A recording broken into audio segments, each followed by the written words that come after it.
Beneath the Mistletoe, Christmas Courtships Book 2, written by Nichols, narrated by Madeline Brolly. Chapter 1.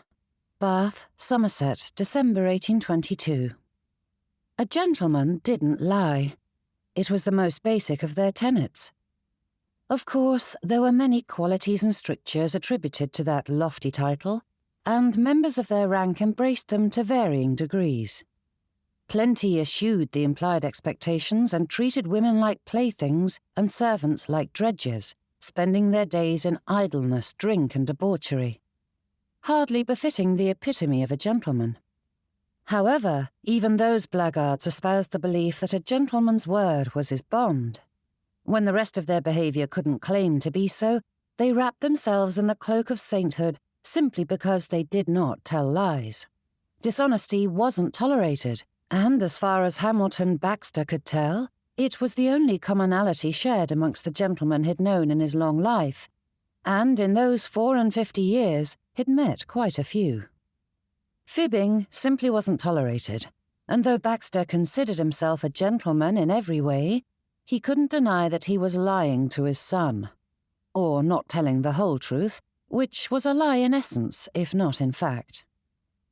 "That is all well and good, my boy, but it is unseemly for me to attend the opera at this juncture," said Baxter, lifting his arm to display the mourning band encircling his sleeve. "It is hardly befitting for me to spend my evenings amid society at this time. It has been only 3 months since we lost your mother, and though I think it good that you and your siblings have emerged from full mourning, I feel I cannot do so yet." Tucking his hands behind him, Stanley paced before the fireplace, his gaze fixed on the floorboards at his feet. He paused at the far end, staring at the shelves as though perusing the books, before spinning around to face his father once more. "I know I'm asking a lot of you, but surely it is for a good cause. Matthias and Camilla are otherwise occupied, and you know Charity is feeling poorly today." Stanley stood with slumped shoulders, his gaze pleading with his father, looking far more like the little boy he'd once been than a grown man of 9 and 20. "I know better than most how difficult it is to face the world after having suffered such a great loss, and I would never think to press the issue in other circumstances, but I am desperate." Giving his father his back, Stanley gazed into the crackling flames inside the fireplace. "I never understood how much Mother aided me when I wooed Gwen. It was easy to assume that she focused solely on the girls, but venturing back into courtship has been beastly, and it's becoming clearer and clearer how much my dear mother did to further my suit." Baxter nodded, his voice low when he said, "She did much for all you children." That was true enough that he didn't feel as though it was a blatant lie, but Baxter's stomach soured as he wondered if Stanley would be singing Dolores's praises quite so much if his choice of bride hadn't aligned with his mother's. Hell hath no fury like a mother's plans being thwarted by a child's free will, a lesson their eldest daughter had learned all too well. Turning on his heel once more, Stanley paced the length of the library, his hand raking through his hair. "It's beastly of me to ask you, I know it. My dear Gwen has been gone these 3 years, and it still feels heartless to turn my thoughts toward courtship. Mother has been gone for such a short time, and I hate to ask you to breach your mourning to traipse about town, but I do not have the fortitude to face the evening alone." Stanley paused at the fireplace and faced his father, his gaze pleading anew. "How am I to ever sort out if this Miss Alice Stillwell is a good match, if her chaperone is forever at her elbow? Every time our paths cross at parties and balls, the blasted aunt is watching us, and I need someone to distract the old spinster."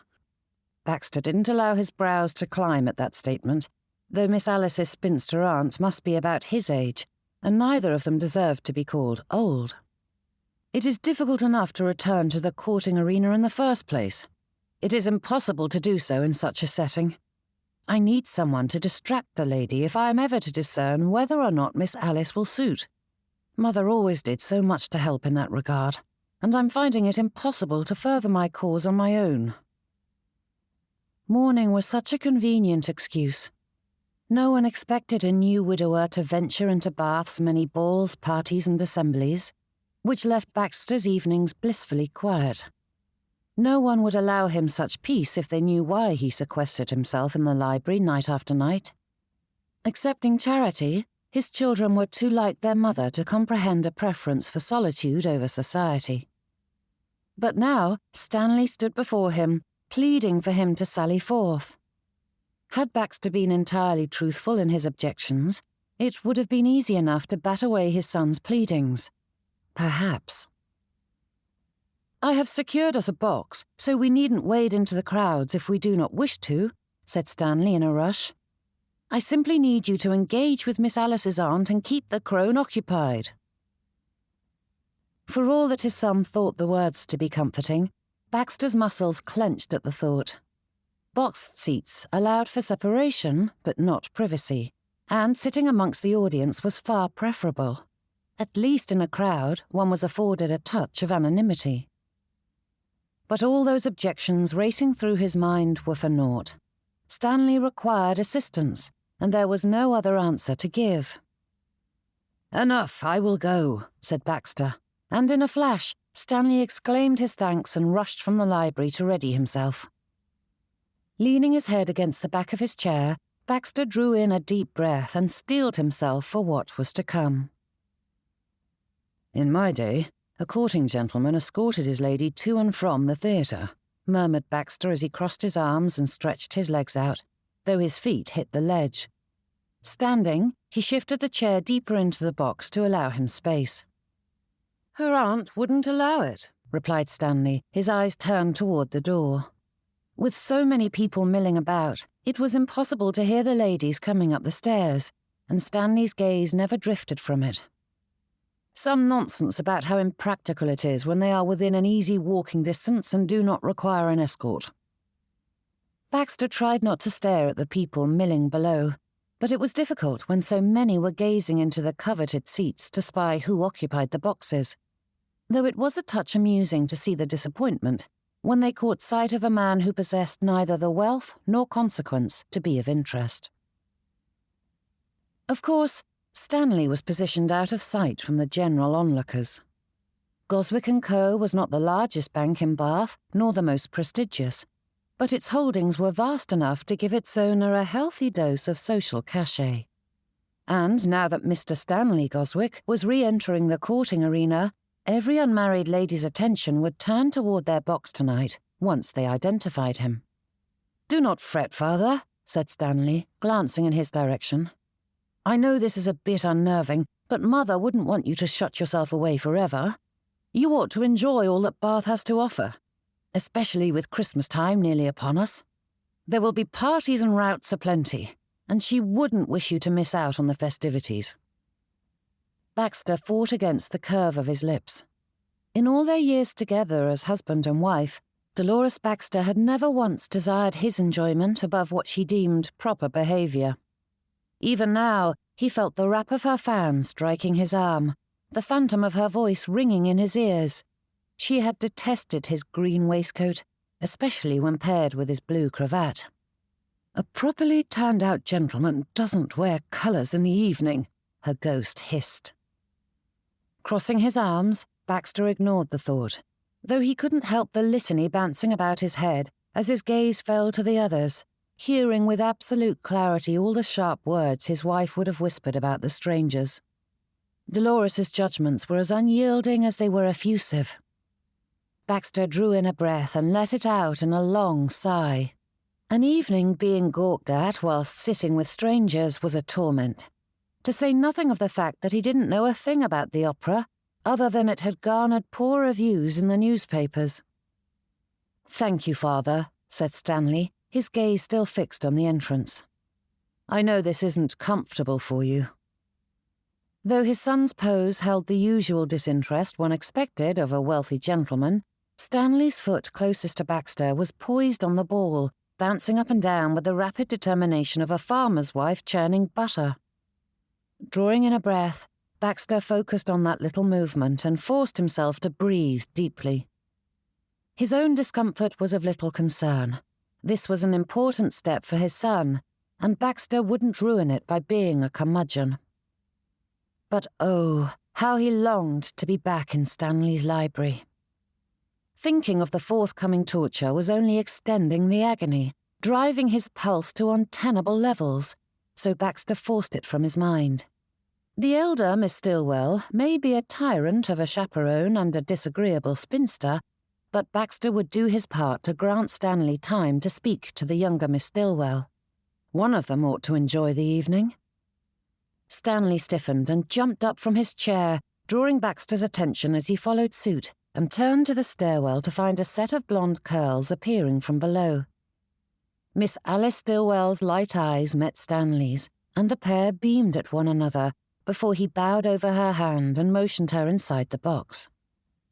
Only when she stepped inside was there room enough for her aunt to appear. Baxter's brows rose as the elder Miss Stillwell climbed the final stairs, and Stanley performed the necessary introductions. For all that his son had painted the lady as an old spinster, the elder Miss Stillwell was not at all what Baxter had anticipated. While her niece was the height of fashion, with artful curls and flowers sprouting from her head, Miss Stillwell's dark locks were shorn in an old Titus haircut. Plenty of ladies had favoured such styles years ago, but it had been some time since Baxter had seen a lady sporting that look, yet it suited her. Though she was taller and more rotund than was fashionable, the lady's dark eyes shone with a smile, which echoed in the faint dimples in her round cheeks as she curtsied. "Mr. Baxter." Her voice was lower than most, but possessed a velvety quality that stirred him. Clearing his throat, Baxter shifted in place, his gaze falling from her bright eyes and beaming smile as he bowed. "Miss Stillwell, my son has told me much about you." "I can well imagine, sir."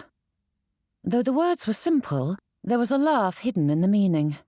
Miss Stillwell's eyes drifted past Baxter to the potential sweethearts, who were occupied with a hushed conversation, though the area had little more space than a cupboard, and it was easy enough for their chaperones to hear them discussing the sordid details of her journey to the opera house. Baxter tore his gaze from Miss Stillwell and cleared his throat whilst fighting the urge to fidget with his waistcoat buttons.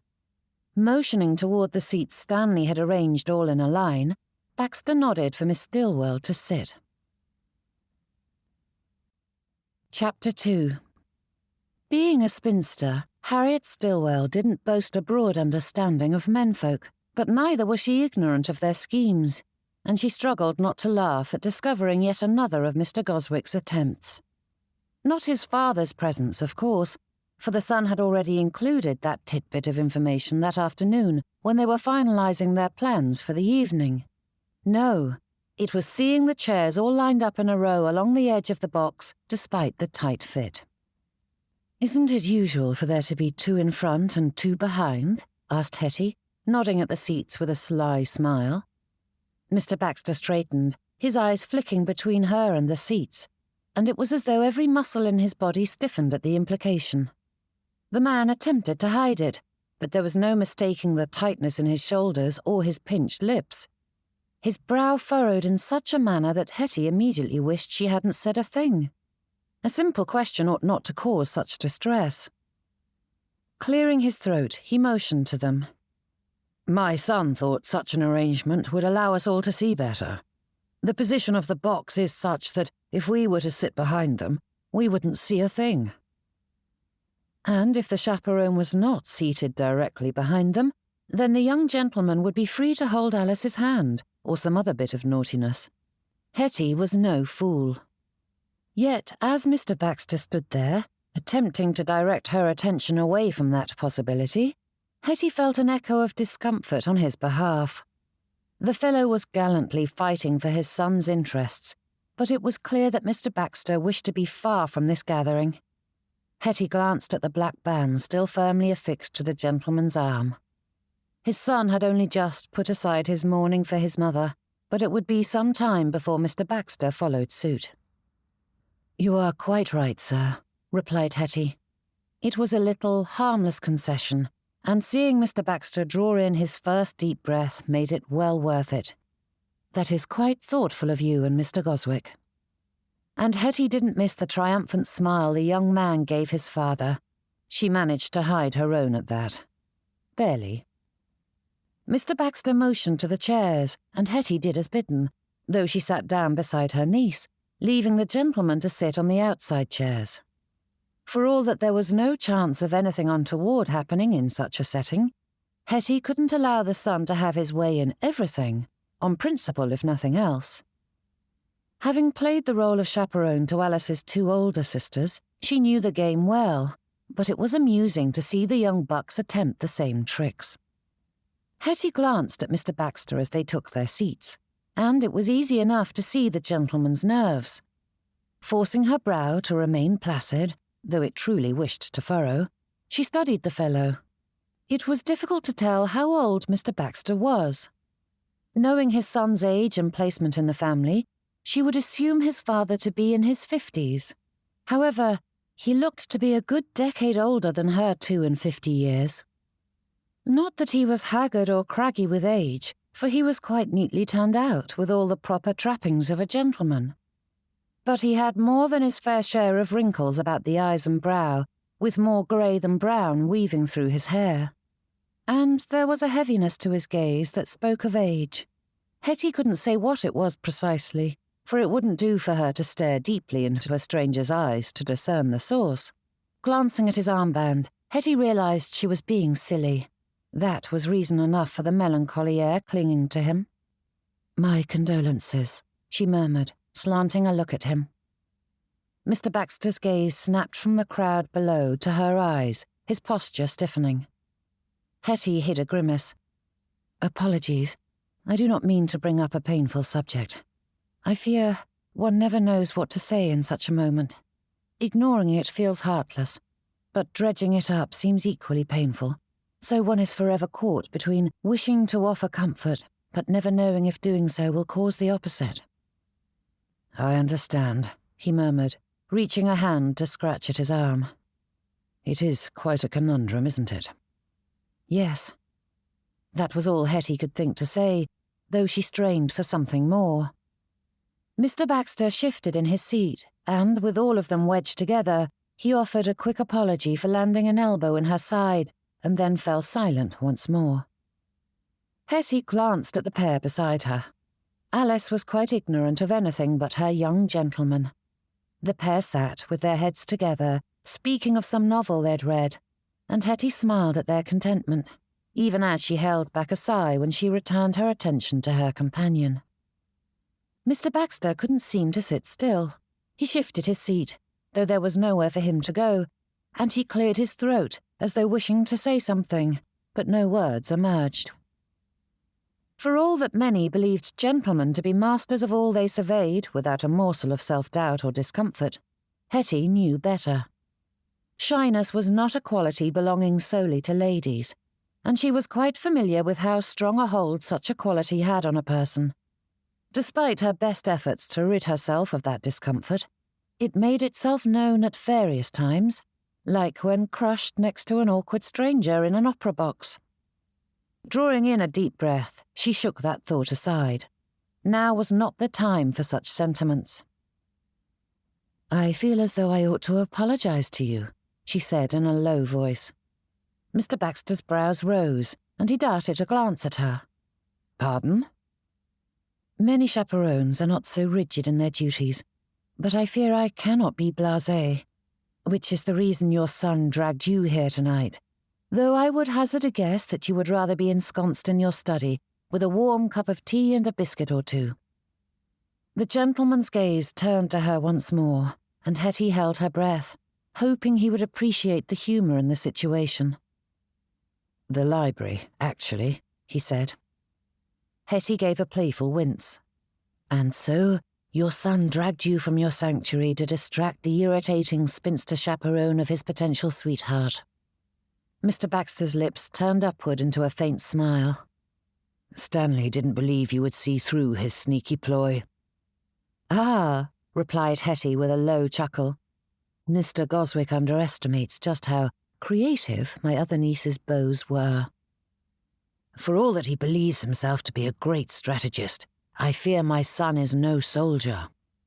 "No, but he seems like a good lad, so I am not opposed to giving him a small victory."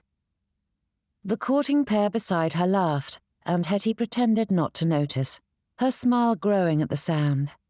But when she glanced back at Mr. Baxter, her grin stiffened. The fellow looked like a man facing the gallows, staring out at the teeming people below as they took their seats. Clearing her throat, Hettie searched for a distraction. "I believe he is your second son, is he not?" Mr. Baxter nodded but said nothing more. "And he is a banker?" Shifting in his seat, Mr. Baxter nodded again. "He was fortunate enough to take after my wife's father. With no sons of his own, the gentleman took Stanley under his wing and groomed him for the profession and named him his heir." "Ah, that answers another question," said Hettie. When Mr. Baxter gave her a questioning raise of his brows, she added, "I thought it odd that your son introduced you as Mr. Baxter when he is Mr. Goswick. But I've known a few men over the years who were similarly blessed, and in every situation, their benefactors required the heirs to change their surname to keep the family name alive." But her words died as the orchestra struck up the opening notes of the evening's entertainment. Hettie gave Mr. Baxter a friendly smile, though his gaze was now fixed on the curtains. Letting out a deep sigh, she settled in for a long night. Good heavens, the newspapers had been kind in their reviews. La Bella Donna was as inspired as its insipid name. It wasn't as though operas were known for their captivating stories, but this one revolved around more idiocy than was usual. Baxter gazed down at the stage as a pair of foolish beaux battled over the titular, beautiful lady, whose only redeeming quality seemed to be her fair appearance. He longed to shout at the men, for it was clear from her first aria that the lady was naught but a flirt and a tease, yet the men were set to ruin their lives over the ridiculous chit. That lunacy could be tolerated to a degree if the music were captivating, but the composer, Osborne, Osgood, Oswin, suffered from the same malady that plagued far too many young creatives. Editing was as important as the initial creativity that brought the masterpiece to life, but rather than selecting only that which improved the piece, these eager artists put everything into a single work. That hubris eschewed subtlety as they did all they could to show the vast range of their skills. The soprano launched into another soaring aria, which might have been appealing on its own, if not for the fact that it was her third in the past half hour, and the notes were more interested in displaying their master's creativity than serving the music. Her voice soared and dipped with abandon, getting lost in a tumult from the orchestra. Baxter's gaze drifted to the companion at his side as he let out a quiet sigh. Stanley and Miss Alice continued to hold whispered conversations, and Baxter longed to follow suit. But Miss Stillwell's attention was fixed on the stage. The lady exuded contentment, casting it about like a high summer sun on a clear day. And despite their having shared only a few minutes of conversation, it was clear she was one of those souls who found enjoyment in any situation. Even this. Leaning back, Baxter cursed boxed seats. They truly were the worst in the entire theatre, for they did not place one in a prime position for hearing the music, and, being closest to the side of the stage, didn't allow for a good view either. Usually, they provided more space than the general seats, as theirs were not fixed to the ground and could be moved apart from the others. But with Stanley having placed them all in a single row, they were forced into tight quarters, giving little difference between these and those below. The only benefit that he could see was privacy, though that was suspect, as the entire point of a boxed seat was to allow people of importance to be seen. And this one was occupied by Hamilton Baxter. What a laugh! He spied more than a few ladies with their opera glasses pointed towards Stanley, though his son was blissfully ignorant of their attention. Baxter squirmed in his seat and cursed the closeness as his elbow once more met Miss Stillwell's ribs. He murmured an apology and forced his limbs to still. Would this evening never end? And they hadn't yet reached intermission. At least during that time, he'd be allowed a little more conversation. As much as he had dreaded the evening, there was some enjoyment to be found. Miss Stillwell seemed a kind lady, amusing too. And that was when Baxter realized he was staring at her again. Turning his gaze away, he forced his attention back to the singers. Now it was the tenor's turn for an aria. Again. While it was true that such songs were often the focal points of an act, they lost their potency when they came one right after the other. It was as though they were watching a play with only monologues stringing the story together. Interminable. But then he recalled the small bag of lemon drops he'd secreted in his jacket. Surely there was a way he could indulge without drawing attention to it. Of course, Dolores's ghost appeared at his shoulder, rapping it with her fan, but Baxter shifted slightly, reaching into his pocket. Which was when he elbowed poor Miss Stillwell again. "My apologies," he murmured, again. Though her gaze didn't turn from the stage, her lips pinched together as though trying to hold back a smile. Then, turning laughing eyes to him, she whispered, "Are you struggling with this tedious mess as much as I am?" Baxter drew in a breath and considered what to say, but apparently the heavy sigh that emerged was answer enough, and Miss Stillwell pressed her hand to her mouth as though to stifle a chuckle. "I fear I am not cultured enough to appreciate what the composer was attempting," he said, nodding toward the stage as the tenor and baritone began to prostrate themselves before the soprano. Again. "I do not think anyone is cultured enough to appreciate this," she responded with an arched brow, and Baxter's smile matched her own. "Do you enjoy the opera?" "Like most, I enjoy music to a degree, though I fear many operas are too nonsensical for my tastes," he replied, his hand still stuffed in his pocket. There was no chance that he could enjoy the suites now, unless Miss Stillwell wanted one. Just thinking that had Dolores's ghost gasping in abject horror. But for goodness sake, he wanted a treat, and it was far more impolite to withhold it from his companion than it was to indulge during the opera. Outside the theatre were food sellers, waiting to ply their trade during intermission, and no one thought twice about it. And it wasn't as though the audience would be disrupted if the amount of conversation humming about the theatre were any indication. "Would you care for a lemon drop?" he asked, tugging the small paper sack free of his pocket. Chapter 3. Miss Stillwell's brows rose at that, and a grin cracked across her face as she laughed. Stanley and Miss Alice glanced in their direction, but the lady stifled it and snapped her fan open, batting it as though nothing were amiss. The young pair quickly returned to their conversation, and Miss Stillwell turned her fan to block the treats from their view. Grabbing one of the bright yellow sweets, she popped it into her mouth and grinned around it, her nose wrinkling in delight. "I see you come prepared, Mr. Baxter," she whispered. "I learned long ago that one must always bring something to distract oneself from the ennui of an evening out," he murmured in return. "Books are far too noticeable, and sweets are a tolerable substitution." Baxter felt a few of the lemon drops rolling about in his pocket, so he placed the bag on the edge of the box to free his hand. Just as he reached for his jacket, the sweets slumped precariously, and the bright yellow candies rolled free, spilling over the ledge. He snatched the bag up once more, but not before a good half-dozen cascaded onto the patrons below. With wide eyes, he clutched the bag and stared at the place the candies had been, not daring to look over to see where they'd fallen. Stanley gaped at him, an expression so very like his mother's fixed upon his face that Baxter heard the irritated thoughts whirling about his son's mind. Thankfully, Miss Alice hadn't noticed, and she distracted his son once more. Baxter's cheeks heated, and when the lady at his side shook, he hazarded a glance in her direction and found her pressing a hand to her mouth, trying, and failing, to stifle her giggles. Heat swept through him, and he moved to stuff the candies back into his pocket. But Miss Stillwell grabbed his arm to stop him. "Pay it no mind, Mr. Baxter.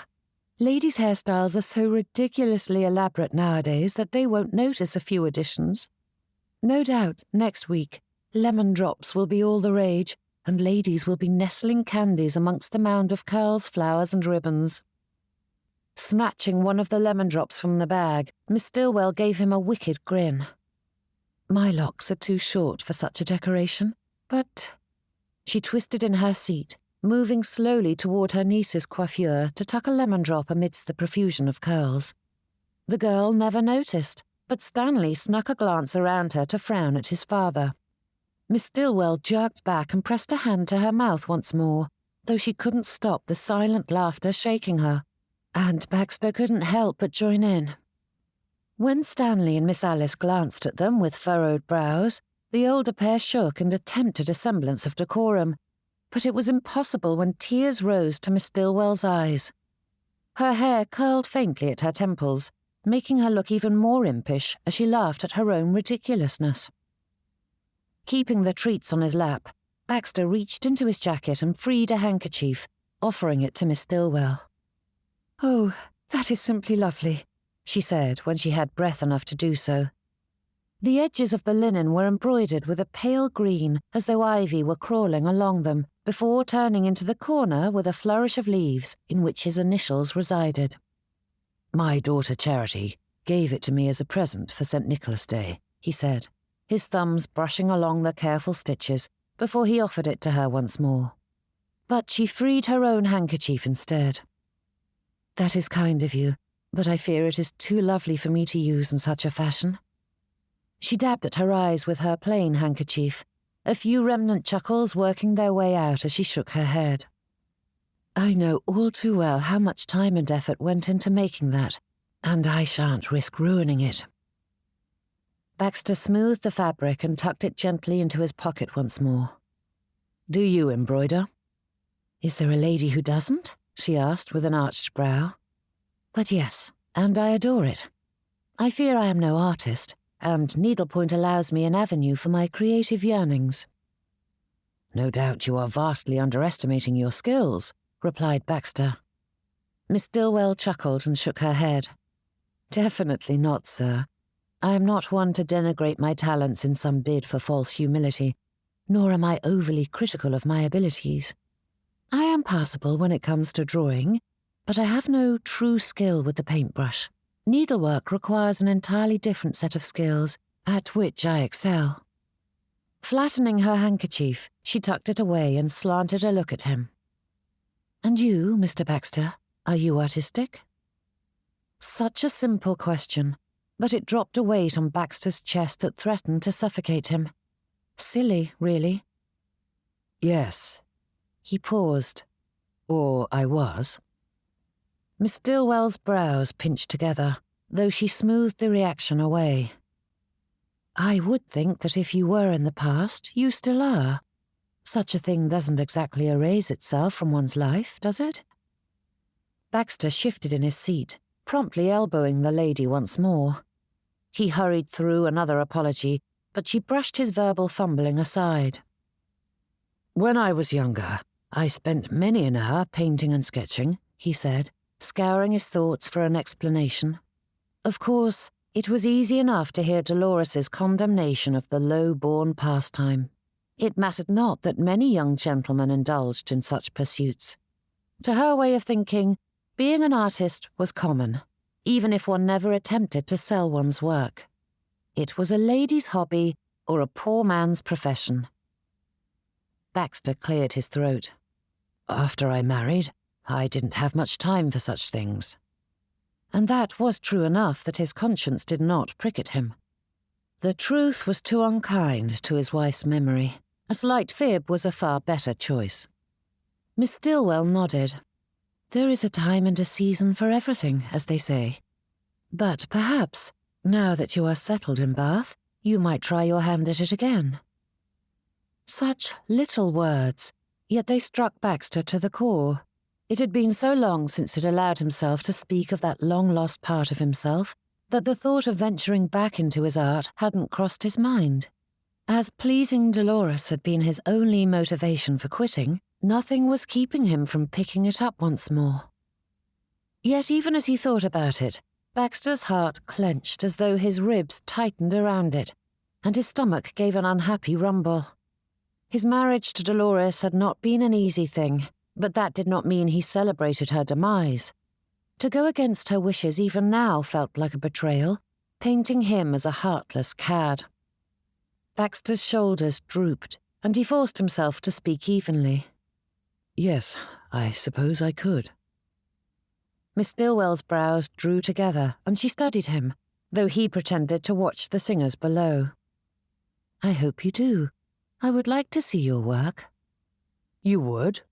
His gaze darted to her and was met with bright honesty. Miss Stillwell sat there, watching him with such an open expression that Baxter didn't know what to do with it. His cheeks didn't have the same problem, for they immediately reddened. Thank the heavens that it wasn't daytime, for though many candles burned bright in the theatre, there was not light enough to see that. Or so he hoped, though his face was quite hot. That is kind of you, Miss Stillwell, he said, stumbling over his words. Not kind at all, Mr. Baxter. I am truly interested in seeing it, if you would allow me the honour. Baxter mumbled something, though he wasn't sure what the words were, other than that they were not coherent, and turned his attention back to the opera. But before he tucked away his lemon drops once more, he offered them again, and Miss Stillwell popped another sweet into her mouth with a smile. The snowy streets were clogged with carriages.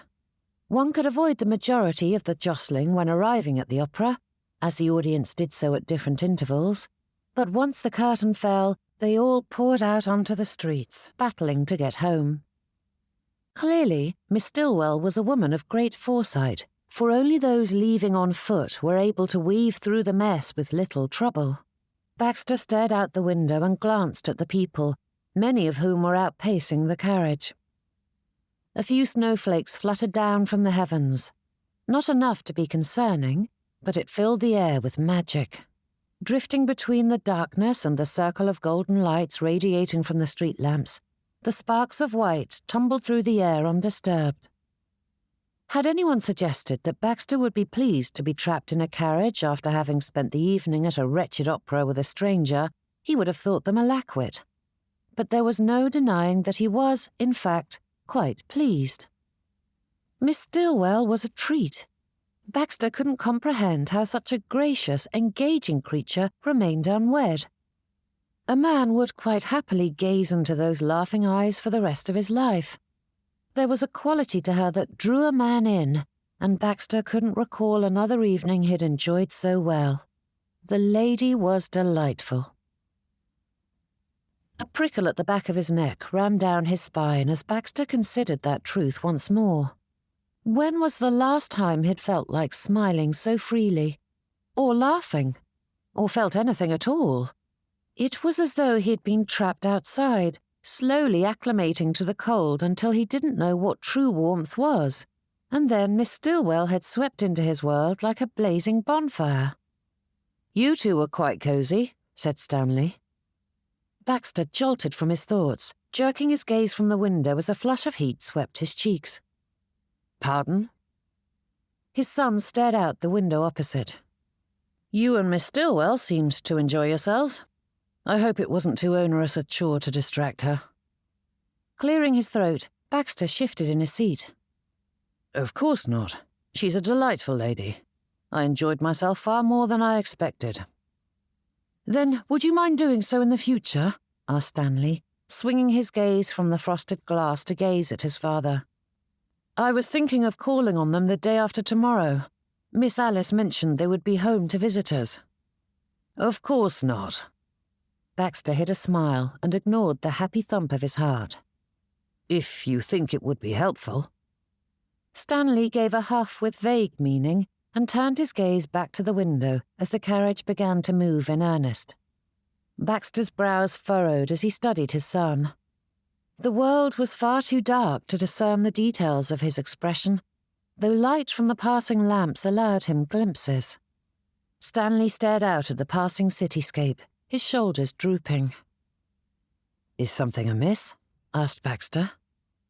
"Not at all," replied Stanley. though the denial would have been far more convincing if there was any true feeling in his tone. Chapter 4. Baxter longed to return to his quiet corner of Essex and the verdant beauty of his quaint country village. But even his unsophisticated eye appreciated the inherent loveliness of Bath. Though it was plagued with the usual troubles found in a population of that size, the efforts of gentlemen like Mr. John Wood and Mr. Ralph Allen hadn't been misplaced, transforming the worn-down buildings into something new, even if much of it was merely layering over the old facade with the eponymous stone that painted the town in its hallmark honey gold. Number 15 Hawthorne Lane, on the other hand, was not merely painted over to hide the aged interior. Though it did not boast the finest of addresses, much to Jonathan and Beatrice Goswick's lament, Dolores's parents had thrown their efforts into ensuring that the terraced house was as fine as any in the Royal Crescent. Little had altered since his wife and her parents had roamed its halls. As Baxter had spent much time courting Dolores in these walls, there was a familiar air to them, though he'd never felt entirely comfortable inside them. Though a Baxter in blood now owned it, Stanley was a Goswick in name and fortune, and he was doing his best to ensure that the grand building was properly maintained, as was befitting a Goswick. Which was why Baxter hid in the library, tucked away in his favourite seat. An armchair was a personal piece of furniture. One might believe the bed more so, and though that venerable piece was a fixture in one's life, it was often shared. Children slept together, and though some were afforded a solitary cot during their school years, that was quickly surrendered when they married. Of course, a gentleman's study afforded solitude, but with Juniper Court some 170 miles from here, and currently occupied by tenants, an armchair tucked in a quiet part of the house was as close to a haven as Baxter could find. With his wife's ghost haunting every other inch of the building, this overlooked corner was his and his alone. However, he was feeling anything but comfortable at present. Baxter rested his head against the worn leather, his fingers thumping against the padded arms. With the brown paper pulled back, he stared at the parcel on his lap and ran his fingers over the bundle of pencils and the sketchbook beneath it. Of decent size, it was suitable for dragging about, yet large enough to do proper studies. Plain green linen lined the cover, but when he flipped through the pages, the paper was of fine quality. His fingers ran along the bindings as he attempted to sort through the feelings burning in his chest. They pulsed through him with such strength that one couldn't say they were comfortable. But as his eyes traced over the note tucked inside, his heart warmed, sending a wave of heat through him. "I expect to see a drawing soon. H. Stillwell." Baxter's lips twitched as though to smile, his eyes roving over the elegant hand that had rendered the words.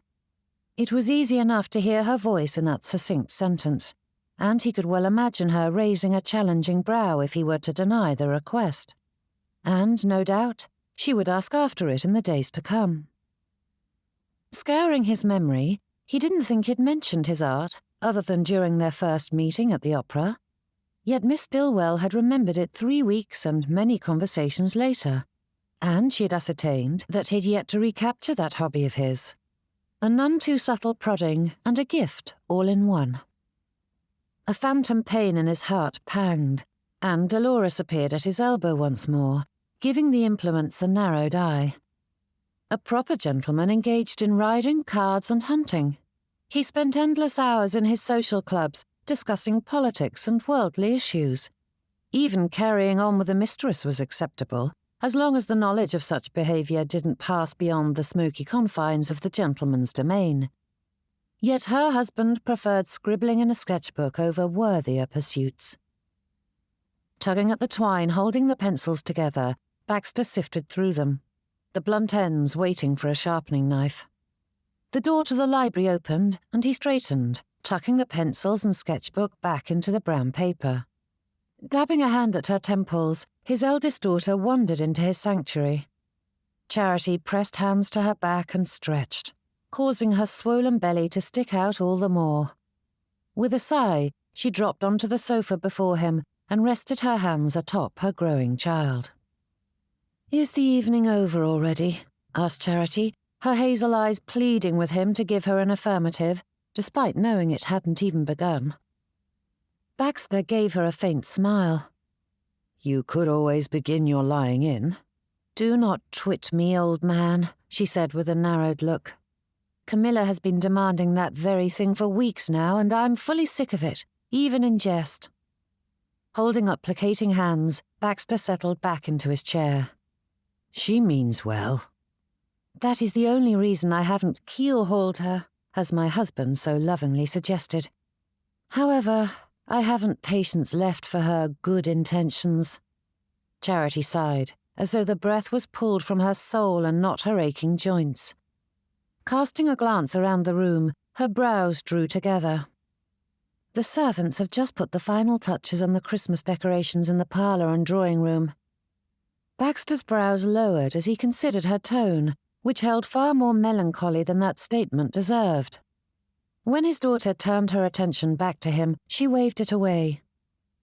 "Do not pay me any heed," she murmured whilst brushing gentle touches against the swell of her belly.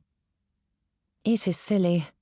I know this household is different than Juniper Court, but I cannot help but detest how impersonal it all is. We may not have boasted many Christmas traditions, but gathering the family together to decorate the parlour with evergreen boughs was one of them. And in the city, Stanley cannot secure a large enough Yule log that can burn all 12 nights, and he's simply making do with a pile of wood. But it isn't the same if it is not one large piece we find ourselves. I cannot help but feel the loss." Setting the package from Miss Stillwell aside, Baxter rose and joined his daughter on the sofa. Her chin wobbled a touch, her eyes brightening with tears, and he silently placed an arm around her shoulders. There was no questioning the true sentiment behind the display. 2 Christmases ago had seen the start of her courtship with Thomas Callahan. The last one had centred around her marriage, and now she was forced to face their first one as man and wife with Thomas far away on his ship. And with her present condition, it was a wonder she wasn't weepier. "If you wish to return home to Bristow, you need only say so. One way or another it can happen," said Baxter, though it took some effort to speak the words. Charity chuckled and swiped at her cheeks. "Ignore me, Papa. I'm being maudlin, and it is ridiculous to even consider such a thing in my state. I came here after Mamma's passing, knowing I would likely not return before the child is born. For better or worse, I am here, which is precisely where I ought to be." Baxter's chest burned at that pronouncement, and pinching his lips tight, he nodded, as that was the only response he could give at the moment. Dolores's death may have been the initial impetus to her joining them in Bath, but that short stay had extended far longer than anyone had anticipated, and though he knew Charity would need to return home eventually, he couldn't help but cling to his daughter just a little longer. Baxter glanced at her, but before he could say the thing he intended, his gaze caught sight of the greenery and berries woven into her coiffure. "Is that mistletoe?" he asked. Charity arched a brow and turned her head to show it off more. "Stanley claims it's gauche to hang it in the house, but I think it's a sweet tradition, and he cannot keep me from displaying it on my person." "Thomas would approve," he said with a smile, and then, leaning close, Baxter bussed his daughter's cheek as the plant required. "Good man," she said, patting his knee.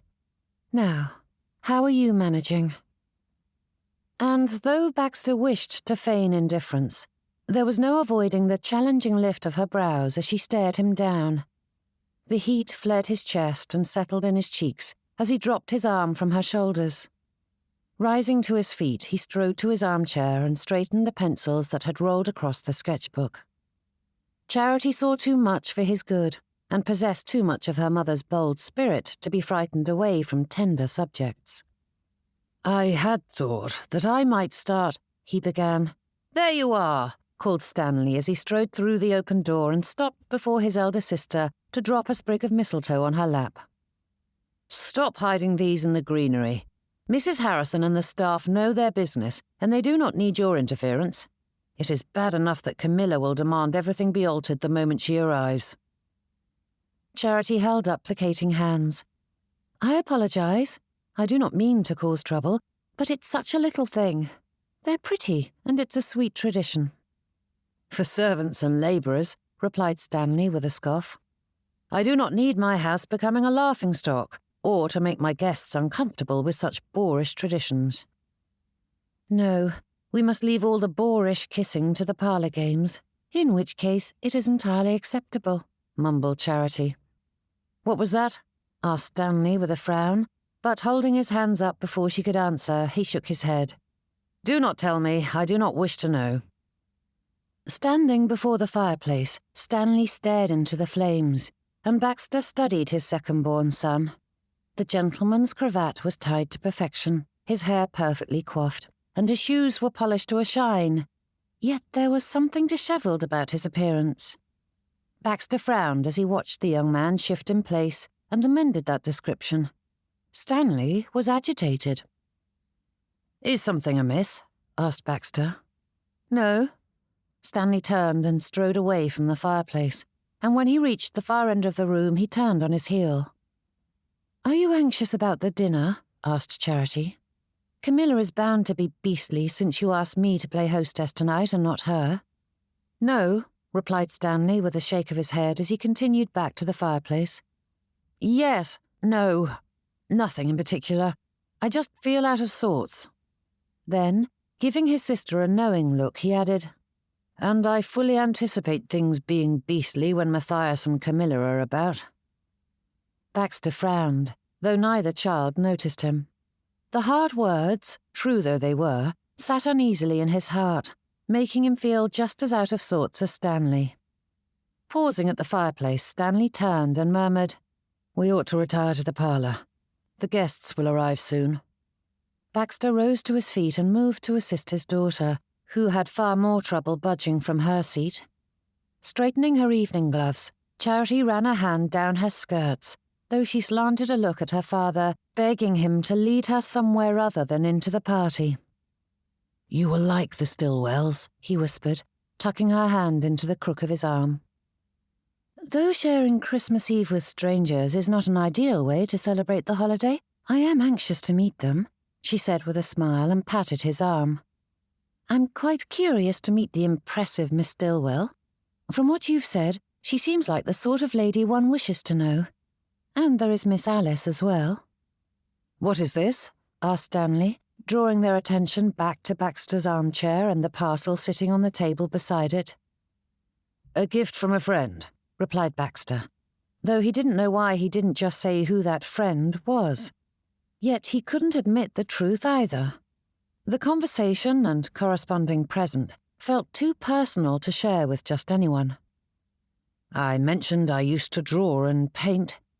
You aren't thinking of starting it up again?" asked Stanley with a furrowed brow. "Gentlemen dabble in such things." But that objection stopped when his son sent a faint sneer at the offending objects. "Not a self-respecting one." "That is nonsense," said Charity, tilting her chin upwards. "Thomas's closest friend is a gentleman in every sense of the word, and he is an avid artist." Stanley glanced at his sister, and though he said nothing specific, there was a dismissal clear in his gaze and the curl of his lip. As Charity had been far beyond her majority and free to marry as she saw fit, there'd been no legal manner for Dolores to forbid her daughter's match to a mere lieutenant, but that hadn't stopped her from making her feelings on the marriage known, or tainting her other children's opinions on the subject. Though most of society considered naval officers gentlemen, Dolores's lofty opinions only gave that distinction to those whose career had garnered them wealth or glory. Any rank lower than captain need not apply. Baxter rested his free hand atop hers, giving her a little squeeze, but Charity stared her brother down without flinching. Then, turning to look at her father, she gave him a gentle smile. "You paint and sketch to your heart's content, Papa. I think it's marvellous." Stanley let out a sharp breath that carried the faint sound of an oath, and he turned back to the fireplace. Giving his daughter another pat on the hand and nodding for her to go on without him, Baxter turned back to his son as she slipped out and shut the door behind her. "What is the matter, Stanley?" Chapter 5. Leaning against the mantelpiece, Stanley stared into the fireplace. As this room wasn't likely to be used again today, the flames were dying down, but the last flickers danced across the coals. "I think it was a mistake to invite the Stillwells tonight," he murmured with a frown at the embers. Baxter froze in place, staring at his son. Unsure what to say, he remained silent, waiting for some direction. "It is too forward to include them in our Christmas Eve festivities. It gives them the wrong impression." Stanley tugged at his cuffs, straightening the already impeccable shirt as he frowned at the fire. "Perhaps if it were Michaelmas, as we usually reserve that evening for our family. But tonight is merely the beginning of the Christmas celebrations. With so many days of merriment ahead, this evening is hardly remarkable." Turning from the fireplace, Stanley glanced out at the room, but in a manner that didn't seem to take in any details. "I do not know if—" His voice faltered, and he paced the length of the room once more. For all that his son didn't finish that thought, Baxter felt his meaning well enough. "Miss Alice is a fine young lady," added Stanley, though his words faded again. "That she is," replied Baxter as his cravat tightened around his throat. "But I fear we aren't a good match." Lowering himself to his chair, Baxter tried to keep his expression neutral, but it was difficult to maintain the facade when the implications rang in his thoughts. If Stanley and Miss Alice were not courting, then he and Miss Stillwell would have no outings to chaperone. Perhaps their paths might cross once more, but Baxter's social calendar was guided by Stanley's, and nothing encouraged two people to avoid each other more than a failed courtship. "Love is not an instantaneous thing, otherwise courtships wouldn't be necessary," said Baxter. "And 3 weeks is not a long time. It takes longer than that to know a person." "Not so," said Stanley with a shake of his head. "I knew in an instant that my lovely Gwen was meant to be my wife. There was no effort or time needed, for our souls were like two halves, fitting together in perfect unison." Pausing, Stanley stared off at the far wall. "This feels as though I'm settling for second best, pursuing someone I could never love as much as my dear Gwen." Baxter's brows drew close together, his mind struggling to piece together an argument, though he didn't know how to combat that. And despite his best efforts, he couldn't forge together anything useful when his stomach was busy twisting itself in knots. "And why am I hosting any sort of celebration?" asked Stanley, throwing his arms wide as he turned on his heel and marched back to the fireplace. "This is our first holiday without Mother, and we're beginning with a grand party?" The blood in his veins chilled as that familiar feeling filled his heart and settled around his neck like a chain. The past 3 weeks, Dolores's presence had slipped from his mind, and as much as that realization made his insides roil, the feeling doubled in intensity when Baxter considered just how contented he'd been in that time. That guilt amplified as his son paced the room, working through demons that Baxter didn't share. But then, Stanley had loved his wife. He still did. "You needn't fret, son," said Baxter, searching for some offering to give his boy. "Your mother wouldn't want us to forego the festivities. You know how much she adored parties. No doubt she would be pleased." He managed to speak those words without stumbling, although few things ever seemed to please Dolores, and they rarely included others' amusement. But Stanley paused and looked at his father. There was still hesitation in his gaze, and Baxter rose to his feet and motioned toward the door. "We can celebrate in her memory," he added. Stanley's shoulders fell, and he nodded, following his father's prodding as the pair wandered out of the library. Baxter rested an arm around his son's shoulders as they followed the corridor, though he didn't know what more to say. But both men straightened at the sound of raised voices. Stanley let out a heavy sigh and shook off his father's arm, taking the stairs at a quick pace. Turning the corner, he pushed open the parlour door to find Matthias and Camilla facing off with Charity, their words coming in a quick stream that made it impossible to discern their meaning. When Matthias spied his younger brother, he rounded on Stanley and jabbed a finger in his direction. "Is it true?"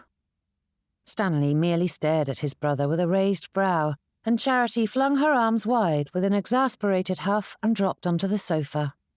Stepping further into the parlour, Baxter shut the door behind him, though it did little to muffle the conversation from any servant who wished to hear. "What good does this do?" asked Charity. "I didn't ask your opinion on the matter," said Matthias with a scowl, though if he intended to cow his sister, he failed utterly, for she merely folded her arms and watched him with narrowed eyes. Rounding on Stanley once more, he repeated himself. "Is it true?" "As amusing as it is to see you all in a dither, I cannot answer you unless you give me more context," replied Stanley in a dismissive tone. Drawing in a breath, Matthias clarified through gritted teeth. "Juniper Court, are you in contact with the tenants? I heard a report that they discussed some of their proposed improvements with you." "It is our family home. Why shouldn't they speak to me about them?" replied Stanley. Matthias stepped forward, but his wife moved in front of him, facing off with her brother-in-law. "Do not play games, Stanley," scoffed Camilla. "You know very well why your brother is upset. It isn't your responsibility." "That is wonderful news," replied Stanley with raised brows. "Has Matthias finally made the estate profitable? Will he soon repay all the money I've expended to keep the property solvent?" "How dare you?" growled the man in question. "I am the heir. Juniper Court is mine, and I have done my utmost to see it thrive. It is my inheritance—" "A bankrupt inheritance," added Stanley. "But it is mine and not yours. Do not get all high and mighty with me," continued Matthias. "Grandfather gave you his bank, and all you've managed to do is keep it on course. That is hardly worthy of note." "And do not forget that when the family's income deteriorated, you begged me for a position at that bank. And I now know precisely how skilled you are at managing finances," retorted Stanley in a snide tone. "The only reason Juniper Court still remains in the Baxter family's possession is through my generosity." Baxter's gaze fell to the ground, his chest constricting as the two bickered back and forth about the estate. The elder son claimed his birthright, whilst the younger lauded his skills at maintaining it, all while they both condemned the current state of the property. Like jackals, the two fought over the scraps of a carcass felled by Hamilton Baxter. Tucking his hands behind him, he drifted back into the corner. What sort of man allowed a thriving estate to fall to ruin? A man was the head of the household and controlled the family finances. If the estate failed, it was his doing and his responsibility. Yet for all the pomposity of that rhetoric, it assumed all women were delicate and demure flowers who willingly subjugated themselves to their husband's rule. And while that was true of many, there were and always would be women who refused such a role. Yes, some men were the solitary heads of their households, ruling the family without input from their wives, while other men chose to partner with their spouses, dividing the roles and responsibilities of husband and wife between them. However, some women were dictatorial and controlling, clutching the reins of their family with a firm grip. There wouldn't be so many jests about wives being browbeating harpies if they were all sweetly sitting at their husband's feet awaiting his dictates. Dolores had held the purse strings, casting their money about on expensive gowns, lavish parties, and anything else required to maintain her position as Queen of Bristow. Oh, he had attempted to curtail it in their early years, but shopkeepers had been bullied and badgered into ignoring the limits he placed. When he confronted her about that subterfuge, it had led to all-out war, and for all her prim and proper manners, Dolores could sling a vase with the strength of a milkmaid, though she preferred using her greatest weapon, her sharp tongue. A boat could not remain afloat if the two inside it were working at cross purposes. No amount of him bailing out the water did any good, while his wife drilled holes in the hull. One could only leave the boat or evict the troublemaker. However, marriage bound the two together irreparably, and there was no undoing it. Divorce was only available to a small few, and Baxter had not the clout or legal justification to secure one. Not that it would have improved the situation. Had he separated from her, not only would the scandal have harmed his children, but his finances would have suffered all the more. Maintaining two households was far more expensive than one.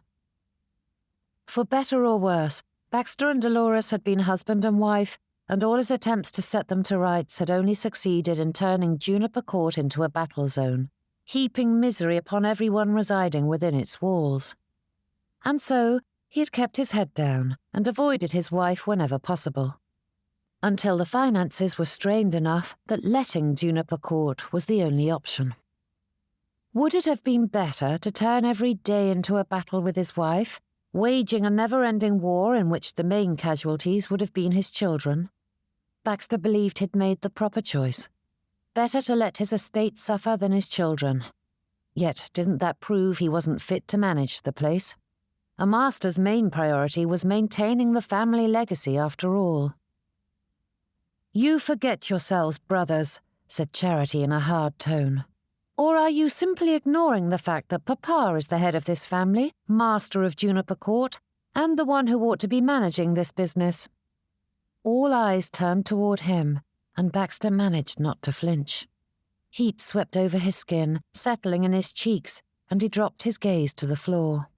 For all that she was entirely correct, no one in this room believed him the best caretaker for the family estate.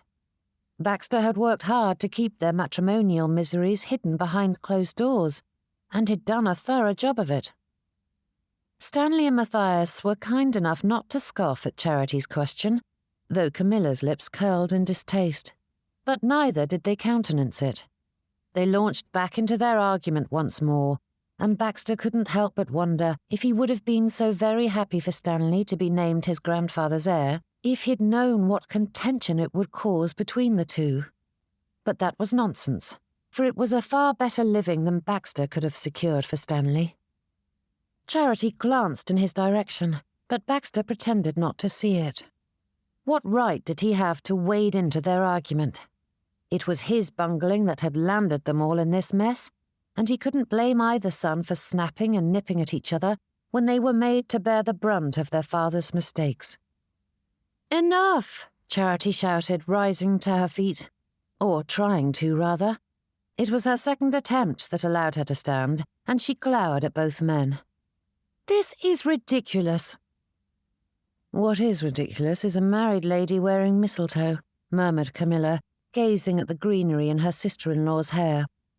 "Your husband is miles from home, trapped aboard a smelly ship whilst exploring some heathen shore, and you are making yourself merry, flirting and inviting men to kiss you." Charity's eyes narrowed, and though Baxter fully expected her to respond in kind, his daughter surprised him with an even tone and calm response. "I know full well how far away my husband is, and I know he would rather I make myself merry than languish in misery, bemoaning his absence. And my condition is healthy and hale. I have no intention of hiding away." The door to the parlour opened, and the conversation ceased when the butler stepped inside with a deep bow. "I do apologise, sir, but the first of your guests have arrived." The air in the room shifted as Stanley and Matthias stepped apart, the scowls evaporating as pleasant smiles replaced them. Camilla drew up next to her husband, and they took each other's arms, looking the picture of matrimonial bliss as their host for the evening positioned himself at the fireplace, though he spared a narrowed look at his elder brother before adopting the commanding stance of the man of the hour. Only Charity maintained any sign of the previous argument, levelling a hard stare at her brothers before resuming her position on the sofa with a huff. As the Stillwells were announced, all signs of the disagreement were gone, and Baxter remained tucked away in his corner. Families fought. Children pestered their parents. Siblings disagreed. Even the closest families were plagued with the odd argument, the timing of which was not always convenient for those involved, and one could do only so much to cover that fact. As Hettie followed her brother and niece into the parlour, it was evident from the stiffness in the various postures and the tightness to their expressions that something was amiss. Of course, their raised voices had been audible even from the entryway, giving stronger proof of discord, but the Baxter family feigned ignorance, so hers followed suit. However, there was no overlooking the disjointed feel of the room, for despite the rigid air of the people inside, the parlour was attired in its Christmas finest. Evergreen boughs and holly festooned every free surface, with red and white ribbons nestled amongst the dark green of the foliage. Logs blazed in the fireplace, and the air was sweet with the smell of spices, promising a delectable feast to come. Mr. Goswick stood at the fireplace, looking quite dapper in his evening clothes, and the others, whom she supposed were his siblings, were in various states of repose in the room. But there was no sign of their patriarch. "Welcome," said Mrs. Camilla Baxter, sweeping forward to greet the others with all the grace and poise of a seasoned hostess, whilst the host of the party watched her with narrowed eyes before sweeping into introductions. Ah, yes, families did bicker, didn't they? But Hettie ignored that and wondered where Mr. Baxter had gotten himself to. When they'd spoken last, he had assured her he was attending the dinner party. But then, she supposed such times were trying for widows and widowers, especially when the loss was so fresh. She didn't begrudge him the escape, though her heart sank at the thought of an evening of polite chatter with strangers who would likely be closer to their host's age than hers. But when she turned to take a seat, her gaze swept the back corner and saw the man in question tucked into the darkened recess. The others began exchanging details concerning the goings-on in their lives, and she cast a glance at his son, though the gentleman didn't seem to notice that he'd overlooked an important introduction, as her brother hadn't met Mr. Baxter. But Mr. Goswick didn't seem to notice the oversight. Striding across the room, Hettie met Mr. Baxter with a smile. "Might I join you in your hiding place?" Mr. Baxter didn't lift his gaze from the rug at his feet. "I am visible to anyone who bothers to look, so it is hardly a hiding place." Hettie did not respond to that, for her description had been apt. Despite being visible to the whole of the party, Mr. Baxter blended into the shadows and furniture until no one but she noticed him. The two stood there in silence as the others milled about, awaiting the arrival of the other guests. Drawing in a deep breath, she considered what to do and say, but Hettie felt the invisible wall placed between them once more. It hadn't made a reappearance since their first outing to the opera, and feeling it there once more made her heart sink. Though she couldn't claim to know the gentleman exceptionally well, the past 3 weeks had given her much insight into Mr. Baxter. He was such a sad soul. Hettie's brow furrowed as she considered that. Sad wasn't the proper descriptor, for when put at ease, he was as amusing and engaging as one would wish in a friend. Weary. Once that word popped into her head, Hettie latched onto it, for that was far more apt. Though many thought it merely a physical condition, she knew better than most that it was a sentiment as real as joy, sadness, or anger. It often travelled hand in hand with sorrow, but in truth, it was the remnants left behind once hope had dried up. Hettie didn't know a spinster who wasn't well acquainted with weariness. It was impossible to avoid when one longed to find a partner with whom to share this journey through life, who desired her company as much as she desired his. A lady of Hettie status couldn't help but stir some interest amongst the gentlemen, but none of them had truly desired the plump and dowdy Stillwell girl, and when the time had come to acknowledge that marriage and children were not in her future, weariness had seeped into her soul. Fighting hard to move past that heaviness, Hettie had learned to focus on the lightness and warmth rife in her world, with or without a family of her own. But the lesson had been hard won. That experience had to be earned, but Hettie wondered how she might help Mr. Baxter to grasp the joy inherent in every life. "And how are you faring?" she asked, glancing at him from the corner of her eye. Well enough. And you? She drew in a deep breath. Apparently, skirting the issue wasn't enough. Thankfully, he seemed to welcome her blunt manners, so she dove straight into what she wished to say. I am well, though I imagine it must be difficult to face your first Christmas season without your wife. Mr. Baxter stiffened, his gaze dropping once more to the ground. Shifting in place, he tucked his hands behind him. I thank you for your concern, but please excuse me. I have something that requires my attention. With a stiff bow, he turned, and though Mr. Baxter didn't rush away, he spared no time in putting distance between them. He strode right for the door, and though it would be easy enough to excuse his behaviour and believe something dire truly required his attention that very moment, Hettie recognised an escape when she saw it. She had employed that same verbiage many times when wishing to flee a social situation. Drawing in a deep breath, she clasped her hands before her and refused to be ruffled by that dismissal, though it was difficult not to feel as though she was back at the very beginning, needing to rebuild the friendship that developed over the past weeks. Her heart sank as she considered that. His company had promised to be the one shining consolation for an evening spent amongst strangers. Hunting down conversation during a party was daunting and hardly an enjoyable way to pass an evening. Even if one secured it for a time, inevitably the companions parted ways, leaving Hettie to search for another safe harbour in the social storm. With Victor present and the intimate setting tonight, Hettie needn't remain at Alice's side. Clearly, Mr. Baxter wasn't going to entertain her, and though the butler announced 2 more couples, they were closer to Mr. Goswick's age, which was no surprise. However, it also provided Hettie with no clear alternative for companionship, until her gaze fell to Mrs. Callahan, seated on the sofa. The others sectioned off into smaller conversations, but Mr. Baxter's eldest daughter remained where she was, seemingly unbothered by her solitary state. Hettie couldn't help but wince in sympathy as Mrs. Callahan appeared to be in that uncomfortable stage in which there was no relief to be found until her child made its debut. Slipping onto the seat beside her on the sofa, Hettie gave Mrs. Callahan a broad smile. "And how are you this festive evening?" Chapter 6. Mrs. Callahan's lips twisted into a wry smile, her brows twisting up in challenge. Hettie held her hands up in surrender.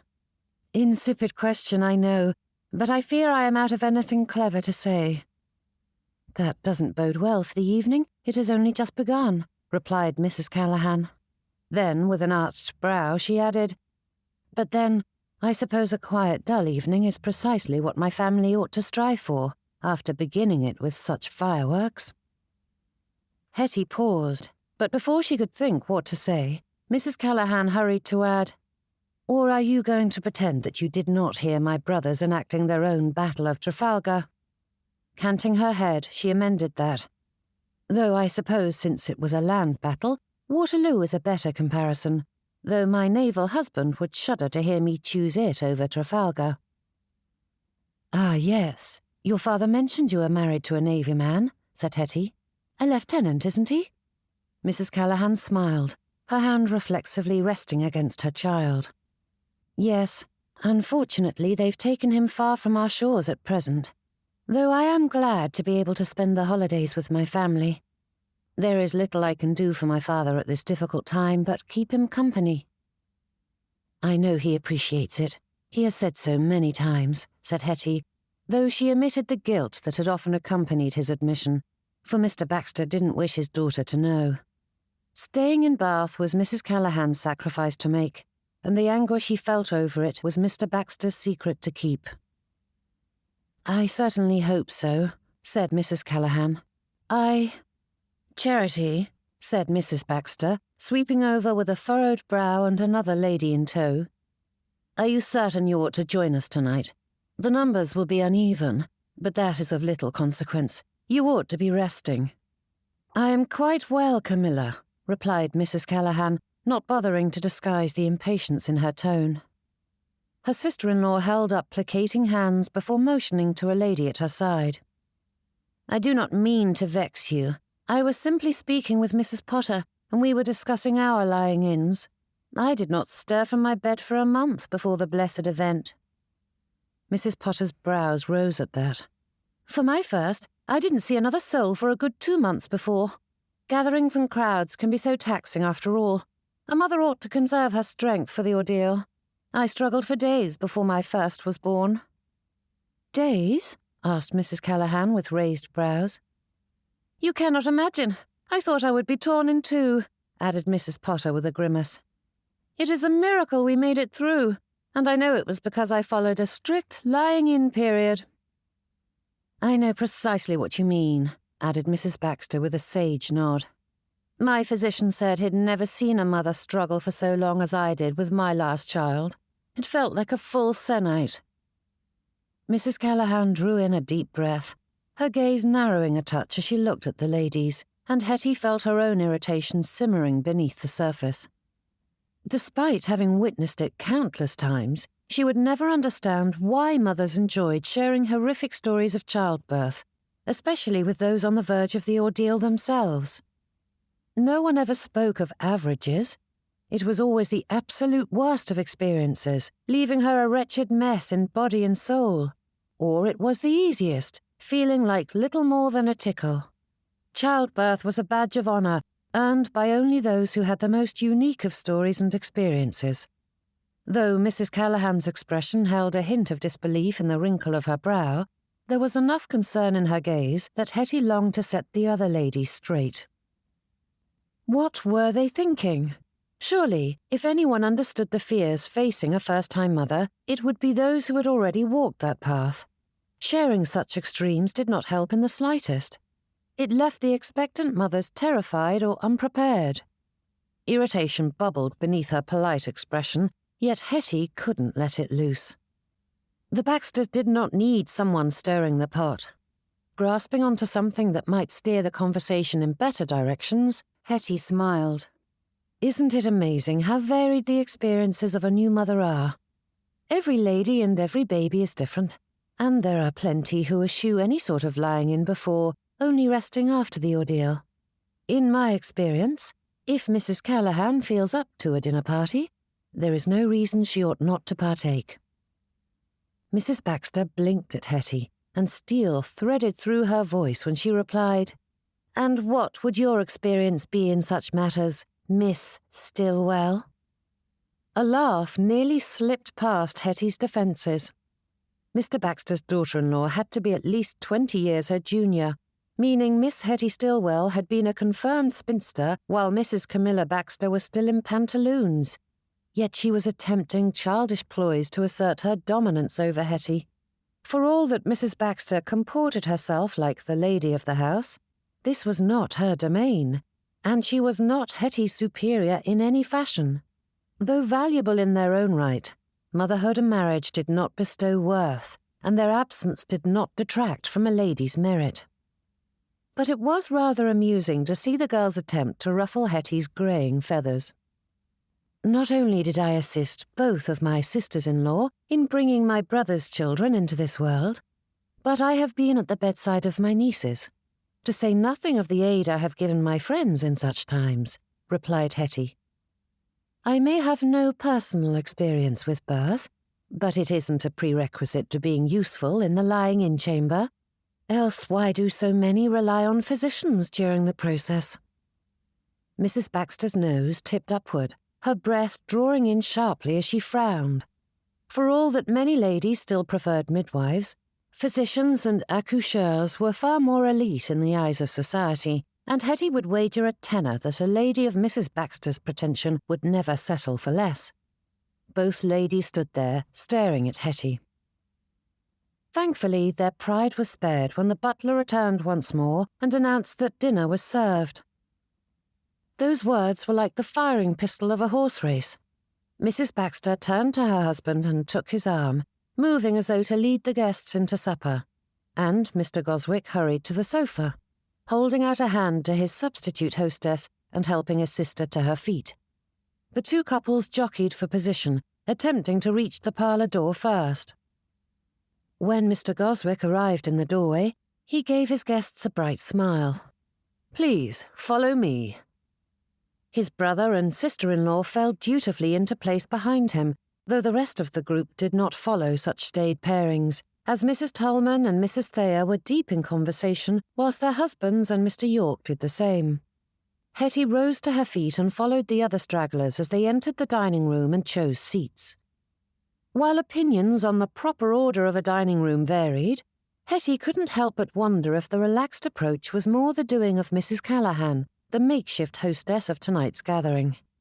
Mr. Goswick certainly seemed more the type to stand on precedent, especially when it came to his elder brother. Host and hostess were seated on opposite ends of the table, and the Baxters had taken what some deemed the place of honour beside them, though most everyone else was far more occupied with their conversations to give it much thought. With narrowed looks exchanged between brothers and the general irritation emanating from Mrs. Baxter, though Mrs. Callahan paid the lady no mind, it promised to be quite an awkward evening. Delightful. As there were no two empty seats together, there was nothing she could do to ensure a place at Mr. Baxter's side, though she wasn't certain he would welcome it at any rate. No crying over spilt milk, as they say, so Hettie ignored it all and selected an empty chair, and when Mr. Baxter joined them, he slipped into a seat farther down. The table was filled with dishes, the surface overflowing with a delectable selection. Roasted turkey breast with lemon and liver, oven-roasted cod with seafood gravy, venison pie, boiled herb dumplings, fricassee of rabbits, stewed pigeon, and asparagus rolls, to name a few. In the centre stood a myriad of Yule candles, providing a veritable conflagration amongst the food, the shiny holly leaves catching the light like a mirror. The gathering was intimate enough that they could enjoy discussions as a whole, but large enough that smaller conversations were common as well, and most had decided upon the latter. Thankfully, there was enough on the table to keep Hettie's attention, for she wasn't seated anywhere near her family or silent friend. Though Mr. York and Mrs. Thayer on either side were amiable people, they were more occupied with other conversations than with the stranger seated between them, which suited Hettie. A host usually waited for entertainment until after the dinner, but Mr. Goswick and his elder brother were quite content to provide ample diversions, though it was far more of the discomforting variety. At every chance, the latter attempted to force attention on himself, ignoring the fact that he was not in the host's chair, and Mr. Goswick rose to the bait, wresting control away. Though mostly subtle, it was not lost on Hettie, nor likely the rest of the guests, that something was amiss between the pair. As it didn't seem in Mr. Baxter's nature to do so, Hettie doubted their father had given preferential treatment to one or the other. Unfortunately, it was a fact of life that an heir was given more by nature of his birth.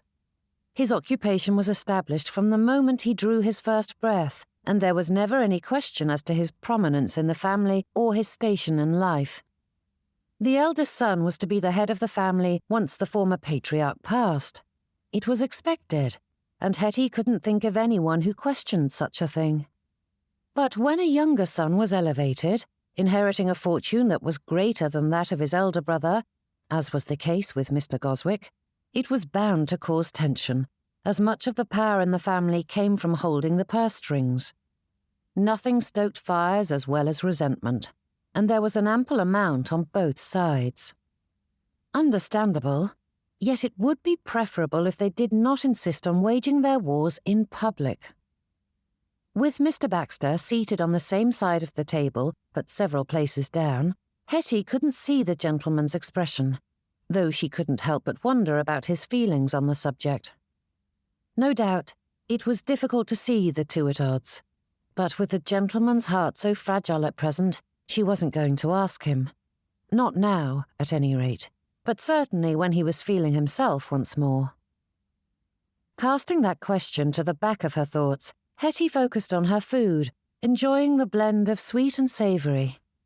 Mr. Goswick's cook was talented, to be sure, for the feast was as delicious as the conversation was uncomfortable. Spearing a bite of galantine turkey, Hettie swept it through a stray drip of gravy. "It is a fine match, don't you think?" asked Mrs. Thayer. The question was so unexpected that Hettie took a moment before she understood the lady's meaning. Mrs. Thayer glanced toward Mr. Goswick and Alice, who were seated together at the far end. Her niece laughed at something he said, and Hettie considered that.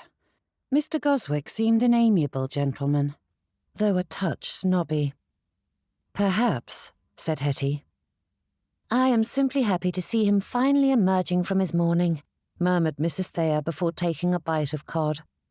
"Gwen was a dear, but it is not good for him to lock himself away." "True." Hettie glanced at the lady beside her. "I understand you and Mr. Thayer are old friends of Mr. Goswick." The lady nodded. "We were neighbours when we were first married, though he has since moved to far better lodgings." That statement was just a touch indiscreet, but Mrs. Thayer spoke it with more than a hint of good-natured self-derision, and Hettie couldn't help but smile.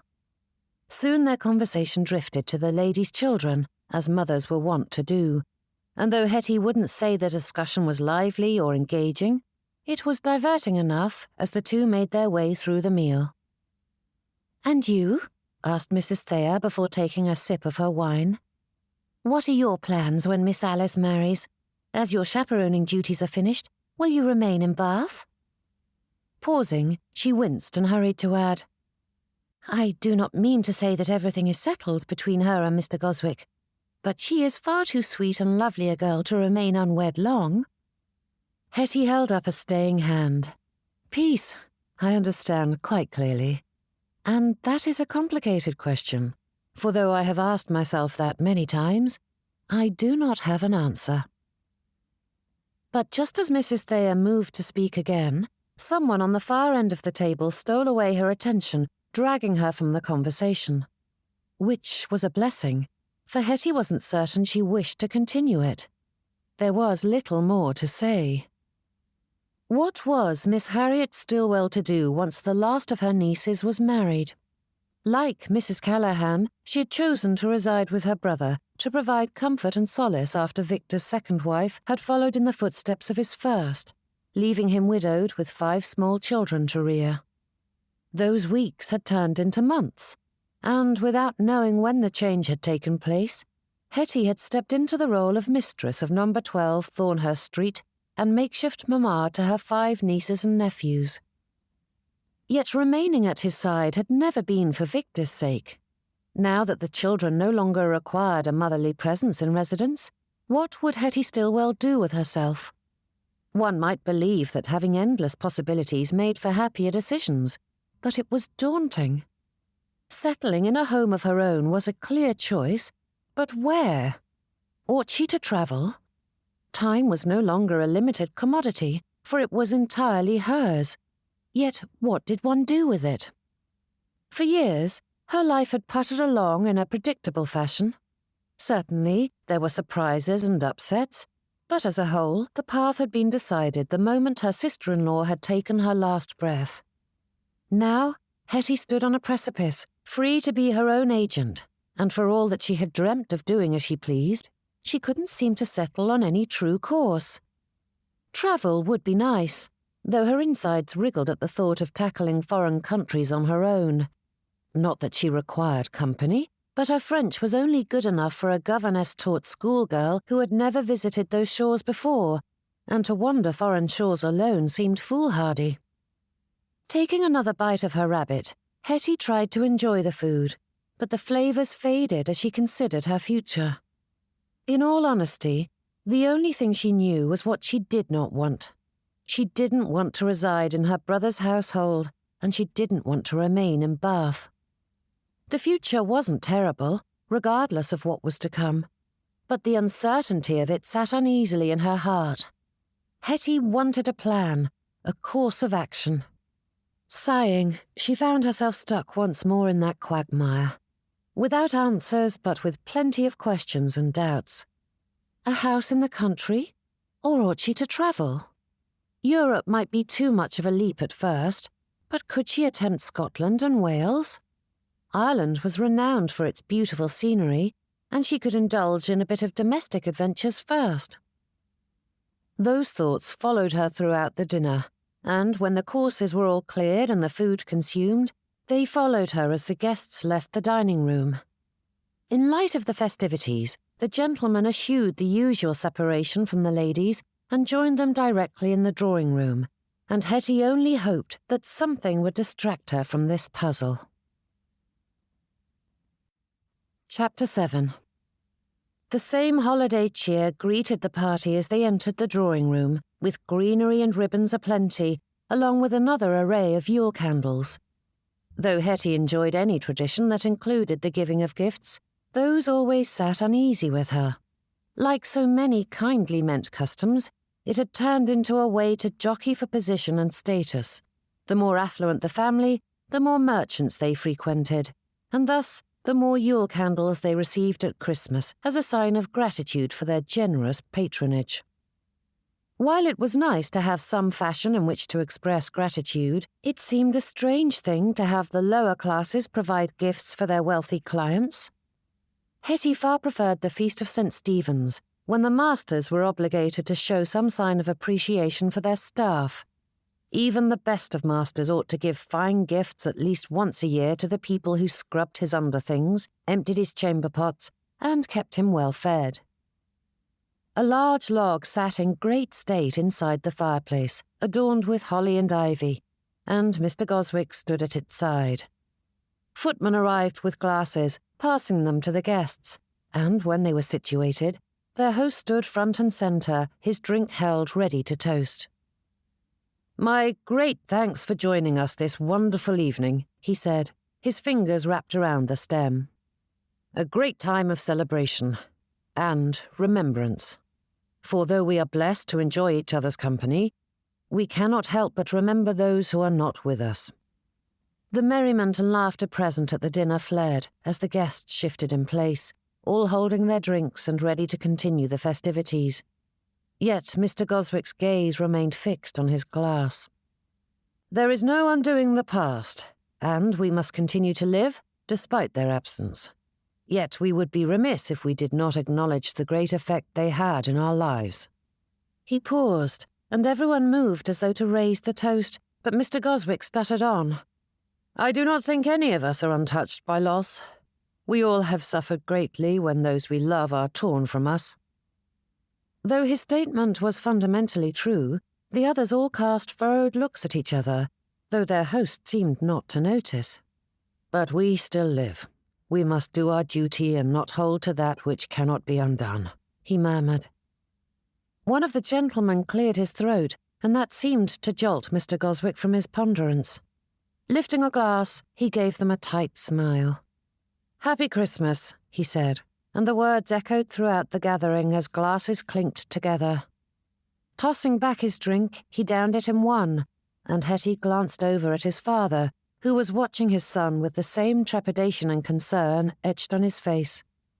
Mr. Goswick reached toward the fireplace mantelpiece, fetched one of the twists of paper from the spills holder, and lit it on an obliging candle.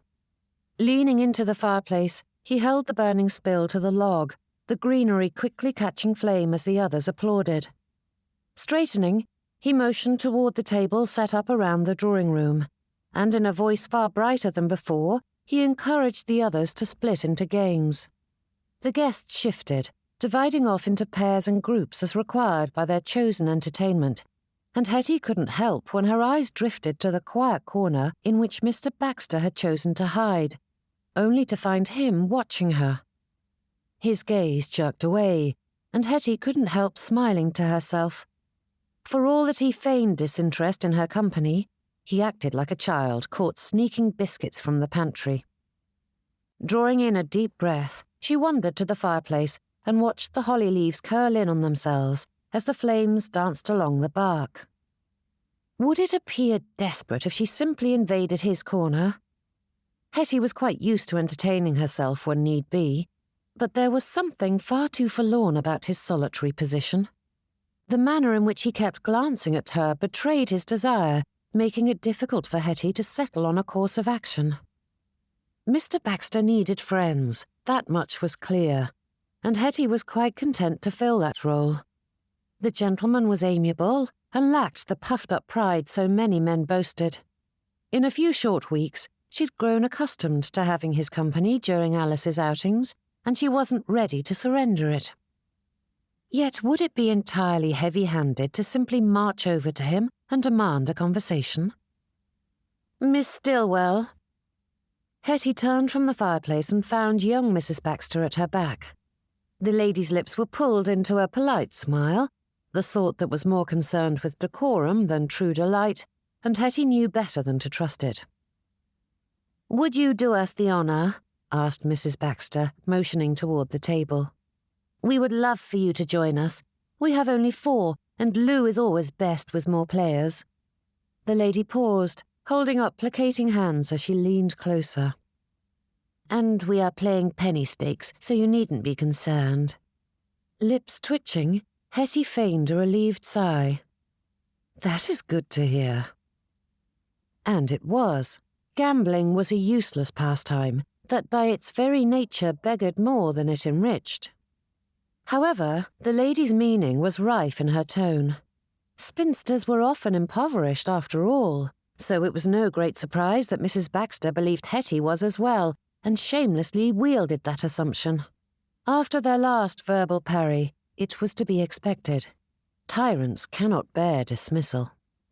Yet for all that Mrs. Baxter thought herself queen of all she surveyed, Hettie had been battling such bullies since before Mrs. Baxter was born.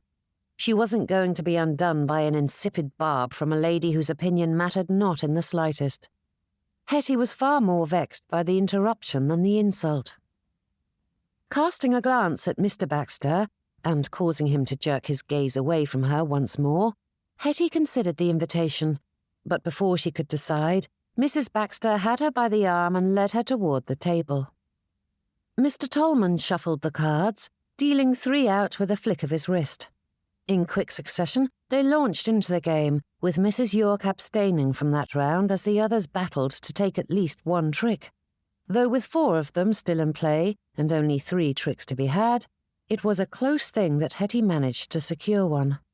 Mr. Goswick looked unhappy to be the odd man out at the end of the round, though he was a good sport and added his penalty to the pot without argument. They continued on, with each winning and losing in turn, while Hettie ignored Mrs. Baxter and the lady's pointed perusal from over the top of her cards. Smiling to herself, Hettie wondered how long it would be before Mrs. Baxter attempted another attack. "So you are the lady who has bewitched my father-in-law," said Mrs. Baxter in a dismissive tone. Mr. Goswick choked on his wassail while Mr. Tolman and Mrs. York's eyes widened for just a fraction of a second before they became far more interested in their hands. Shifting the cards, Hettie sorted through her words. The accusation was ridiculous, of course. With the black band fixed on his arm and his withdrawn behaviour tonight, it was clear Mr. Baxter was still mourning his wife and struggling with his grief. Despite that, and the fact that they only spent time together as chaperones, Hettie knew people enjoyed spreading speculation far too much to leave the poor man alone. However, straightforward denials rarely had the effect one intended. "You cannot be serious, Camilla," said Mr. Goswick, raising his hand to the footman for a napkin. Once the remnant of his drink was clean from his lips, he tossed it atop the table with a huff. "Such a thing to say." "Mrs. Clifton and Miss Bliss asked me about it this afternoon," replied Mrs. Baxter. "If people are being so bold as to ask outright, then many more are whispering about it." Turning her gaze back to Hettie, Mrs. Baxter studied her, though such a disapproving look was far better suited for a standing position when she could peruse the length of her enemy. The lady didn't go so far as to sneer, but it was clear in the arch of her brow that she thought the rumour ridiculous. "Surely people have more to occupy their time than to gossip about a widower and a—" Mr. Goswick halted before he finished his statement, though they all heard the dreaded spinster echoing in the silence.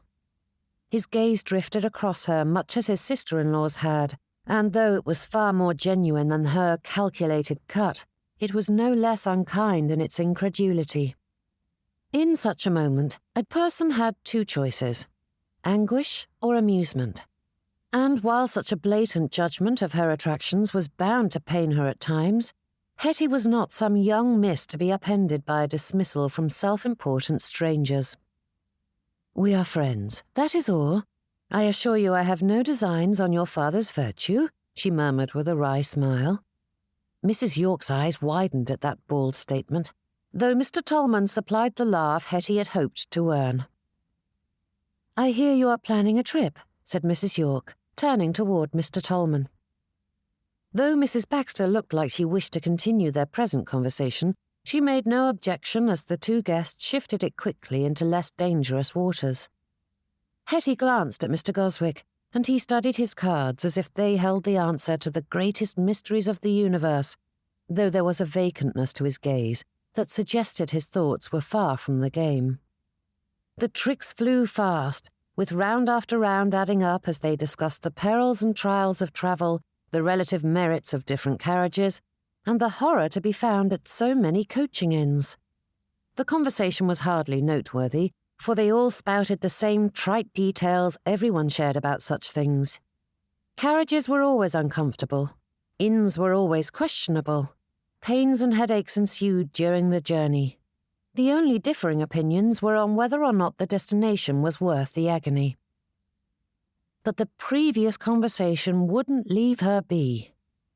Quickly enough, Hettie was free to excuse herself, and she took the opportunity to distance herself from the others. Wandering to the fireplace, she feigned a chill and pretended to warm herself so no one would drag her away once more. For all that Mrs. Baxter likely thought she was licking her wounds, it wasn't the obvious criticisms of her appearance and marital status that lingered with her. It was Mr. Baxter. This evening made it obvious that something was amiss with his family. Clearly, both he and his children were set adrift without their matriarch in the home. Was it any wonder that his daughter-in-law would be so defensive of her family? Hettie certainly hadn't intended to cause more trouble by making Mr. Baxter the source of gossip. In truth, neither she nor he were of much importance to warrant such scrutiny. Friendships were intended to uplift, support, heal. Yet hers was adding to his troubles. It wasn't difficult to see the connection between his distance tonight and his daughter-in-law's agitation. If Mr. Baxter knew of the rumours, it was perfectly reasonable that he would do what he could to stymie them. And though Hettie preferred to have an honest explanation, she couldn't fault him for silently withdrawing either. Mr. Baxter was her friend. At least, Hettie believed him to be. Not all friendships were forged in fire or built over long periods of time, and from the very first, Hettie had liked him. Drawing in a deep breath, she forced herself not to wilt, though her heart made it difficult when it insisted on dredging up memories of their time together and how empty those future interactions would be. Mr. Goswick and Alice were still connected after all. But then, perhaps his son wouldn't ask him along on those outings, and Hettie would return to her role as the silent chaperone, following at their heels. Good gracious, it was getting difficult to hold on to her Christmas cheer when considering such thoughts. Turning on her heel, Hettie spied a pianoforte in the far corner, not Mr. Baxter's hiding place, thankfully. She strode to the instrument and opened the fallboard to reveal the pristine white and black keys. As Hettie was not gifted enough to play by ear, she was pleased to see their hostess had amassed some sheet music. Sifting through the carols, she settled on what looked to be a lovely arrangement of Adeste Fideles, and she took her place at the instrument. Chapter 8. When people moaned and wrung their hands at the heavens, asking why God allowed terrible things to happen to the virtuous, the answer was simple enough. If doing good was a guarantee of protection and happiness for one's entire life, it wouldn't be difficult to do so. Righteousness garnered rewards far greater than immediate gratification or worldly boons, and unfortunately, the twists and turns of the path did not always allow one to see the blessings or their connections to past actions. And though there were no clear benefits from avoiding Miss Stillwell, Baxter clung to the hope that he might see it one day. Seated at the piano, Her fingers ran along the keys, filling the room with even more of the festive spirit, and it was far too easy to imagine pulling up a chair beside hers and passing the rest of the night by her side. Baxter shifted in place, the back of his neck prickling as Stanley's words played through his mind again and again. Their first holiday without Dolores, and he was contemplating how to approach an unmarried lady, one who stirred feelings in his heart that were best left undisturbed. His children were clearly grieving the loss and were at each other's throats, and the last thing he ought to do was stir up more trouble by showing an interest in the lady. Yet of their own accord his eyes travelled to Miss Stillwell. The candles atop the piano were placed to illuminate the music, and gave him a clear view of her profile. Her gaze was fixed on the sheets, her elegant fingers moving about the keys with the lightness of grace that seemed synonymous with the lady. Her hair curled at the nape of her neck and temples, drawing the gaze to her creamy complexion, and though her smile was not present, Baxter had seen it enough times to imagine her dimples peeking out. More than that, Miss Stillwell possessed a lightness of spirit that belied the darkness of the hour and outshone the myriad of candles the servants had lit. That brightness of her soul forever viewed the good in the world around her, yet without the naivety that so often accompanied such dewy-eyed people. Intelligence and humour were only some of her admirable qualities, and when Baxter's mind drifted to the present awaiting him in the library, he added kindness and thoughtfulness to the list. Anyone would be honoured to have such a lady as his friend. What was wrong with seeking her out? Baxter's brow furrowed, and reasons sprang to his thoughts as to why such a thing was a terrible idea. Firstly, his feelings were far more than the friendly variety. Though he had ignored them for some time, there was no denying them, as his heart pulsed with warmth at the very sight of her. He cared for Miss Stillwell. But that did not mean he must approach her with the intention of courtship. Baxter was well versed in keeping his own counsel and setting aside his feelings. How was this situation any different? His brows rose as he considered that. Besides, he needed to thank her for the gift. As his seat wasn't in her line of sight, Baxter was able to draw up quietly behind her. Standing there, he watched her hands move through the happy notes, but his gaze fell to her neck, the line of which was uninterrupted by the ringlets and ribbons so many ladies employed in their coiffure. Her shorn hair lent a grace to the sweep, and he longed to brush a hand along the skin. But Baxter banished those thoughts. There was no need to venture down that path. Miss Stillwell shifted, her head turning just enough to see him there, and she gave a start, her fingers tripping only slightly before she turned her attention back to the music. "Good evening, Mr. Baxter." Her tone was polite and far warmer than he deserved after having ignored her for the majority of the evening. "I fear I have been remiss," he said, moving to stand at the piano's side. Her gaze flicked to him and then back to the music. "Is that so?" "I apologize for not thanking you sooner for the wonderful gift you sent over this afternoon," he said. Miss Stillwell nodded. "I hope you will use them. As long as they do not gather dust, I will consider it money well spent." "You ought not to have gone to the expense," he said with a frown. But she met that with a challenging raise of her brows. "It has been weeks since you first mentioned your love of art, yet you haven't done a thing to rekindle that passion. So I thought it prudent to take the initiative. Everyone ought to have pastimes." Miss Stillwell paused, her fingers stilling, and though the interruption drew a little attention, she made no move to continue. "I am glad you approached. I would like to apologize for what I said earlier." "Is that so?" he asked, parroting her question.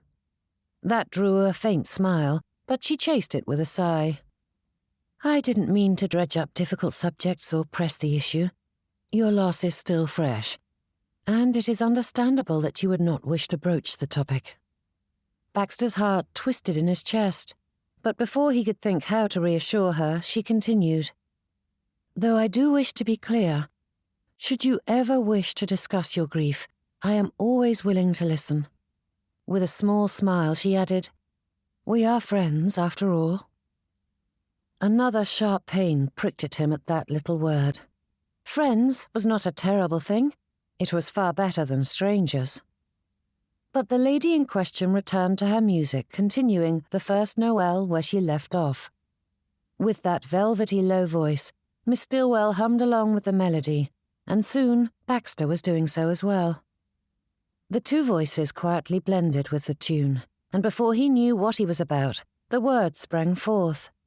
Though the lyrics written on the page were slightly different from those he knew, Baxter felt the joy of the song filling him as he sang of this special time of year and the very first of Christmases.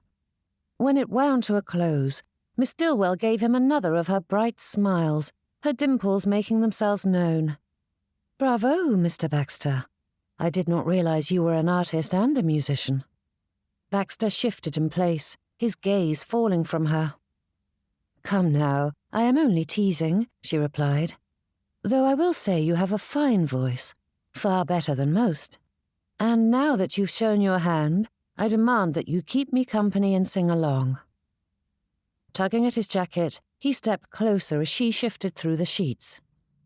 "Any requests?" she asked. Baxter's tongue was well and truly frozen in place. Miss Stillwell simply chose for him and began playing a variation of While Shepherds Watch Their Flocks by Night, and though she had made her demands known, she did not press him any further to sing. A sudden smile brightened her expression, and it held a hint of impishness that Baxter couldn't help but ask, "What is it?" With an arched brow, Miss Stillwell turned laughing eyes at him, then directed them toward her niece before her gaze flicked back to her sheet music. Baxter's brows pulled together as he looked at Miss Alice, whose own expression was filled with equal confusion as her fingers dug into the riot of curls sprouting from the top of her head. As she pulled her hand free, Baxter spied a lemon drop pinched between her fingers, and the young lady stared at the thing. Her companions were all as fascinated by its appearance as she, and they began plying her with questions, to which she had no reply. Baxter slanted a look at the lady's aunt, who sat primly before the piano, her angelic expression betraying not a hint of guilt as her fingers skipped along the keys. "I told you lemon drops would be all the rage," she murmured, her dark eyes turning to meet his, and Baxter couldn't help but laugh. Standing at the parlour window, Baxter pretended not to watch whilst the Stillwells climbed into their carriage. With the candles snuffed, he was shrouded in shadow when Miss Stillwell gave her brother a beaming grin, but then her gaze rose past Mr. Stillwell's shoulder and landed on Baxter. His cravat tightened around his neck, and he raised a hand in farewell. Though he'd thought himself hidden, she raised one in response. For all that the evening had begun on such rough footing, it ended on a happy note.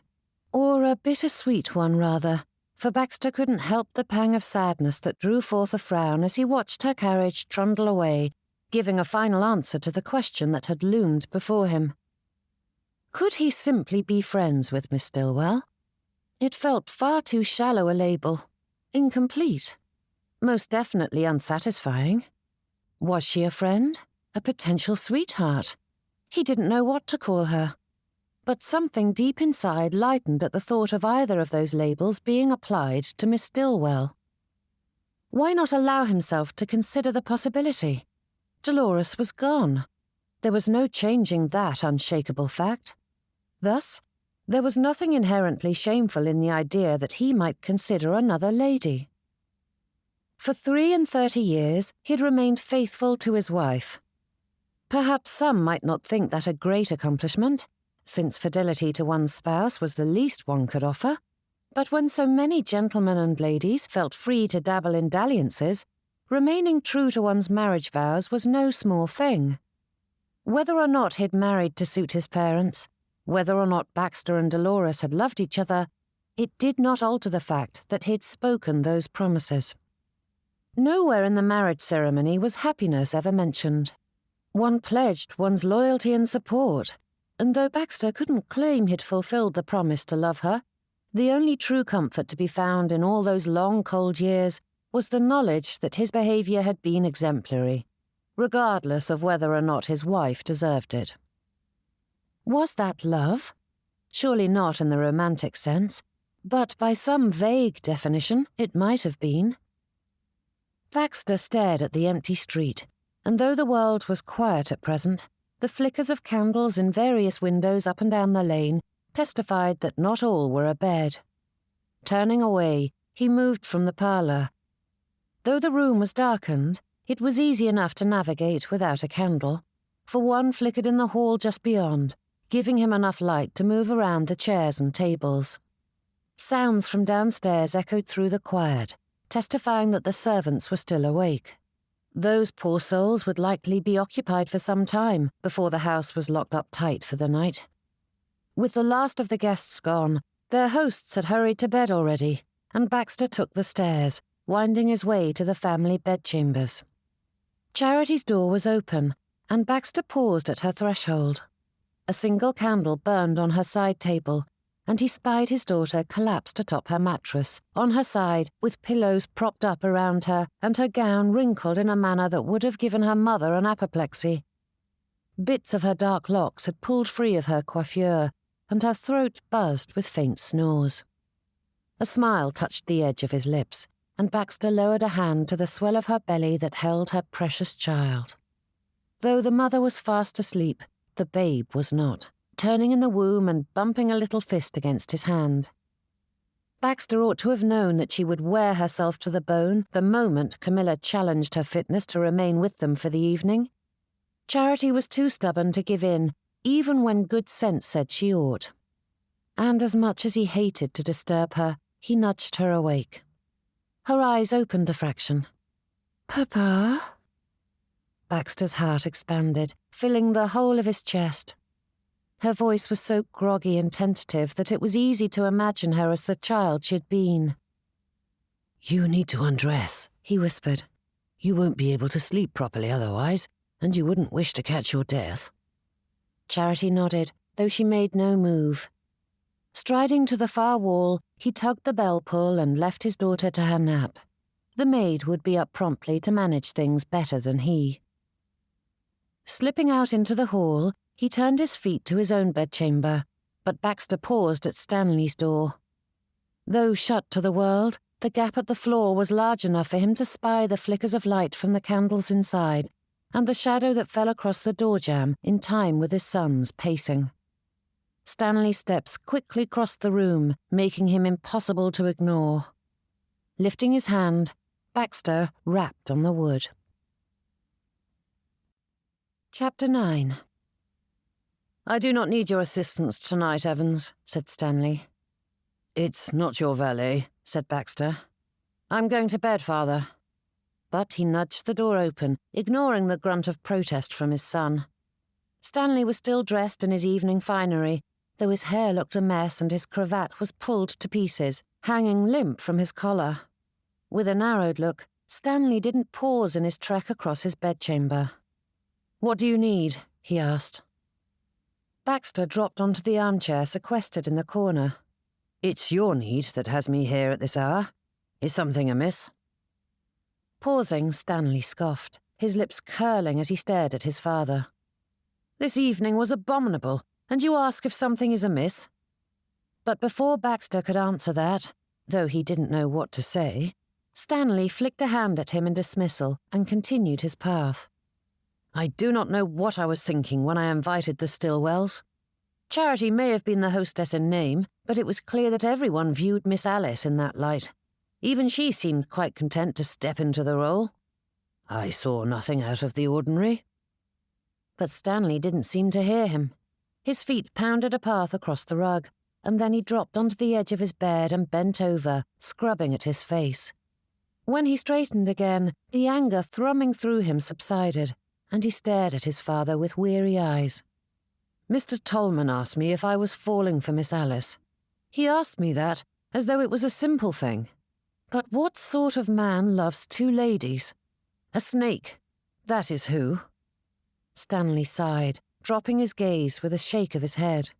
"This courtship has been a mistake." Despite Stanley having spoken the words himself, his brows rose at them as though surprised they had emerged from his lips. "It was difficult enough when I was going against my conscience to seek out Miss Alice.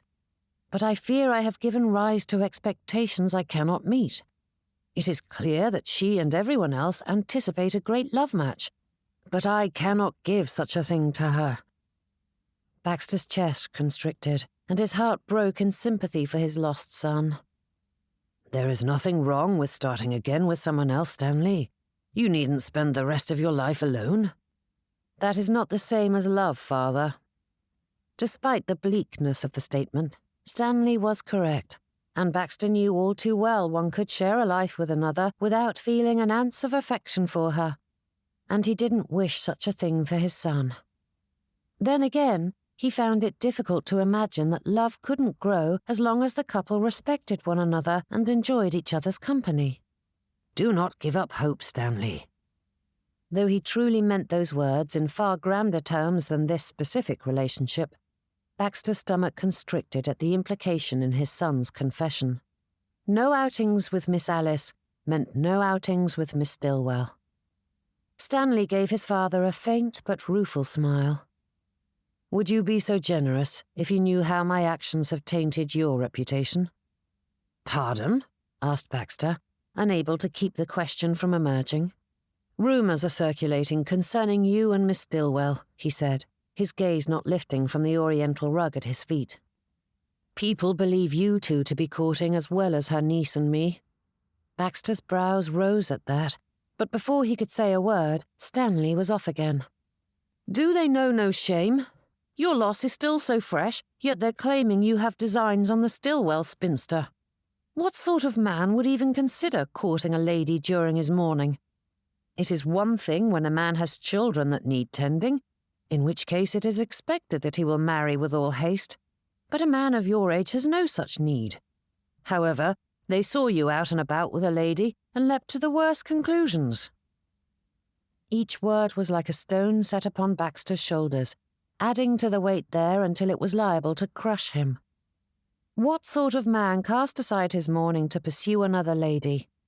But then, what sort of man shed not a single tear for the wife who had been at his side for 33 years? A snake. Yet Baxter couldn't help but say, "You needn't worry about my reputation." "That is good of you, Father, but the more I consider it, the more certain I am," he murmured with a shake of his head. "I have been too hasty, and I've harmed not only myself and Miss Alice, but you and Miss Stillwell." Arguments burbled beneath the surface, demanding that he say something, anything really, to steer Stanley from his course. But Baxter couldn't help but see his son's distress and feel a swell of fatherly concern for him. "Perhaps you moved too quickly, son, but I wouldn't surrender altogether." Baxter cleared his throat, forcing the words out that he didn't wish to say but needed speaking. "Miss Alice may not be the proper lady for you, but that does not mean you must settle for a loveless marriage. Truth be told, I'd rather you not marry at all than go about it in such a manner." Stanley huffed a laugh, his gaze growing ever more bleak. "Oh, that I could. I cannot tell you how much I would love to be in your shoes, Father. You have children and grandchildren. Company and companionship aplenty between us all. What need have you to remarry? How could you ever replace Mother?" The words were like a knife to the heart, twisting deeper with each implication. Protecting his children from the truth of his marriage was a good thing, the right thing to do. There was nothing he could have done to alter the situation, so Baxter had done the one thing he could, protect his children. Yet it stung to realize his children knew him so little. Did they think he'd been happy with a lady who found such delight in tormenting her social inferiors? Who prized money and position over goodness and kindness? For all that she had wished to name her eldest daughter Charity, the lady had not a spark of it in her chest, yet her children believed that theirs had been a love match.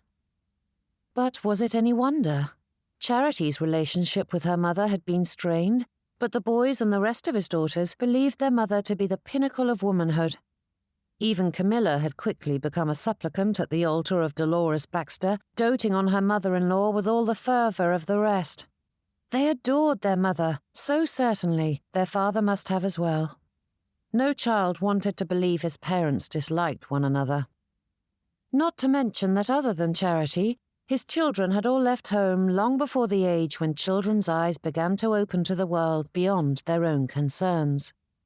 They saw what they wished to see, and those fantasies still ruled supreme.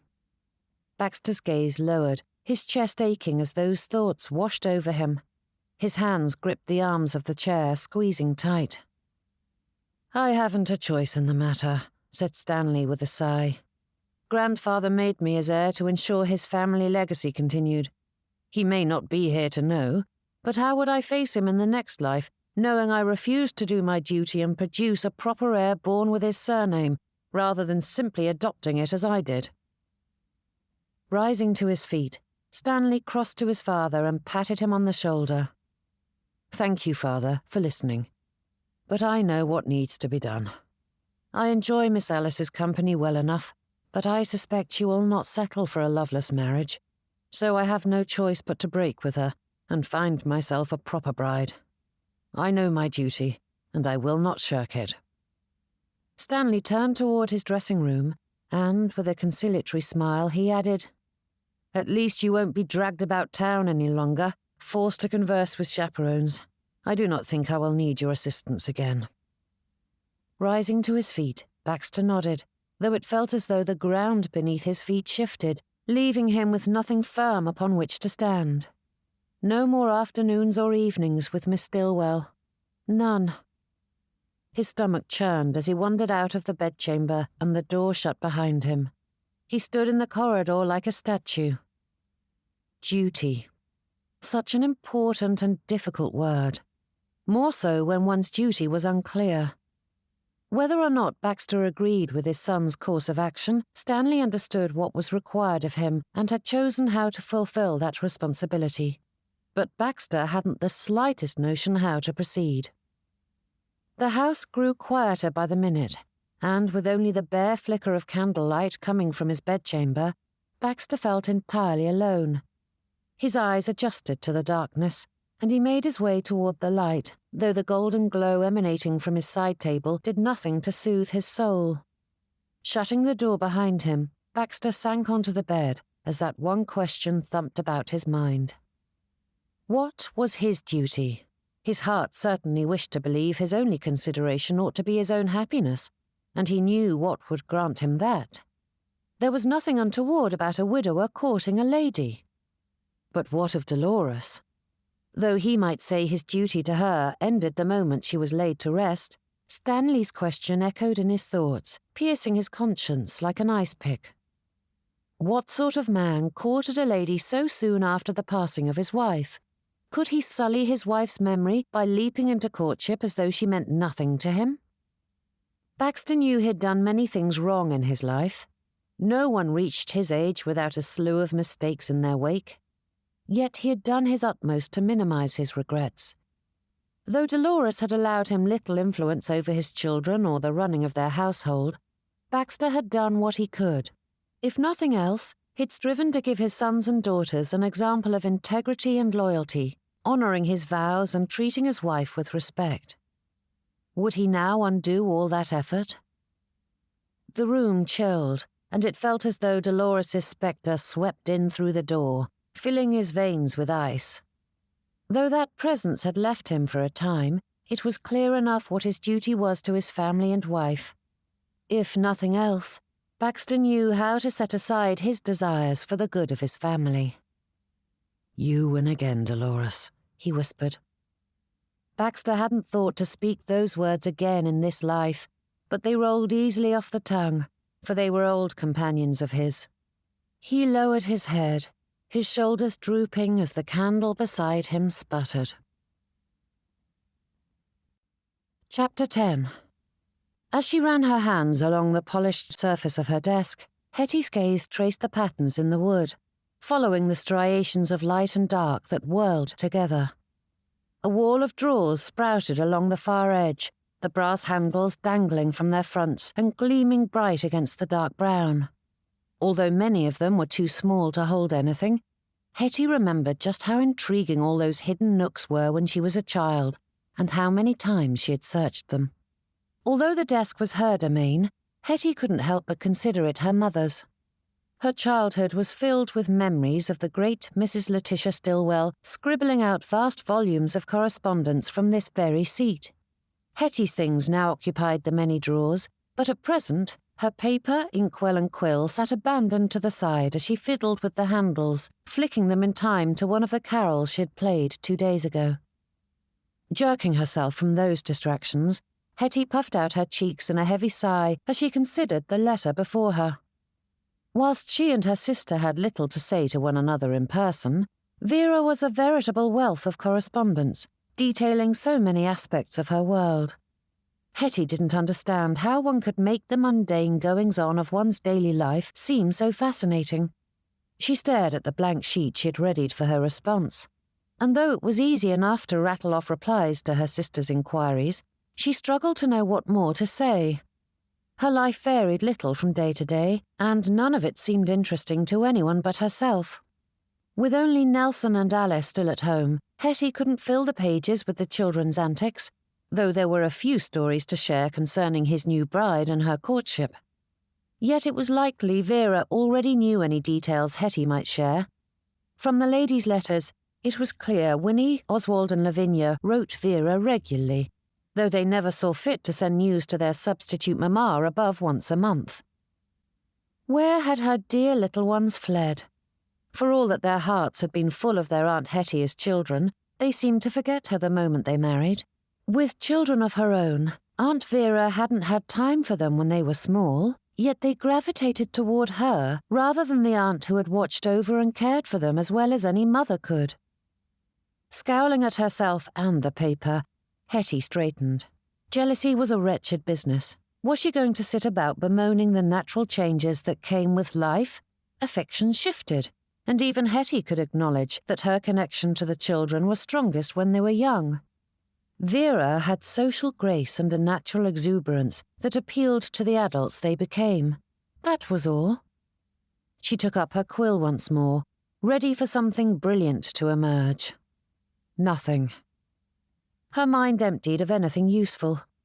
Hettie may be able to fill her journal with thoughts and impressions, but those private musings weren't the sort of details the two sisters shared, which left her with nothing to write. The library door swung open, and Alice swept in with a hearty, "Good afternoon." "Thank the heavens," whispered Hettie, pushing away from the desk to grasp on to the distraction her niece presented. "And how was your morning, sweetling?" "Mr. Goswick and I have decided we do not suit," she replied with the matter-of-fact tone one employs when discussing the weather or some inane detail from the newspaper. "Pardon?" Waving a vague hand in the direction of the door, Alice sat on the sofa. "He called and asked for a private word to explain that he wishes for a loveless marriage.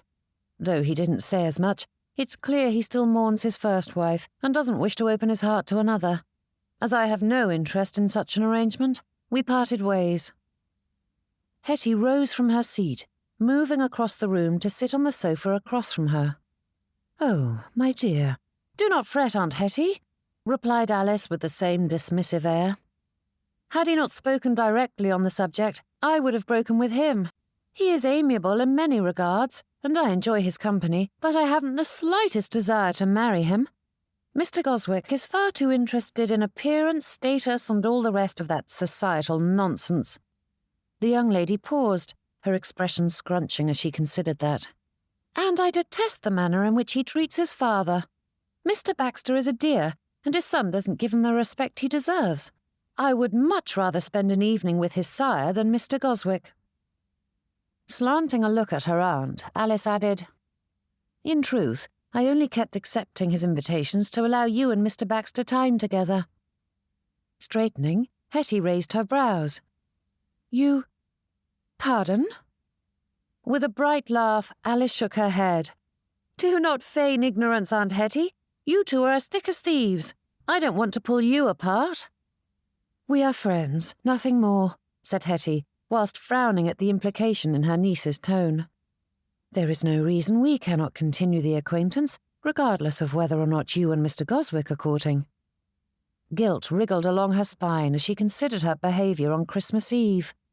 For all that she had intended to keep her distance, the gentleman made it impossible to hold firm to her decision. Mr. Baxter was simply too enjoyable to remain aloof.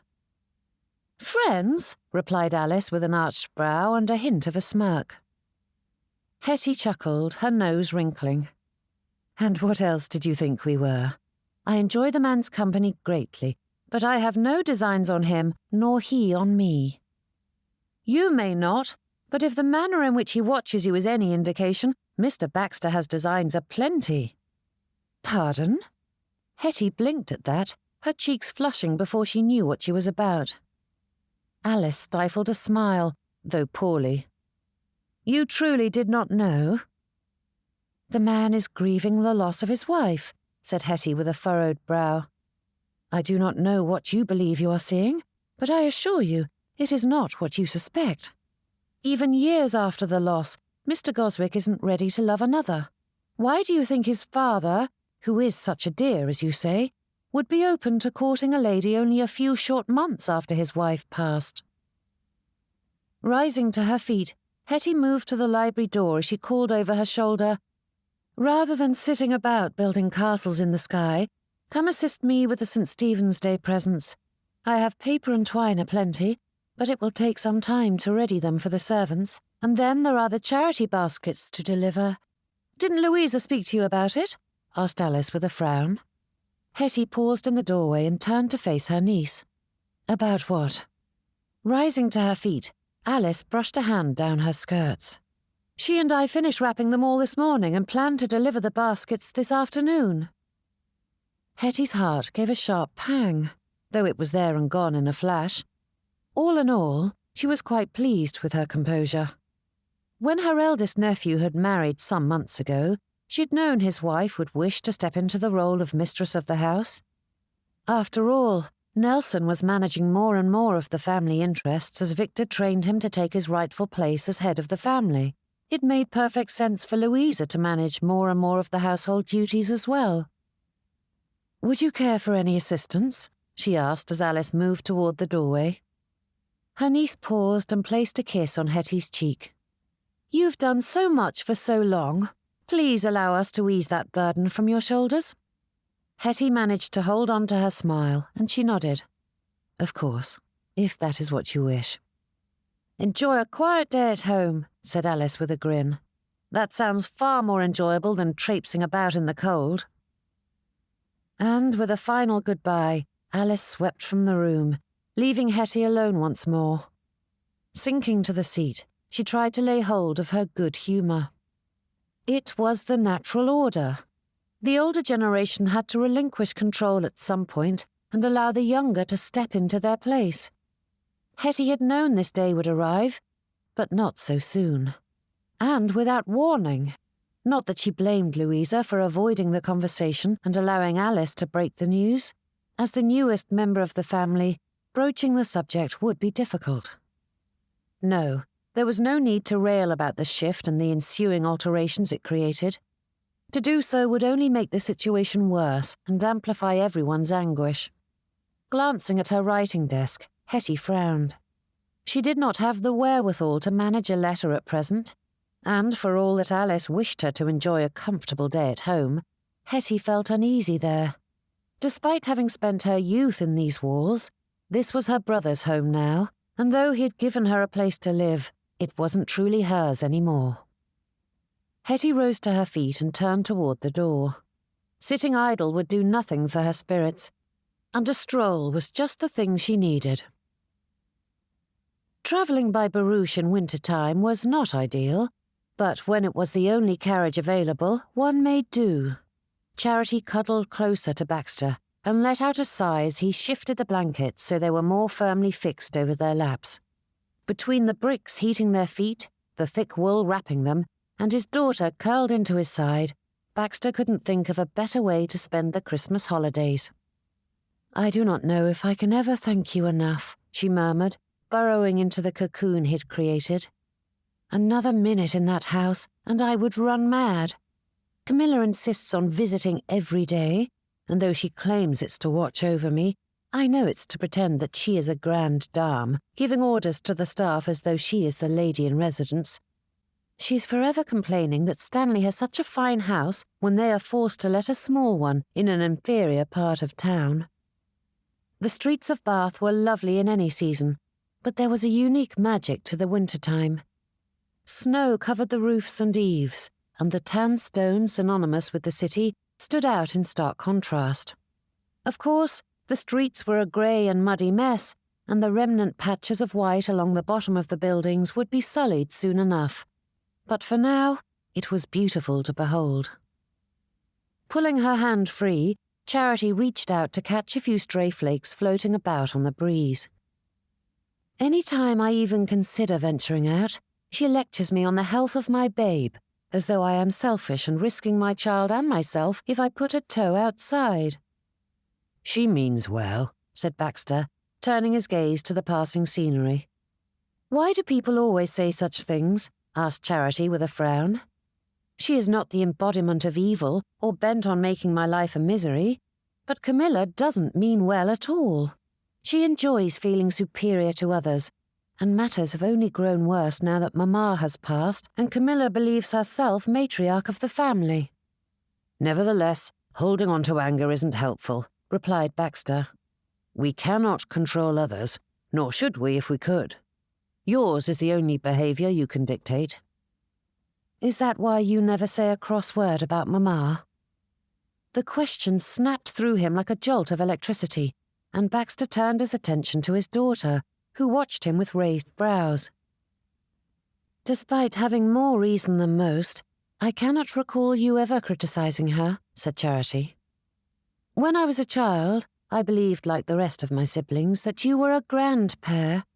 But life shifted and forced me to change my view of the world, and I realized that love wasn't the source of peace in your marriage. Baxter paused, considering what he could and should say. For better or worse, those are the marriage vows, and there is no undoing them once spoken. As I said, we cannot control others, and nothing I did or said ever changed her. It only caused more trouble. Yet she is gone, and you still do not speak a word against her. And I never will, he said with a frown. Refraining from criticizing one's spouse, in public or private, is the least a person can do to honour the vows they willingly spoke at the marriage altar. Disparagement only breeds resentment and fosters discord. No good can come from it. Charity stiffened, her lips pinching together. You are far more kind and forgiving than I can be. Baxter raised a challenging brow at that. If I am not mistaken, you are married to the good friend of your mortal enemies, whom you now count amongst your closest allies. Yes, but much of that antagonism was my own doing. As was marrying your mother.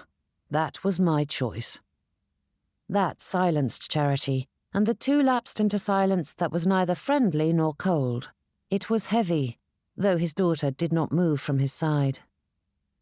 Drawing in a deep breath, Baxter couldn't help but consider how alluring blame was. So easy to do, yet so unhelpful a thing, since few paths in life were taken because of a single decision or action. Did he blame his parents for encouraging the match? The thing had been their doing more than his, yet there'd been no coercion or force involved. They'd simply voiced a preference and left him to choose. Or was it society's fault for its rigid rules?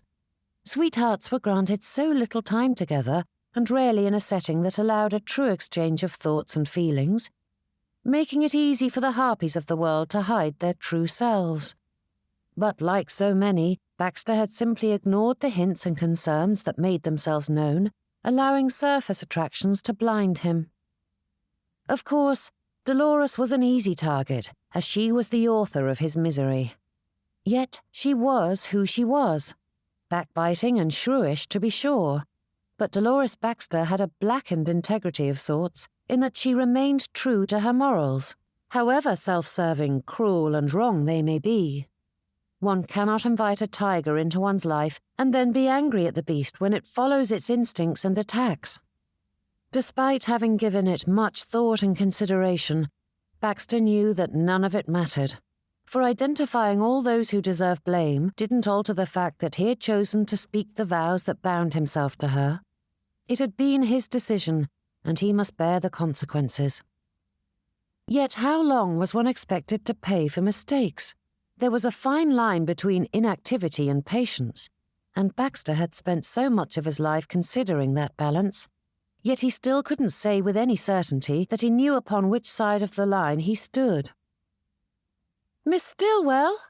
Charity lurched forward, the blanket dropping from her lap as she raised a hand. Baxter jerked, his gaze snapping to where his daughter looked, and when he spied the familiar figure trudging along the side of the road, he couldn't control the quickened pace of his heart, though he couldn't say if it was an anxious or anticipatory beat. Chapter 11. Calling to the coachman, Charity leaned forward with a smile as the carriage pulled up beside the lady. "What a happy coincidence! Where are you off to, Miss Stillwell?" The lady's gaze darted to Baxter and back to his daughter. Though she grinned broadly at the energetic greeting, there was a tightness to her expression that had him studying the lady. "I am enjoying a walk this fine afternoon with no particular destination in mind," she said, holding out a hand to catch a single flake. The occasional flutter was just enough to give the city a festive ambiance, though not enough to cause any real trouble for the traffic. "Would you care to join us?" asked Charity, motioning for her to climb up.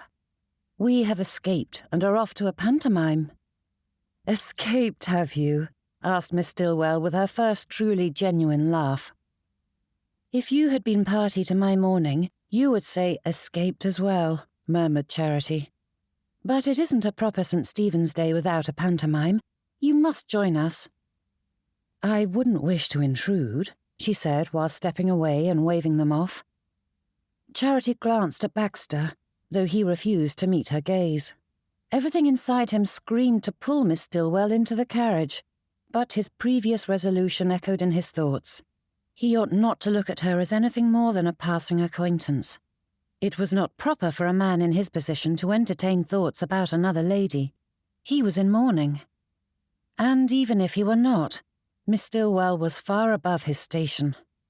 Juniper Court was surviving, but only just, hardly worthy of a lady of distinction and beauty.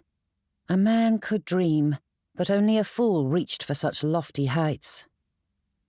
"Please do come," said Charity. "Papa isn't one to shout alongside the audience, and I need someone to make up the difference." Miss Stillwell's expression softened, her lips twisting into a half-smile. "Ah, so you require my assistance." "Most definitely." With a wicked grin, Charity added, "After putting Camilla in her place so thoroughly, I am certain you are a lady worth knowing." The lady's brows rose at that. "You wish to surround yourself with people who put your family in their place?" "You have met my family, and you would ask that?" replied Charity with a put-upon sigh. "And who puts you in yours?" replied Miss Stillwell. "My husband, but I fear he is halfway around the world at present."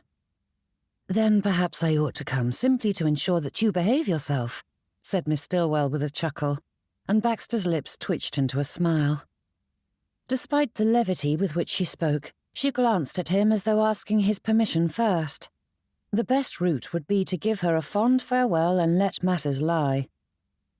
Yet he couldn't help wishing for Miss Stillwell to join them. She was certain to make the outing more enjoyable. And why shouldn't she attend? A final outing together as friends. There was nothing untoward about that. It was a lie, and he knew it, yet he couldn't keep himself from saying, "Please come." Baxter opened the barouche door and stepped down, offering his hand and helping her onto the seat beside Charity. Straightening the blanket over the ladies, he took the bench opposite. "Yes, she will," shouted Hettie as the audience jeered at the stage. The wicked stepmother stamped her foot, glaring them down with a fury that might well set the theatre aflame. "No, she will not go to the ball." "Oh, yes, she will," the audience hollered back before dissolving into laughter. The stepmother harumphed and turned back to her hapless stepdaughter, whilst bumping into a bucket her daughters had placed in her path during their bungling. With a mighty shriek, she toppled, her feet flying over her head. The two girls, who could be called such only because the actors playing them had adorned dresses and appropriate wigs, stumbled over themselves to help the lady up. But the three collided, tumbling one over the other in a heap of limbs as the crowd bellowed with laughter. Straightening, the stepmother righted her wig and stared down the hapless heroine as she pointed at the now empty bucket. "You cannot go to the ball unless you clean all those lentils out of the fireplace." But once the villains of the piece were gone, a flock of birds appeared on stage. Though Hettie knew of a variation of the tale that said the task was performed by white doves, these were most definitely chickens. And rather than sweetly going about their task as directed by Cinderella, the fowl pecked at her and each other, quickly swarming the stage as they sought out their feed. Soon, another actor emerged in a large bird costume to herd them in the direction they needed to go. Hettie struggled for air as she vibrated with laughter. The scene was hardly unique, and she didn't know whether or not it truly deserved such a hearty response, but the crowd's glee was palpable, amplifying the moment. Seated amongst the general audience, Hettie spied the theatre boxes with their highbrow patrons inside. For all that the space and comfort were better there, these seats allowed them to be part of the audience in a much more palpable manner. As a pantomime was intended to be interactive, it was far better to be squished alongside the rest of the crowd. To say nothing of the fact that their view of the actors cavorting was far better. Leaning closer to Mr. Baxter, Hettie spoke loud enough for her voice to carry. "This may be a sign that I am terribly uncultured, but I vastly prefer this to the opera we attended." Mr. Baxter nodded and shifted to respond in kind, his lips drawing near to her ear. "It is good to see you laugh. You seemed distressed when we came upon you." Though he was of a quiet temperament, it did not signify that he had nothing to say. Mr. Baxter's gaze spoke volumes for anyone who cared to notice, and as Hettie stared into those dark eyes, she saw that concern echoing through them along with many questions he did not voice. But then, he didn't need to, for she understood his meaning well enough. "I had a trying day." Hettie paused, her lips pinching together as she reconsidered that. "It has been a trying few weeks, in all honesty." Mr. Baxter's brows pulled low in silent invitation. Jeers from the crowd erupted around them, and her smile broadened as Mrs. Callahan joined in as boisterously as the rest, cupping her mouth for the sound to carry. Turning her attention back to the gentleman at her side, Hettie settled closer to him. With so many around them in such a state, there was little chance anyone was listening to them. "With Alice coming so close to marriage, it has made me think about my future," she said with a furrowed brow. "My eldest nephew is lately wed, so my brother no longer requires me to maintain the household, and my duty to my nieces will be complete once Alice marries, which leaves me at a loss. I do not know what to do with myself." With a sympathetic wince, Mr. Baxter nodded. "I know precisely what you mean. You have a goal to complete, and once it is finished, what does one do? I have felt that at various times in my life, but never more so than in the past year. My last child married, I moved from the only home I have ever known, and I am now widowed. The future stretches before me, and I haven't the slightest notion what to do." Then, giving her a warm smile, he added, "But you are an intelligent and thoughtful lady. I am certain you will sort it out. In the meantime, if you require a listening ear, I am quite willing to provide one." Only a few simple words, yet they nestled into Hettie's heart, filling her with more peace than she'd felt in some time.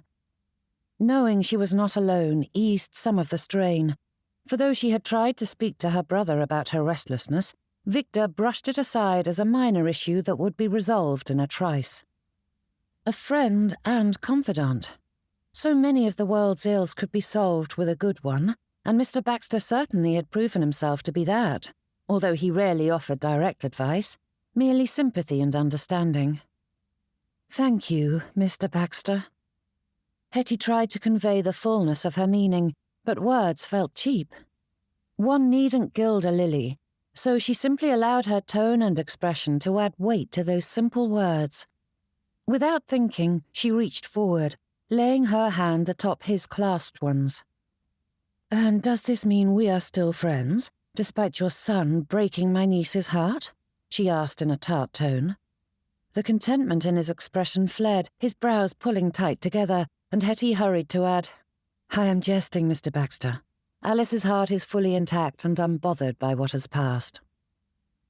Drawing in a breath, Mr. Baxter relaxed into the seat once more, and Hettie couldn't help the gentle smile that pulled at her lips. This man was such a dear. Noise blasted around them as the crowd rose to their feet, jeering at the detestable villains determined to foil the heroine's plans, and Hettie's brows rose as she glanced at the wall of people around them. When her gaze fell back to Mr. Baxter, she found him watching her with such tenderness that she struggled to breathe.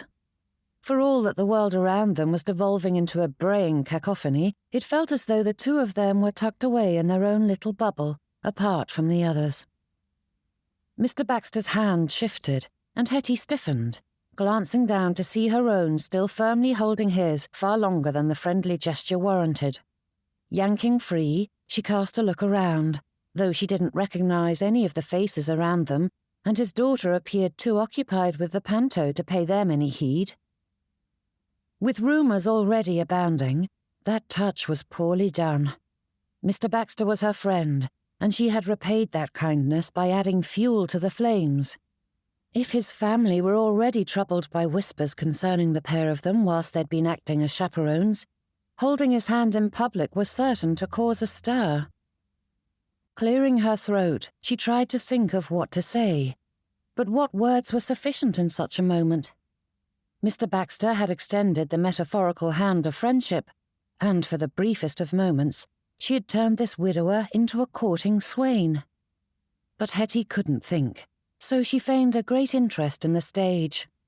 Thankfully, the crowd had settled enough to take their seats once more, and she was allowed a view of the prince trying to mount his valiant steed, whilst the two actors inside the costume made it especially difficult for the hero to do so.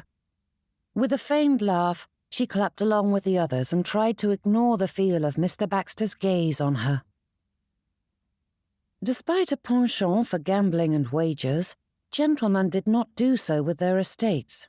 That family legacy was to be protected and maintained precisely as it had been, and from a young age, Baxter had been taught to keep the course. Modernization and investments were bywords, looked upon as necessary for estates too weak to survive on their own. Perhaps if he had learned to eschew his father's teaching at a young age, Baxter might have undone much of Dolores's damage to their finances by mechanizing their production and employing prudent speculation. But by the time he'd set his mind to doing so, they hadn't the funds to do it properly. Enough to save them from ruin, but not to thrive. Baxter cursed himself for acting so slowly then, and again for continuing to be so slow-witted now. Slow to act ought to be written on his gravestone. Miss Stillwell had held his hand, and rather than merely stare at her, Baxter could have taken the initiative.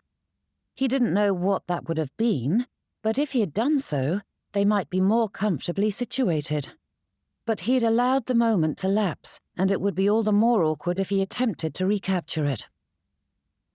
Baxter glanced at her fingers knotted in her lap, and as much as he longed to reach for them, the tightness in her muscles wasn't a good sign. Nor was the manner in which she had snatched back her hand. Then Charity jostled him as she shifted in her seat, and reality dropped down on Baxter once more, crushing him beneath its weight. Had he truly thought to attempt something in front of his daughter? To say nothing of the fact that he'd promised himself that he would be Miss Stillwell's friend and nothing more. Friends did not hold each other's hands, or notice just how wonderful they smelled. Like oranges and a hint of cinnamon, making one think of a warm cup of wassail. Delectable. Baxter jerked himself from those thoughts that were leading him down the wrong path once more. What had taken possession of his good sense? Chapter 12. The holidays were a time of levity and parties, and Baxter was grateful for it. Not so much for being paraded about town, but when the sun set and the Goswick party made ready to leave for the night's entertainment, it was easy enough to feign an illness and gain an evening of solitude. Not that there was much to feign. Baxter's inside still hadn't settled since that afternoon's outing. Would that be the last time he saw Miss Stillwell? Despite having known her for only a few short weeks, Baxter shuddered at the thought of being forever cut off from her wry smile and sweetness of spirit. Their paths might cross again, but clearly friendship was not possible. His heart demanded more. Sitting in his armchair, Baxter rested his sketchbook on his lap, lifting the cover to reveal his first attempts. Having had it only 3 days, there wasn't much to examine, but his thoughts were laid out across the paper. Baxter didn't have the wherewithal to attempt a proper portrait yet, but the little studies of Miss Stillwell's hair, eyes and fingers made it clear who was on his mind at all times. Baxter readied his pencil, sketching the lines of her hands as they'd looked whilst playing the Christmas carols. The moment had taken hold of his mind, giving him a clear picture from which to sketch. What was he doing? Perhaps he ought to leave Bath. Yet that thought was dismissed as quickly as it came. Had he anywhere else to go, Baxter would have settled there. He preferred the country, but with the majority of the income from letting Juniper Court going into the much-needed modernizations, he had little to live on. Stanley was his only child who could afford to keep their pathetic father. Matthias was forced into a profession and struggled to provide for his family, and Charity's situation was only slightly better than her father's. Roberta, Janet or Edith would likely take pity on him, but they had their own families and troubles. Besides, it wasn't their husband's responsibility to aid their silly father-in-law. If he could only get away from the temptation, Baxter could scrub his thoughts of Miss Stillwell. Yet his heart scoffed at that lunacy as his eyes held fast to the evidence that there was nothing to be done concerning his feelings for the lady. The sketchbook proved just how thoroughly he was ensorcelled, and there was no denying the fact. Baxter paused, his hand resting on the paper as he stared at the study he had done of Miss Stillwell's gaze. It was rough, and showed just how much practice he required before his drawings were fit to be seen, if ever, and it was impossible to capture all the many emotions in her eyes, for they shone with her large heart. Dolores had spent her life chasing after the fleeting and fragile prize that was society's praise. How many of their troubles had sprouted from that quest? Finer carriages and newer gowns, large dinner parties and vast renovations, all to exceed society's expectations or be cast down to social purgatory. Baxter had surrendered to her whims, and then his life had revolved around dancing to that tune, forever bowing to their opinion or suffering Dolores's wrath. And he was doing so again. Marrying after widowhood wasn't against the commandments. Though Baxter couldn't claim as wide a knowledge on the subject as many others, he couldn't think of a single scripture or religious text that condemned such a thing. In fact, the Church praised marriage, encouraged it. Only the speed with which he pursued it was questionable. So, if courting Miss Stillwell wasn't a sin, and if public opinion were not a factor, what would he do? The answer to that was simple. Baxter would marry her. If Miss Stillwell would have him, which was a massive uncertainty, as she was far above him in so many respects. Yet he would be a fool not to try. Many husbands court themselves a bride they didn't deserve. And that left only one question. Would he allow Dolores to control him still? Setting down her quill, Hettie reached for her teacup and tested the drink. Her patience had finally paid off, and she drank deep of the wassail without scorching her tongue. It was such a shame that the beverage was so integrally tied to Christmas time. The blend of sweet, tart and spice was the perfect addition to any winter's eve. It warmed a person through from the inside and ought to be drunk all the year long. The house was silent, and though at times that was unnerving, Hettie revelled in the peace at present. With her role as chaperone and hostess, she rarely had an evening free. Of course, Securing this one had required Hettie to tell the slightest of falsehoods, but one's mind required rest as well as the body did, so it wasn't far from the truth to imply that her health required her to remain at home. With her father, brother and sister-in-law attending, Alice didn't require her aunt to chaperone during a small card party. Savouring the flavours, Hettie set down the teacup with a sigh and turned her thoughts back to her journal. She glanced over the pages and couldn't help but notice how often Mr. Baxter's name appeared. But then, he was making steady advances throughout the rambling narrative, taking more control of the pages with each passing day. Dear Mr. Baxter, such a puzzle of a man.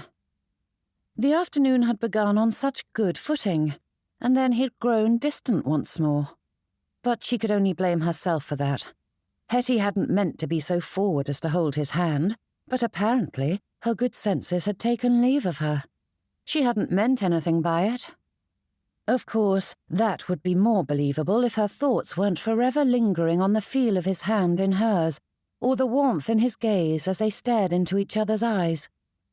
Hettie shook her head and grabbed the lemon biscuit resting on her saucer with a chuckle. Apparently she was devolving into a young ninny who scoured every nuance for some sign that the gentleman cared for her.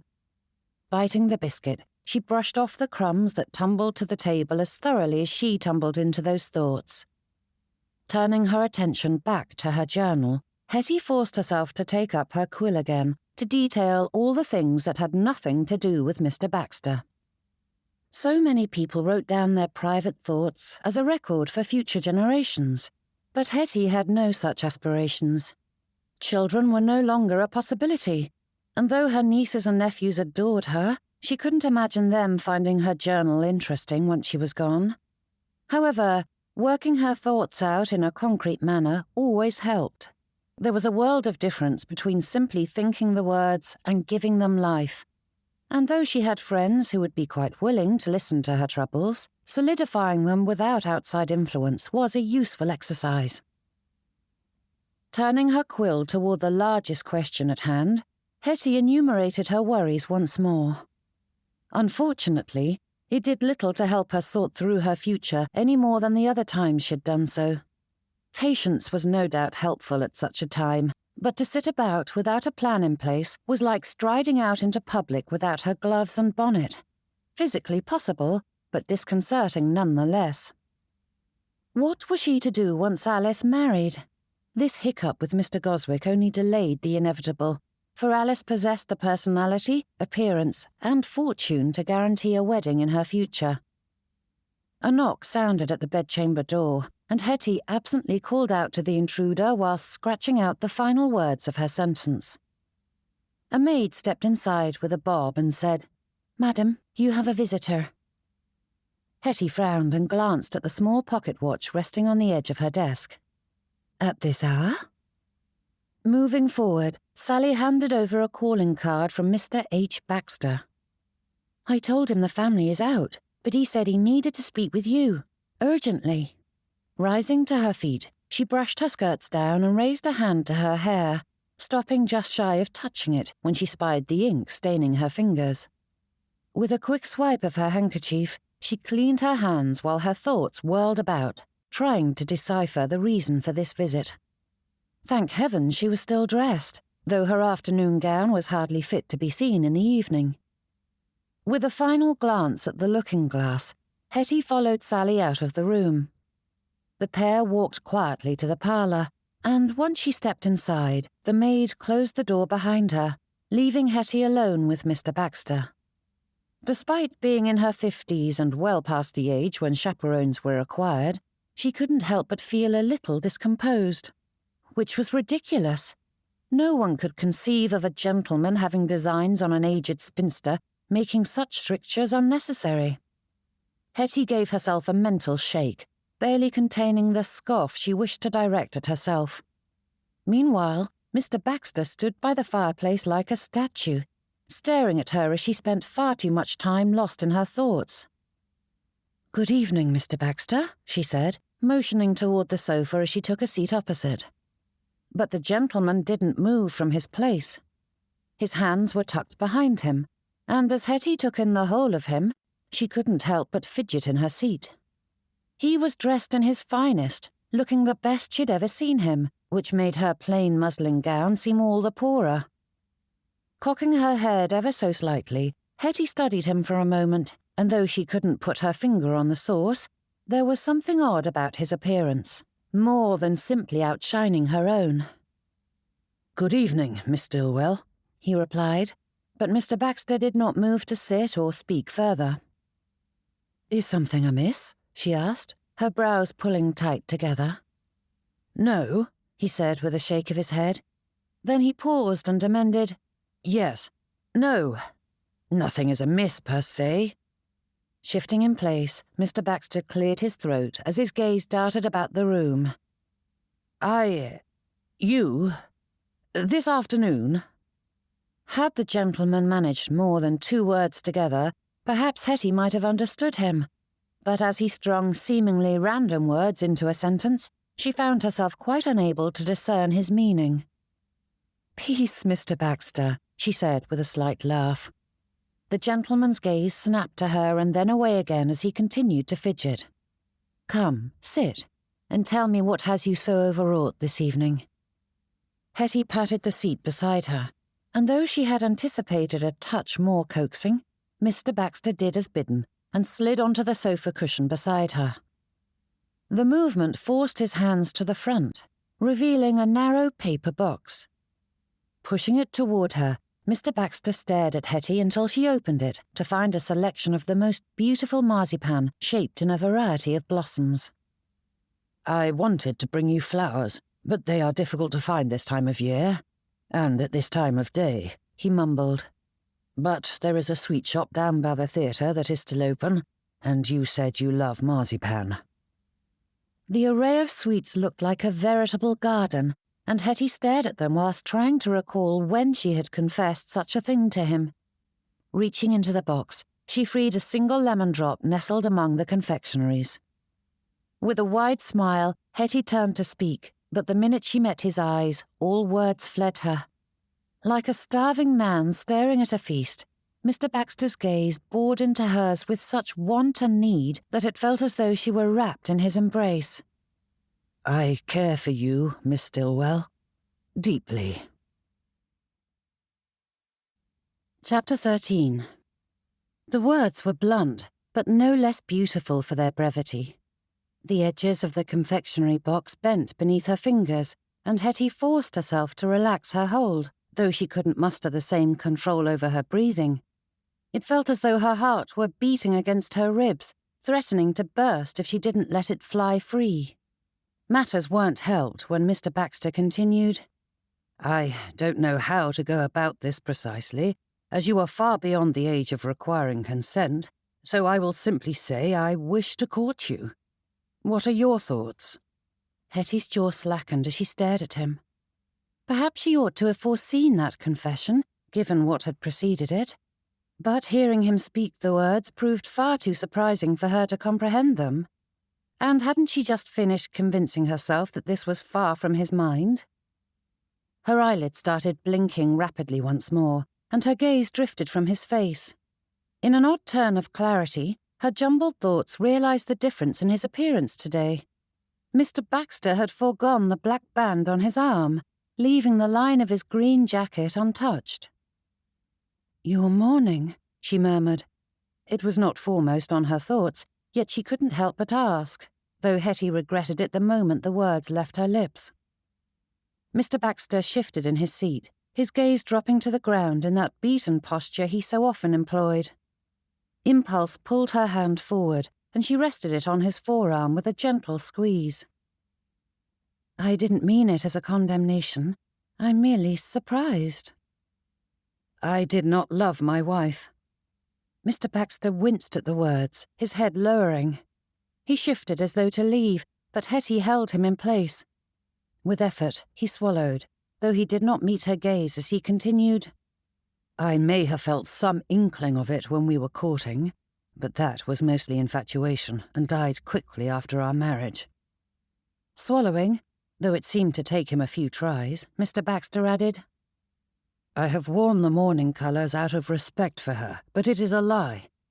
I do not lament the loss." Mr. Baxter jerked to his feet and strode back to the fireplace. "No doubt you think it's disgusting that a man would say such a thing, and I hate myself for it. I tried to love her, I did. And I tried to feel sorrow at her passing. But she was not a kind lady." Hettie's brows rose at his words, but not the ones he evidently believed were shocking. It was the final two. They said so very much about the gentleman, for though it was now clear his marriage had not been a happy one, they were the only criticism he had ever uttered. All the times the subject of Mrs. Baxter had arisen, he'd never spoken a single word against her. And from what his children had said, it was clear they did not know the extent of their parents' discord. Yet the worst criticism he could offer was that she wasn't kind. Tears pricked at her eyes as she considered just what sort of a man would behave in this manner. Though clearly he thought his deportment lacking, Mr. Baxter had proven himself to be the most loyal of husbands and the tenderest of souls. In truth, Hettie didn't know if she could be so charitable in his situation. Her feelings toward the lady were quickly souring as the truth about Mrs. Baxter unfolded. With a heavy hand on the mantelpiece, Mr. Baxter stared into the flames, though something in his posture made her think he wasn't seeing anything. "Though everyone believes me to be nursing a broken heart, the truth is, I do not think I have ever known true love until I met you. Perhaps it is bad form to say such a thing so soon, but from almost the first moment we met, I have longed for something more. I thought I could be content with friendship alone, but I know that is impossible. I cannot remain silent any longer." Hettie forced her hands to relax, for they were destroying the delicate box and the sweet offerings within. Apparently, her brows were simply stuck at the top of her forehead, for they refused to lower. If anything, they climbed higher than she had thought possible. "From almost the first moment we met," she whispered. Blinking rapidly, Hettie tried to stem the growing tears, but hearing anyone claim such a thing, let alone Mr. Baxter, was more than her heart could manage. Miss Harriet Stillwell had managed to catch the eye of a beau or two in the past, but those gentlemen were more entranced by her dowry than her unorthodox appearance and sparkling wit. Never had she thought to entrance anyone from the first moment. And once again, her thoughts lagged, unable to respond, and Mr. Baxter turned from the fireplace, though his gaze remained fixed on the carpet. "I know I am a poor excuse for a beau, and a lady of your caliber could choose another far better than me, but please allow me the opportunity to win your heart." Hettie's thoughts refused to budge, sticking in place as yet another revelation was heaped upon her. A lady of her caliber? A far better beau? She didn't know what to address first, though the fact that he still did not look at her was quite troubling. Mr. Baxter cared for her, deeply, as he had said. The gentleman wanted to court her, and from his words, he seemed to think her some grand prize far better than he hoped to attain. Each revelation was startling in its own right, and Hettie's pulse quickened as she considered each one. "I understand," he said with a sharp bow. "I will trouble you no further." "Pardon?" she managed to ask, though Mr. Baxter did not seem to hear her, for he barreled toward the parlour door with great determination. Despite the harried nature of her thoughts, Hettie recognized a retreat when she saw it, and she shot from her seat, scattering the marzipan across the sofa. Darting forward, she leapt in front of the door, blocking him before he could leave. With a hand on his chest, she stopped him in place. "I did not mean to cause you distress," he mumbled, his gaze still fixed on his feet. "You didn't, Mr. Baxter, but you are too hasty," she blurted. His eyes jerked from the ground and met her gaze, and it was only then that Hettie realized how near he was. Her back was pressed against the door, and Mr. Baxter was close enough that had she breathed deeply, she would have nudged him back a step. But Hettie's attention wandered for a moment when she realized her hand still rested against his lapels. With a tiny shift, her fingers drifted to his shirt front. You surprised me, Mr. Baxter. And heaven help her, Hettie's voice lowered even further, giving her words an intimate tone. Clearing her throat, she shook her head and met his gaze once more, though it was even more difficult to gather her thoughts when he filled her vision. She tried to speak again, but it was her turn to dither as she attempted to cobble words into coherence. Do not leave, please. I was startled, that is all. I learned long ago not to consider men in a romantic light, so I never expected to hear you say such lovely things.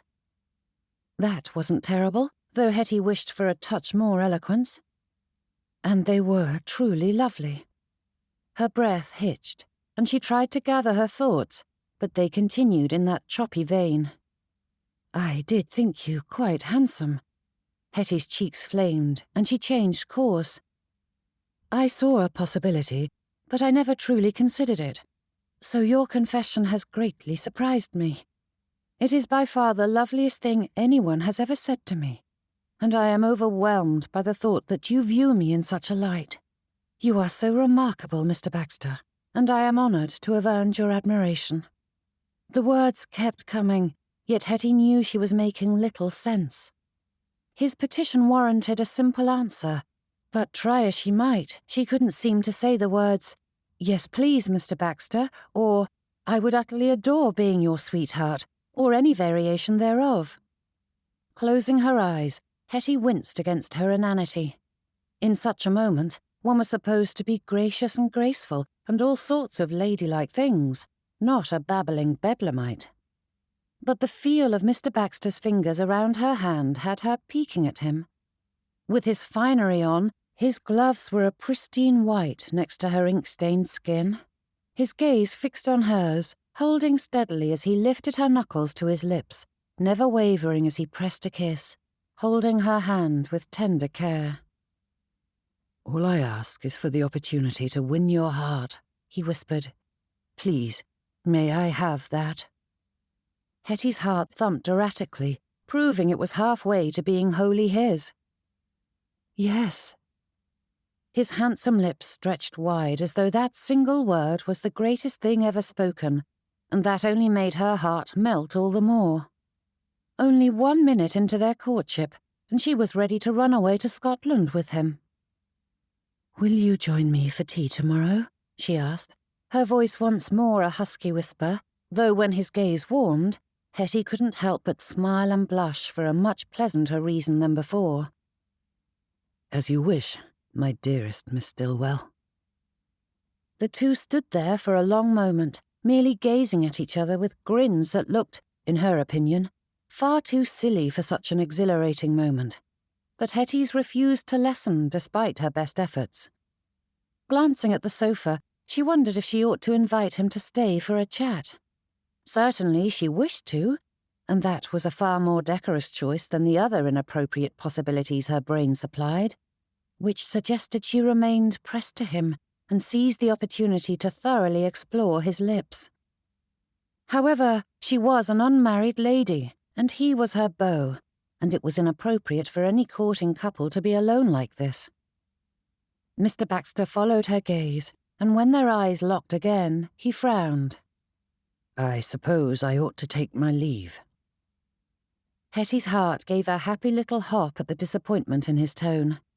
Stepping back, he gave her a low bow, leaning over her hand once more to press another kiss to it before he straightened. "Until tomorrow, my dearest Miss Stillwell." And with that, she stepped away from the door and he swept out. The air in the room evaporated with him, and Hettie stared at the parlour with unseeing eyes. Moving to the sofa, she dropped heavily onto it and gathered up her marzipan, placing each one carefully back into the box. At 52 years of age, Harriet Stillwell had a beau, Mr. Hamilton Baxter. A low chuckle rumbled inside, growing until Hettie couldn't contain it.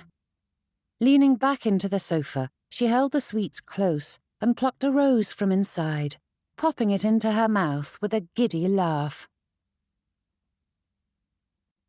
Chapter 14.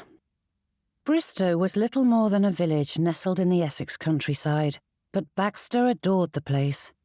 Not only because he'd spent the majority of his life there, but because its quiet ways suited him. A perfect blend of city and country, with people and prestige enough for balls, assemblies and parties, yet nestled in rolling hills and verdant fields. However, Bristow could never match Bath's pretension, a fact his city-born wife had mourned many times. As much as Dolores had railed against leaving Juniper Court, the sentiment had been born more from the embarrassment attached to the relocation and her loss of social standing than the destination. Unfortunately, she'd fallen ill before fully embracing all that Bath's higher society had to offer, and Baxter could well imagine her raptures if she'd lived to see the Snowdons' New Year's Eve ball. In truth, he wasn't certain how his family had gained an invitation to the event. But then, half of Bath was crushed into the house. Flitwick Hall wasn't the finest home Baxter had visited, for Bristow boasted several grand estates within its reach, and Avebury Park and Hardington Hall were certainly a match in size and grandeur. To say nothing of the Lovels' opulent manor, which had the benefit of a long lineage, a title, and wealth to match. But regardless of how many times he had visited such properties, they never failed to instill a sense of awe, which was precisely their purpose. The Snowdons' home boasted a proper ballroom, and the ceiling was gilded in gold and frescoes that would do credit to the finest cathedrals in Italy. Candles by the hundreds lit the room until it was easy to forget the pitch black just outside, and Mrs. Snowdon had brought in a veritable forest indoors, though Baxter didn't know how they'd managed to gather that much greenery. Evergreen boughs draped the walls, the dark greens complementing the gold of the extravagant decorations. Then there was the Christmas tree situated in the corner. The great pine rose like a giant, the candles adorning it glittering against the mirrored ornaments hanging from its branches. When Baxter had first heard of bringing a tree indoors, his mind had conjured up something far more scraggly, but the Snowdons' decoration radiated such beauty that it was clear why Queen Charlotte had brought the tradition to their shores, and why others were beginning to mimic it.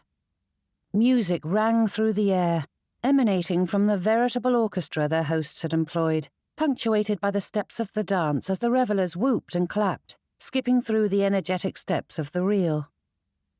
Yet despite all the beauty of the room, it was the entry doors that held Baxter's attention. Holding firm to her father's arm, Charity gave another heavy sigh, her gaze drifting across the crowds with unveiled apathy. Baxter frowned to himself and wondered again whether or not he'd done right by insisting she join them. So close to her confinement, there were many reasons she should have remained at home, but Baxter suspected her spirits would fare better with a distraction. Unbidden, Baxter's mind turned back to last New Year's Day when Lieutenant Callahan had asked permission to marry Charity after their year-long courtship, which had begun during the previous Christmas season. With her child soon to arrive, no doubt it was doubly difficult for her to be reminded that her dear husband was far from her side. Movement to his left drew his attention to the doorway, but it wasn't the Stillwells. Glancing about the room, Baxter cast his thoughts to the available entertainments.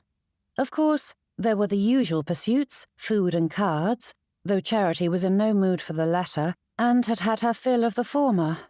Of course, there was the dancing, but that was inadvisable in her condition. Or impossible, more like.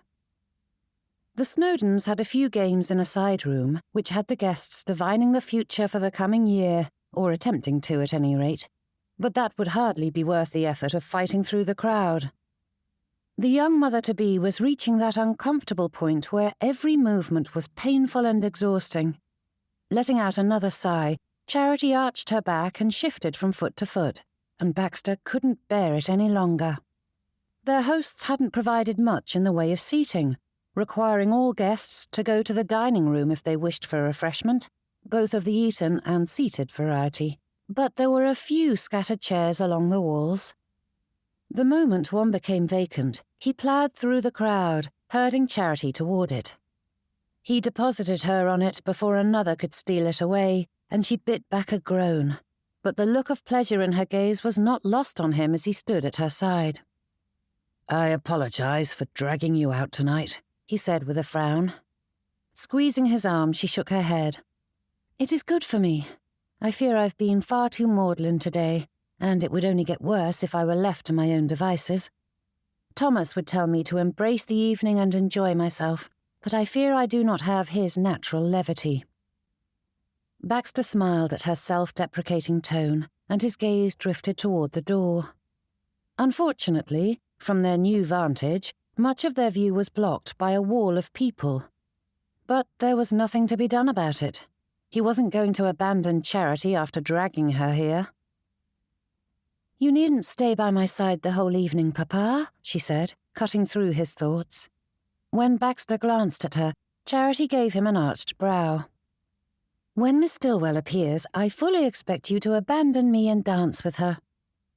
Baxter's throat tightened, and he fiddled with the cuffs of his jacket, straightening them. "Pardon?" But his daughter merely smirked. "Do not feign ignorance, old man. It is a miracle the others haven't discovered the truth, but I am no fool. You are courting her, aren't you?" "I am surprised you would suggest such a thing." Charity held up a silencing finger. "Don't you dare, Papa. Despite hardly ever venturing outside before, the past 4 days have seen you gone more often than you've been home." "I have been enjoying the Christmas festivities." "And you two were quite cosy during the pantomime," she countered with a lift of her chin. "And you cannot go a quarter of an hour without mentioning her." Mouth agape, Baxter shifted in place. There was no defense against that, especially when his cheeks began to redden. "Please, tell me the others do not suspect a thing." Charity's smile fell, her brows furrowing. "Are you ashamed of her?" "Heavens, no!" Baxter lowered his voice and glanced about, though no one seemed to notice, except the elderly lady on Charity's other side, who jerked awake from a doze. "But neither do I relish the thought of telling the rest of the family. Please do not speak a word of it to them." Nose wrinkling, Charity considered that. "They've already heard the rumours and dismissed them. But if you continue as you have, they will discover the truth in time, which might be for the best, as it will allow them to acclimate to the idea, rather than springing it on them all at once. Besides, it is none of their business who you court." For all that her words were perfectly sensible, Baxter's heart sank a touch, and a prickle of fear skittered down his spine at the thought. Charity's logic was sound, and it was a proper course of action, one Baxter had considered when he'd chosen to remain mum. Yet as much as he tried to cling to that hope, deep within him he knew the truth. The rest of the family would never celebrate his courtship, whether it was sprung upon them or slowly introduced. Heat filled his face, and Baxter's gaze dropped from his daughter. What sort of a man feared his children? Rising from her seat with a dainty grunt, Charity embraced him. "Do not let them sway you, Papa. Do not feel guilty for finding happiness. I like your Miss Stillwell, and she is a good match for you." Baxter drew in a deep breath, reveling in the feel of her arms around him. Such affection was so rare in his life that he couldn't help but bask in it, despite the public nature of the display. But when someone nudged at them, and he turned his gaze to find a matron attempting to edge Charity away from the seat, Baxter released her, and she quickly dropped back into place with a narrowed look at the usurper. The lady turned her nose up and walked away with a sharp huff. Tugging on his sleeve, Charity drew his attention back to her, and with a broad smile she added, "I just spied the Stillwells." His gaze darted to the doorway, and through the shifting mass he caught sight of a familiar coiffure. Though shorn locks were not entirely uncommon, the style was far too passé for it to be anyone but Miss Stillwell. Glance darting between his sweetheart and his daughter, Baxter stood there, frozen in place. "Go get her, you fool," said Charity with a laugh, pushing at him, and Baxter required no further prodding. A woman of her age ought to have more self-possession than this. But then, most women of her age had already experienced the giddy joy of a courtship. For all that Hettie had developed much self-control and decorum over the years, it fled the moment she caught sight of Mr. Baxter in the crowd. With so many packed into the Snowdons' ballroom, it was difficult to see beyond the writhing wall around her. But it took only a quick flash of his smile for Hettie's pulse to quicken until it mimicked a hummingbird's wings. That mop of grey and brown disappeared and reappeared as he wove through the guests, his gaze never straying from her as he battled toward the entrance. And Hettie just stood there, her breath seizing in her lungs as she grinned like the absolute fool she knew herself to be. Victor moved from her side with a chuckle and a shake of his head, and the rest of the family followed suit, leaving her there as Mr. Baxter came to stand before her, dipping into a bow. Miss Stillwell. With the crowd, the musicians, and the dancers all adding to the cacophony, Hettie wasn't certain if she'd actually heard the words or if her memory simply supplied his warm voice, but the greeting sank into her heart. Hettie's cup truly ran over, and for all that she hadn't believed herself to be capable of experiencing more elation, that cup expanded with each moment they spent together, allowing more joy to flow into her. But whilst she longed to greet him in a far more enthusiastic manner, Hettie was all too aware of the eyes around them. "Mr. Baxter," she said with a curtsy. "Would you honour me with a dance?" he asked, offering up his arm. Some part of her knew she ought to regulate herself. Though it had been quite a few years since her first foray into society, she recalled the warnings to be circumspect in her eagerness, as it could give the wrong impression to the gentleman. Yet Hettie couldn't think of any impression she'd rather give Mr. Baxter than that she welcomed his attentions, revelled in them, in fact. And so she beamed as they slowly wove through the crowd side by side, struggling against the tide, though unwilling to relinquish their cosy position. Chapter 15. Turning his head, Mr. Baxter gave her a wicked grin and leaned close to whisper, "Do you know how much I love hearing you speak?" Hettie couldn't help but blush, her lips straining to keep her smile from growing to ridiculous levels. "Your voice is so warm and rich, like a fresh bread pudding smothered in decadent custard." Mr. Baxter paused, his expression faltering as he considered that. "That sounded far better in my thoughts." Not bothering to hide her laugh, Hettie patted his arm. "I assure you all your compliments are perfectly lovely." Good gracious, she adored this man. Though Hettie had fostered warm feelings for him long before that beautiful night in which he had declared himself, they paled in comparison to the fire stoking inside her with each hour spent in his company. Their conversation struck up as though there'd been no pause between this and their previous one. Though Hettie couldn't swear they began precisely where they'd ended that afternoon, it certainly felt as though each discussion melded into the next, flowing from one to another like the great system of rivers and canals that stretched across the country. And when the next dance began, they took their places amongst the quadrille, and Hettie gave a silent prayer of thanks that the tune was slower, for her joints were beginning to rebel against the quicker tempos. Hettie and Mr. Baxter took their bows and curtsies in turn as the introduction was played through, and though she bemoaned the fact that this dance didn't allow her to face her partner, they conversed far more easily side by side as they awaited their turn through the steps. Slanting a look at Mr. Baxter, Hettie gave him a faint smile as she moved forward. Shifting through the figure, she kept her gaze on him as much as possible without bungling her part. Flirting was not a natural skill for everyone, and she knew all too well how awkward it could be. Yet she couldn't help but attempt it with Mr. Baxter. She wasn't entirely certain how others managed it so easily, or what their tricks were, but she filled her thoughts with all the sweet and wonderful moments they'd shared, and hoped they shone in her eyes. When they came back to their places, and it was time once again for the others in their square to move through the steps, Mr. Baxter leaned close. "How has your search been faring?" he asked. "My search?" Hettie straightened, her brows rising.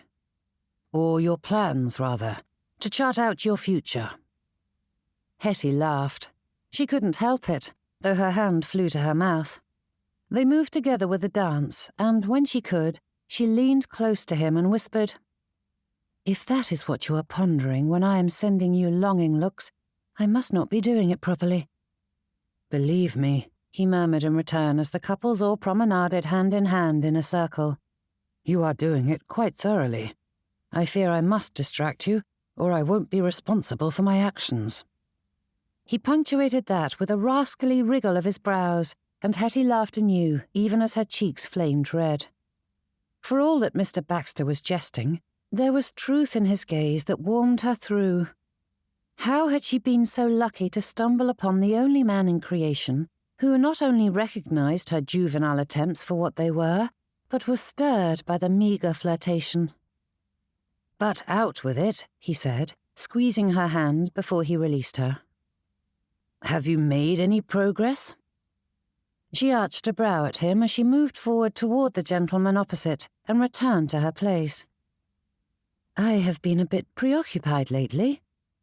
Mr. Baxter's lips twitched with a laugh as he moved forward as well, moving to the lady opposite before returning to his previous position. "Jests aside, I do hope you are still considering it," he said, the laughter in his voice fading as they stood side by side. "Though I've had little time the last few days, I have been spending more of it sketching, and it's invigorating. I've considered hiring a tutor to help me learn more." A jolt swept through her, and Hettie didn't regulate her grin as she beamed at him. "That is wonderful. You really must." "Thank you for giving me the sketchbook and pencils. I doubt I would have ever attempted it otherwise." Her throat tightened as her heart thundered in her chest. The dance pulled them apart, and she refused to allow the sentiment to overtake her, though it was a near thing as her vision blurred. Such a little admission, yet it filled her with such power and warmth, thrumming through her as she'd never felt before. For all that she might have inspired him, Mr. Baxter returned it in kind. Hettie couldn't help but feel his excitement leach into her, filling her with possibilities that she hadn't truly considered. Not seriously, at any rate. Despite having pushed him to dive into his hobby, Hettie hadn't turned that logic on herself. When they were deposited back in place, she glanced at him and said in a low voice, "When I was younger, I wanted to learn the flute. I've often thought about trying my hand at it, but it seems odd to take lessons at my age." Mr. Baxter didn't dismiss this out of hand, instead considering it for a moment. "I understand, and I admit I feel the same way. However, I know I cannot learn it all on my own. I do not know the first thing about other art mediums, and I would like to learn." "Then might we agree to do it together?" she asked, holding out a hand to him. Hettie paused and reconsidered that. "Not together, per se, as we will have separate lessons, but as in we will both do so." Mr. Baxter took her hand in his, and they shook on it, though his touch lingered, his gaze holding hers in a manner that made her remember the kiss he'd bestowed upon it only a few nights ago. Hettie's cheeks flushed deeper red, though she couldn't drop her gaze. The gentleman in the pair to his left cleared his throat, and Baxter forced himself to drop Miss Stillwell's hand, and found the other couples in the quadrille watching them with varying expressions, ranging from amusement to disapproval. The lady across the way pointedly examined his mourning band with a frown, and though Baxter stiffened at the obvious disapproval, Miss Stillwell's hand drifted toward his, brushing against his in a light reassurance. And Baxter could breathe again.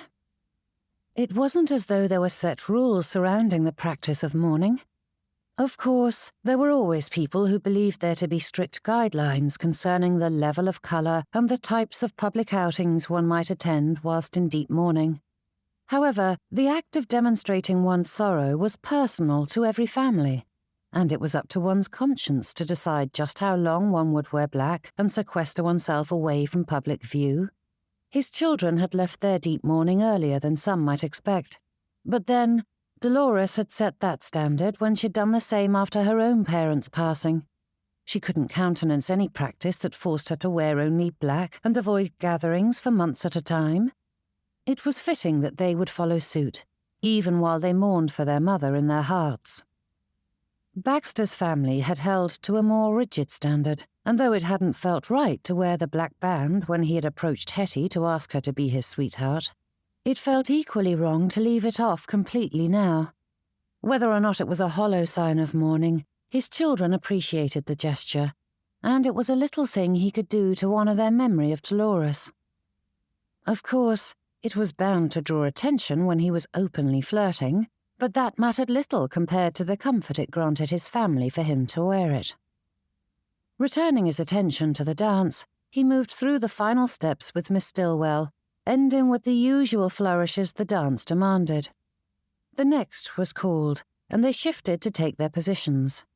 With his thoughts so full of Miss Stillwell and the band on his arm, Baxter didn't realize precisely what was happening until the musician struck an energetic tune, and they were thrown into the midst of a reel. Miss Stillwell's eyes widened as she embraced the dance, skipping along through the rapid steps without missing a beat.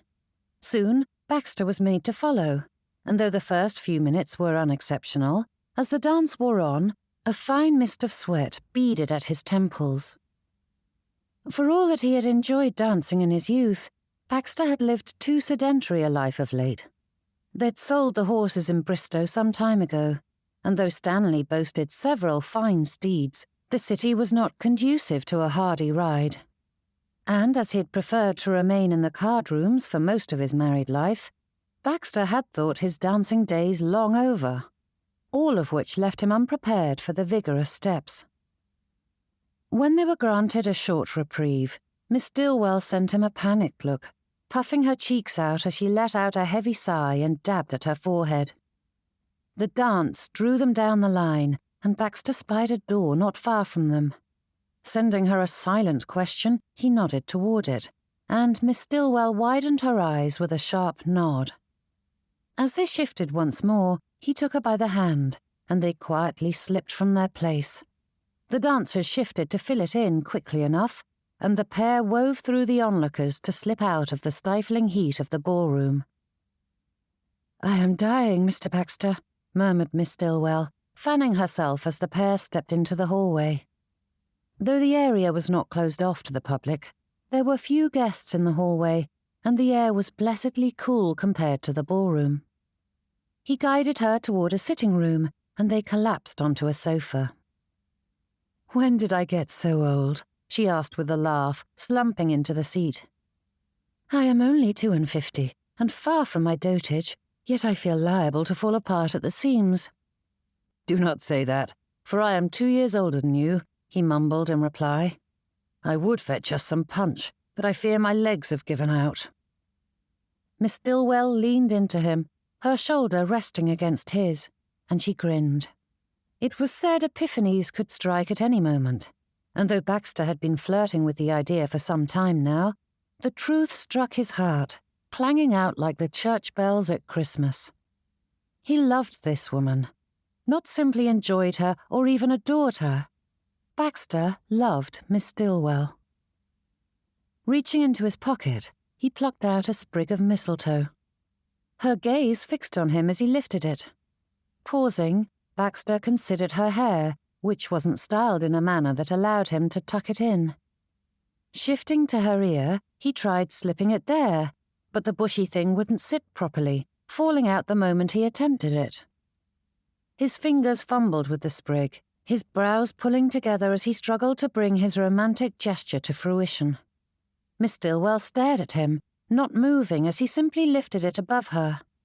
Heart thudding, Baxter leaned closer, his lips longing to feel hers.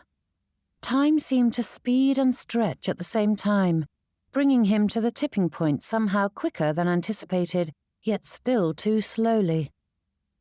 Despite his age, Baxter was not well versed in such heated moments, and his pulse quickened in both anticipation and dread. Was it too soon? Would she welcome it? Would he do it properly? The fantasy of kissing her burned into his mind, pushing him toward that goal, all whilst his heart attempted to beat free of his chest. Miss Stillwell's eyes widened, her muscles stiffening, and her shock stole away the last of Baxter's nerve. Shifting his aim, he pressed his lips to her cheek, which was the far more appropriate location for a kiss. though his pulse quickened at the feel of her soft skin, his chest deflated. Chapter 16. How could a moment be one of the most romantic in her life, yet still so disappointing? Hettie held back a sigh that was tinged with a touch of both sentiments and turned her thoughts away from the latter. It was far too soon for them to be kissing. He'd been courting her only a few days, and it was hardly fitting for them to be embracing in darkened rooms while the ball raged a short distance away. As the perpetual chaperone, she knew that better than most. Hettie's lips trembled with a smile. How vastly different was her life at present from what she'd anticipated. There was no firm age for when a lady became a spinster. Certainly, many anticipated early marriages, but many ladies did not speak those hallowed vows until they were closer to 25. Unmarried ladies were not so uncommon that one could be labelled thusly whilst in the blossom of one's youth, and that dreaded term was rarely bandied about until the lady reached 30. Even the king boasted 2 unmarried sisters who were far older than she, and Hettie doubted anyone dared to call them spinsters. However, there was a feeling, an instinct really, that struck each lady. There was no rhyme or reason to it, but it was a moment in which one knew one had reached that stage, spinsterhood. And having earned that title, one knew it was unlikely to ever change. Though her family and friends batted the word away any time it was spoken, Hettie had known she was a spinster long before they did. What little attention she'd garnered from gentlemen had lessened with each passing year, until one day she realised it had been some months since she'd shared even a conversation with a bachelor. Gentlemen didn't even wish to stand up with her for a dance. What hope did she have that one would wish to spend a lifetime with her? Accepting that had been difficult at first, but once she'd embraced it, Hettie's life and happiness had improved greatly. No more waiting and hoping for something that would never come. Yet now, here she sat, tucked snugly beside her beau as he stole kisses, chaste though they may be. Not only was this a perfect moment, but it was one of many they'd shared in the last few days. A gentleman not only longed for her company, but couldn't seem to get his fill of it. Hettie couldn't help but wonder what Mr. Baxter would do if she simply took advantage of the opportunity and kissed the man properly. She felt like laughing at that image, though her heart pressed against her ribs, inching her closer. But when her gaze drifted to his arm, still holding the mistletoe aloft, she spied the mourning band and knew it was best not to rush things. It felt as though they'd known each other for some time, but Hettie had only made his acquaintance a month ago, and for the sake of his children, they had to be cautious. Best to take their time. Bother. Mr. Baxter leaned in once more, pressing another kiss to her cheek, his lips lingering as he surrounded her. Hettie closed her eyes, savouring the feel of him, and his free arm slipped around her, drawing her close. And despite all the logic of her previous thoughts, Hettie didn't fight the movement. No, she pressed herself into him, her head tilting closer. Her eyes opened to find him a hair's breadth from her, his gaze caressing her face with the sort of tenderness she'd never thought to see. The mistletoe drifted away, yet he inched closer. Footsteps in the corridor sliced through the moment, dousing her as thoroughly as a bucket of ice water. Her eyes widened, and Mr. Baxter disentangled himself before the pair popped to their feet, just as a couple strode into the sitting room. Hettie's gaze darted about the space. Had anyone else been present when they arrived? She was dismayed to say she didn't know. Mr. Baxter stuffed the mistletoe back into its hiding place and tugged on his cuffs. Straightening her skirts, Hettie tried not to blush, and she pressed her finger to her lips, though it couldn't stifle her snickers. They'd done nothing untoward, yet the pair were acting like young sweethearts caught in a compromising situation. "I ought to have known better than to sneak away with you, Mr. Baxter. You are a terrible influence," she whispered. His eyes lit with merriment, and, taking her hand in his, the gentleman pressed a kiss to her knuckles before tucking it in the crook of his arm as they strode out of the room and back toward the dancing. Hetty's footsteps were as light as clouds, moving as though spring breezes blew them about. And for all that she thought herself a mature lady of sense, she couldn't keep from grinning. Her heart thumped a rapid beat, pulsing through her with such strength that she couldn't maintain an elegant facade. Her joy simply had to be shown. They stepped through the ballroom door, and Hettie glanced at him, his gaze sliding toward her at the same instant. Good heavens, such a man. Mr. Baxter was not at all the sort of beau she'd anticipated meeting. Hamilton Baxter was not suave or sophisticated. He was quiet and calm, more liable to measure his words than allow a tempest to drive him about. He was honourable to the core, thoughtful, cautious, the antithesis of the dashing swain of her youthful fantasies. Young ladies rarely prized a sensible beau, which were viewed as stodgy and unromantic. Yet when binding oneself to another for a lifetime, dull was preferable to roguish, irresponsible and lackadaisical. The first would be the sort of partner with whom one could weather the hardships of life and find joy in even the simplest of moments. The second was bound to leave one heartbroken and alone. Hetty's brows rose as an epiphany, strong and clear, struck her heart. She loved this man. She wanted to be his wife, wanted to be bound, body and soul, to him. Though he was by no means without flaw, she couldn't imagine anyone more perfect for her. She loved Hamilton Baxter. Jerking her gaze away from him, Hettie felt her muscles tighten. For all that she'd jested to herself about running off to Scotland with him, they'd only been courting a few short days. If one of her nieces wedded a man after knowing him only a month, Hettie would say they were foolish or blinded by romance's wiles. Yet she wasn't some young miss just stepping into the world with no understanding of what the future would bring. Hettie knew herself and what she needed in a husband, and that was Mr. Hamilton Baxter. The smile sprang back into life, and her vision blurred a touch as the rightness of that thought settled into her heart. Now may not be the time to admit to it, but she knew it for certain. She loved him. Squeezing his arm, Hettie drew in a deep breath, the sigh carrying with it all the joy of the present and hopes for the future, and then she couldn't help but laugh at herself for those romantic sensibilities. The pair wove their way through the crowds, and though it was unseemly to monopolize his time, Hettie managed only short separations before she drifted back to his side. And her giddiness grew as he showed the same inclination, reaching her mere minutes later if she did not seek him out. Hettie was not the fainting sort, but she was certain to do so if her pulse didn't slow. Though Mr. Baxter had few friends amongst the gathering, Hettie made certain to introduce him to hers, and with each questioning look she received from her social circle, her smile grew. It could not be dimmed, even when Mr. Baxter was enlisted to dance a set with another lady. The poor man didn't flinch when asked to shoulder the duty, although Hettie doubted he wanted to stand up again. But Mrs. Queensberry so longed to dance, and far too many of the gentlemen their age had retired to the card-room. Without giving the slightest sign of discomfort, Mr. Baxter led the lady onto the dance floor.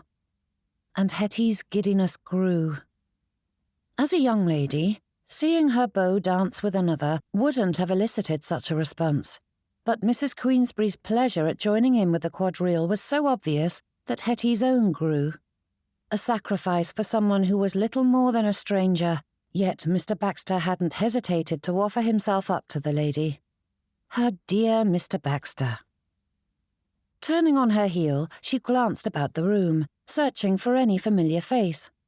Again, Hettie was like a silly young miss, humming a romantic tune as she wove deeper into the crowd.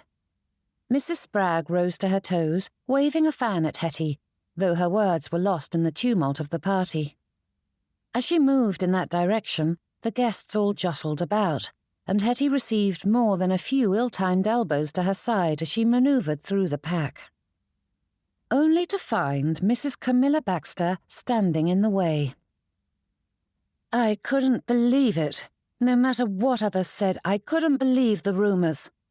The lady's nose rose high, her eyes glaring down the length as a sneer soured her lips. Only a sennight ago you assured me you were naught but friends, yet now you are parading about, hanging on his arm."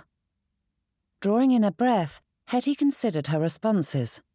If she did not tread carefully, the lady's dislike could grow into true animosity, leaving Mr. Baxter in a difficult situation with his children. "I was speaking the truth at that time." "You trollop!"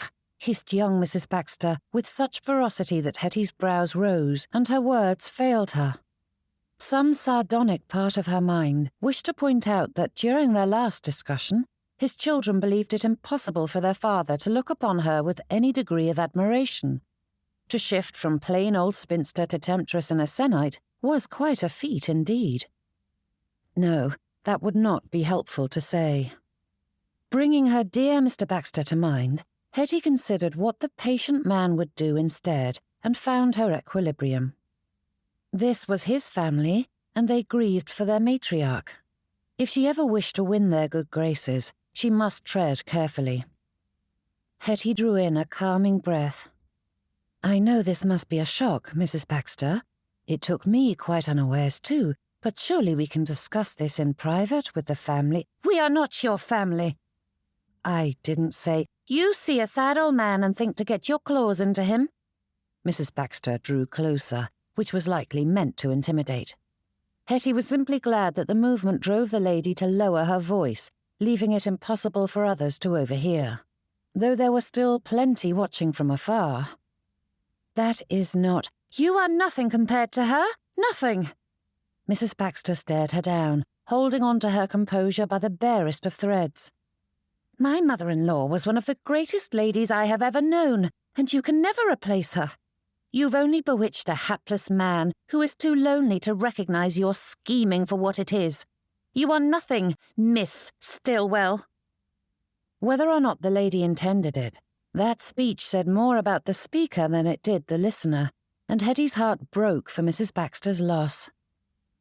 "I—" began Hettie, but when the eldest Baxter son appeared at his wife's elbow with a furrowed brow, glancing between them, she braced herself for what was to come.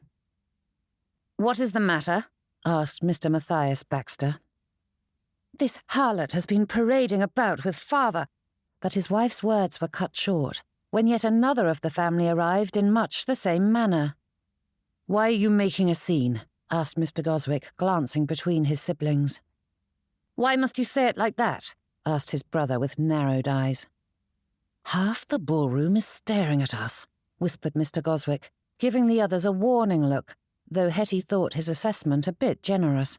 It was only a third of the ballroom. Her cheeks pinked as she ignored all the attention pointed in their direction. "Had I known your wife would cause a ruckus—" "Camilla was not causing a ruckus," he hissed.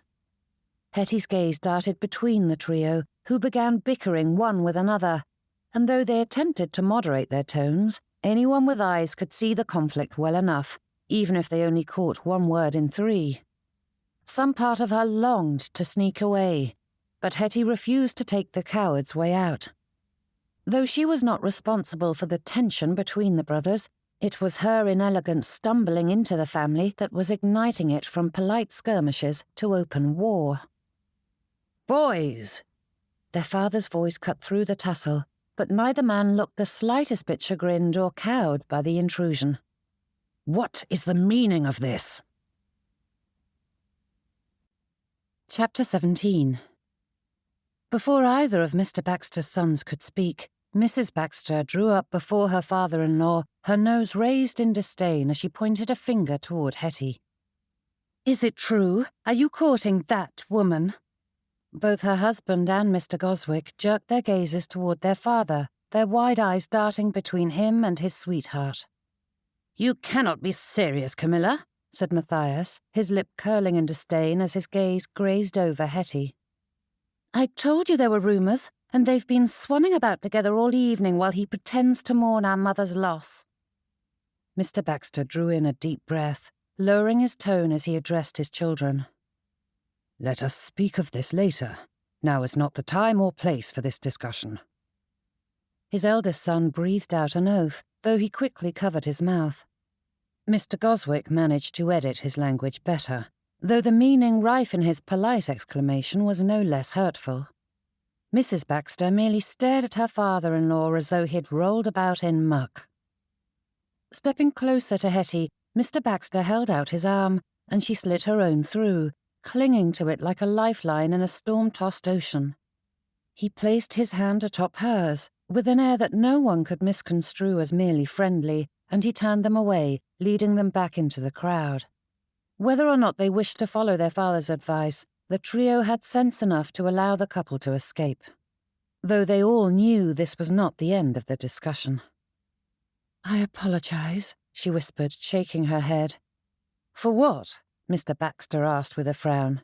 "You did nothing wrong." Hettie nodded, though her chest tightened with the telltale signs that something was not right. Turning her gaze to him, she tried to think what to say, but it felt as though an invisible barrier was placed between them, growing stronger as a question rose to her thoughts, taunting her. What if their courtship irrevocably damaged his relationship with his children? Throat tightening, Hettie tried to bat it away, but it lingered in the back of her thoughts as the orchestra struck up a familiar tune that had become synonymous with the shifting of the year. For all that the revellers had been making themselves quite merry at their host's expense, the crowd stilled, and when the first verse began, the guests all joined in with the familiar words of Auld Lang Syne. Hettie struggled with the words, her lips moving along with everyone, though no sound emerged, for the song only served to accentuate the trouble brewing for the courting pair. Though she'd always enjoyed the melancholy call to remembrance, it felt like salt rubbed into her wound, and the stiffness of her bow at her side testified that the meaning was not lost on Mr. Baxter. Should we forget the people of the past? The doors of the ballroom were thrown open, symbolically beckoning in the new year and releasing the old, whilst giving the guests a subtle nudge toward the exit, and the crowd slowly dispersed as the strains of the music followed them out, the tune haunting Hettie's thoughts. "We will sort this out," said Mr. Baxter, and Hettie drew in a deep breath, forcing herself to smile as she nodded at him. Coward. There was no denying that Hamilton Baxter was a milksop of the highest order. Had he ready money, Baxter might have hired a sedan chair, but after the Snowdons' ball he'd been forced to choose between riding in a carriage with his livid children or walking home in the snow and ice. Now, his toes were numb and his teeth were chattering, and still he remained on the pavement outside his son's home. Blackness swallowed the world, and all along the street the terraced houses stood silent and sleeping, but candles burned bright in Stanley's front parlour. The shadows moving about the room testified that he had avoided nothing. No doubt Matthias and Camilla were there as well as the master of the house. Baxter stood frozen in place, staring at the windows. But as they must have been waiting some time, it was clear he wouldn't outlast his children. For good or ill, this conversation was happening tonight, and it did no good to avoid it any longer. Striding across the pavement, he climbed the stairs and paused at the door, staring at the mourning wreath hanging at eye level. Juniper Court had been Dolores's true home, and yet this was where she had passed, and number 15 Hawthorne Lane still bore her mark. Baxter stepped through the door and handed his hat, gloves and coat to the poor footman forced to wait until his master had gone to bed. Without pausing, Baxter strode down the hall and into the parlour. All 4 of his children were seated on the sofas and armchairs, though poor Charity looked ready to expire at any moment. For one long moment, the other 3 stared at him, stretching out the silence. Stanley shot to his feet. "What are you thinking? How could you defile Mother's memory? Have you no shame?" Baxter drew in a deep breath and measured his words. "I care for Miss Stillwell." As much as he longed to say love, he couldn't bring himself to voice that all-important description to them. There was one person who ought to hear it first, and he doubted she was ready, though his own certainty nestled into his heart, filling Baxter with a measure of peace. "Don't be ridiculous," shouted Matthias, rising from his chair to join his brother. "You hardly know the woman. How can you deign to consider her in such a light? Dolores Baxter was a paragon of womanhood," added Camilla, though her husband hardly noticed the interruption, speaking over her to list all the reasons it could not be true, though most revolved around the issue of time. Stanley joined in, adding his voice to theirs, and the three spoke over one another. Though it was hard to follow each of their arguments, interwoven as they were, their meaning was clear enough, and their disgust settled onto Baxter's shoulders like a boulder. "I cannot fathom why you would do such a thing," said Stanley. "How could you betray Mother? Did you know Miss Stillwell before? Were you carrying on behind Mother's back, simply waiting for her to die?" "Of course not," replied Baxter, though his words were quickly swept away in their torrent. "I thought you a man of honour," said Stanley with a shake of his head. "He is," cried Charity. "He was a good husband, but Mother is gone. There is nothing untoward about him finding happiness with another." "Don't be naive," said Camilla, folding her arms tight around herself. "He may have played the part of an honourable husband, but Mother has been gone only a few short months, and he's already cavorting about ballrooms with an old fat spinster."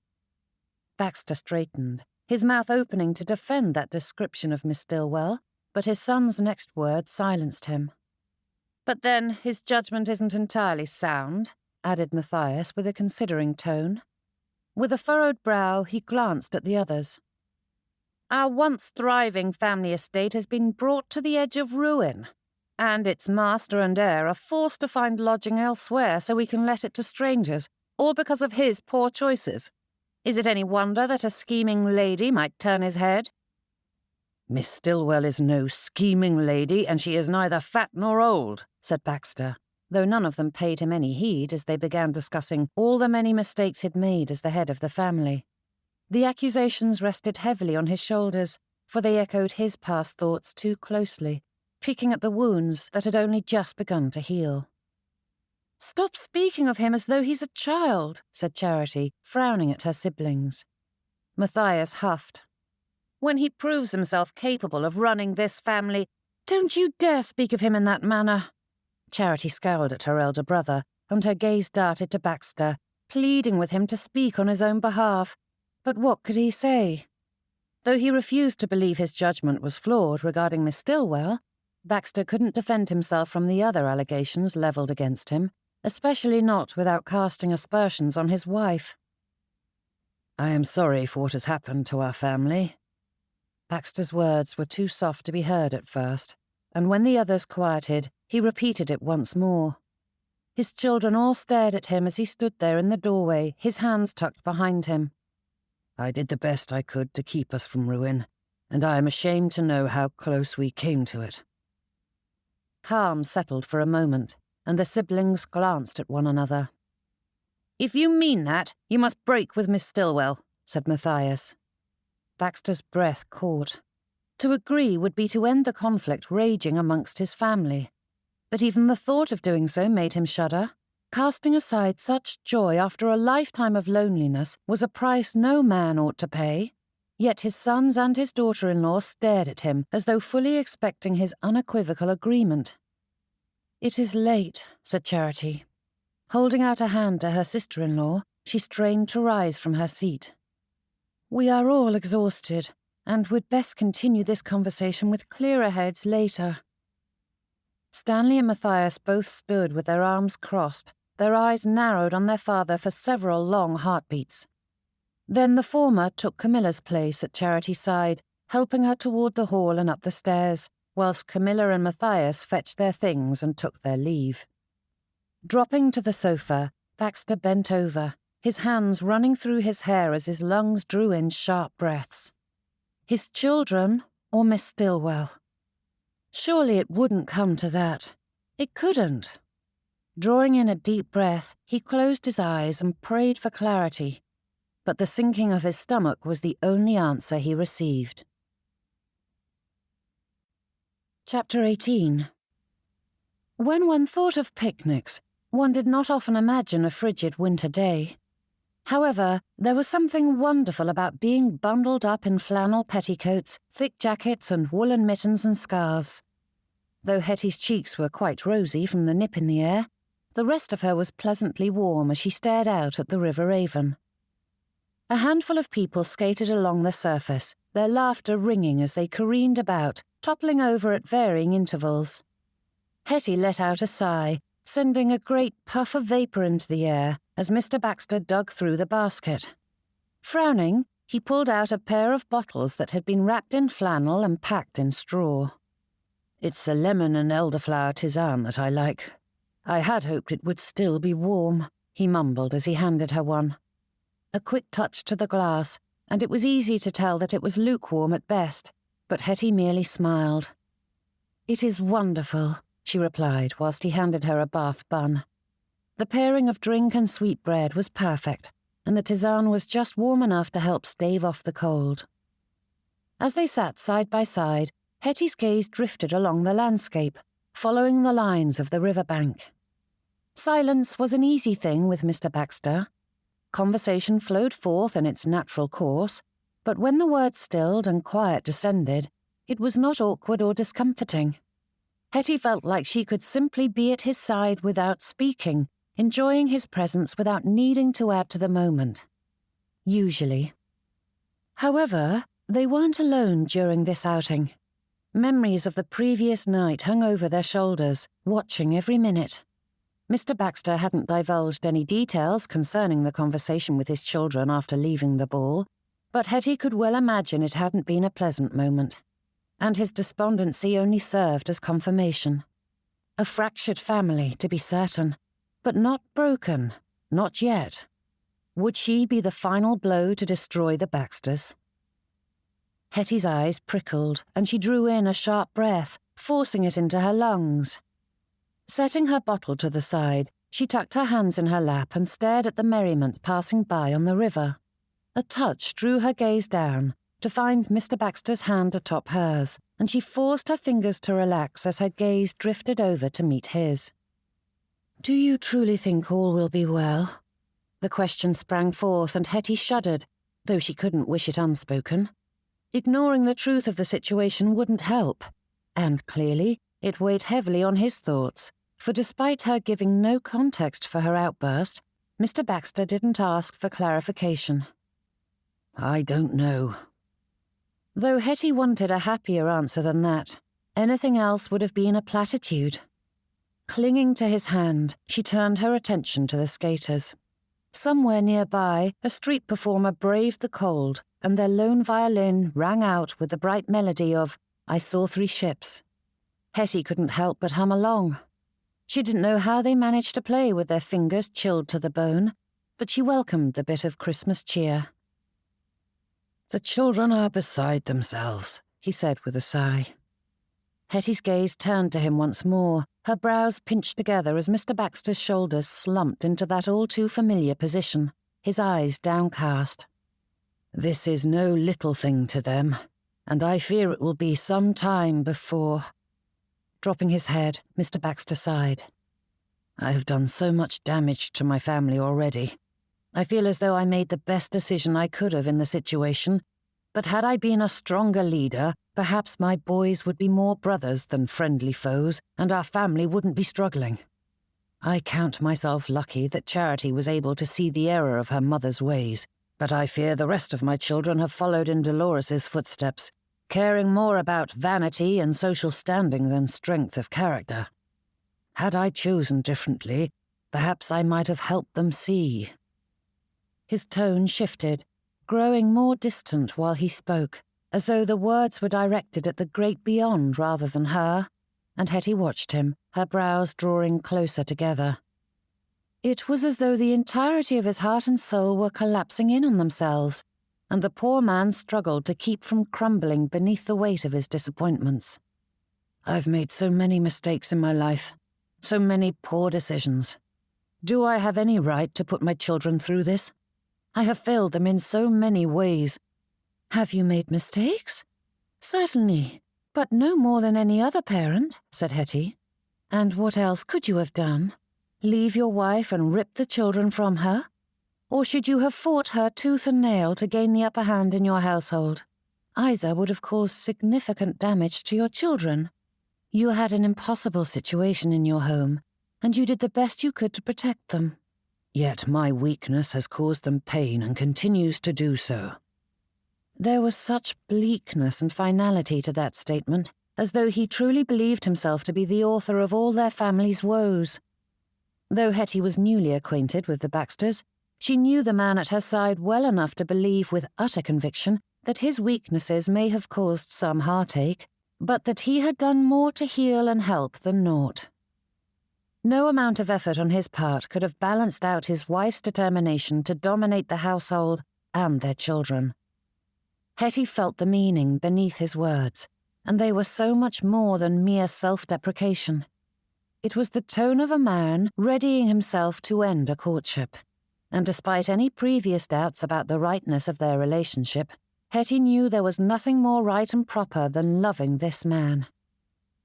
Shifting to slip her arm through his, she drew closer, leaning into him. "What do you wish to do, Mr. Baxter?" His breath shuddered as he filled his lungs. "My children are unhappy, Miss Stillwell. What right have I to do this to them? When I have caused them so much heartache already, surely it is my duty—" Straightening, Hettie pressed a hand to his lips, silencing his words as she searched his gaze. "That was not my question. Again and again you speak of your children's wishes and your duty. But I want to know, what do you desire?"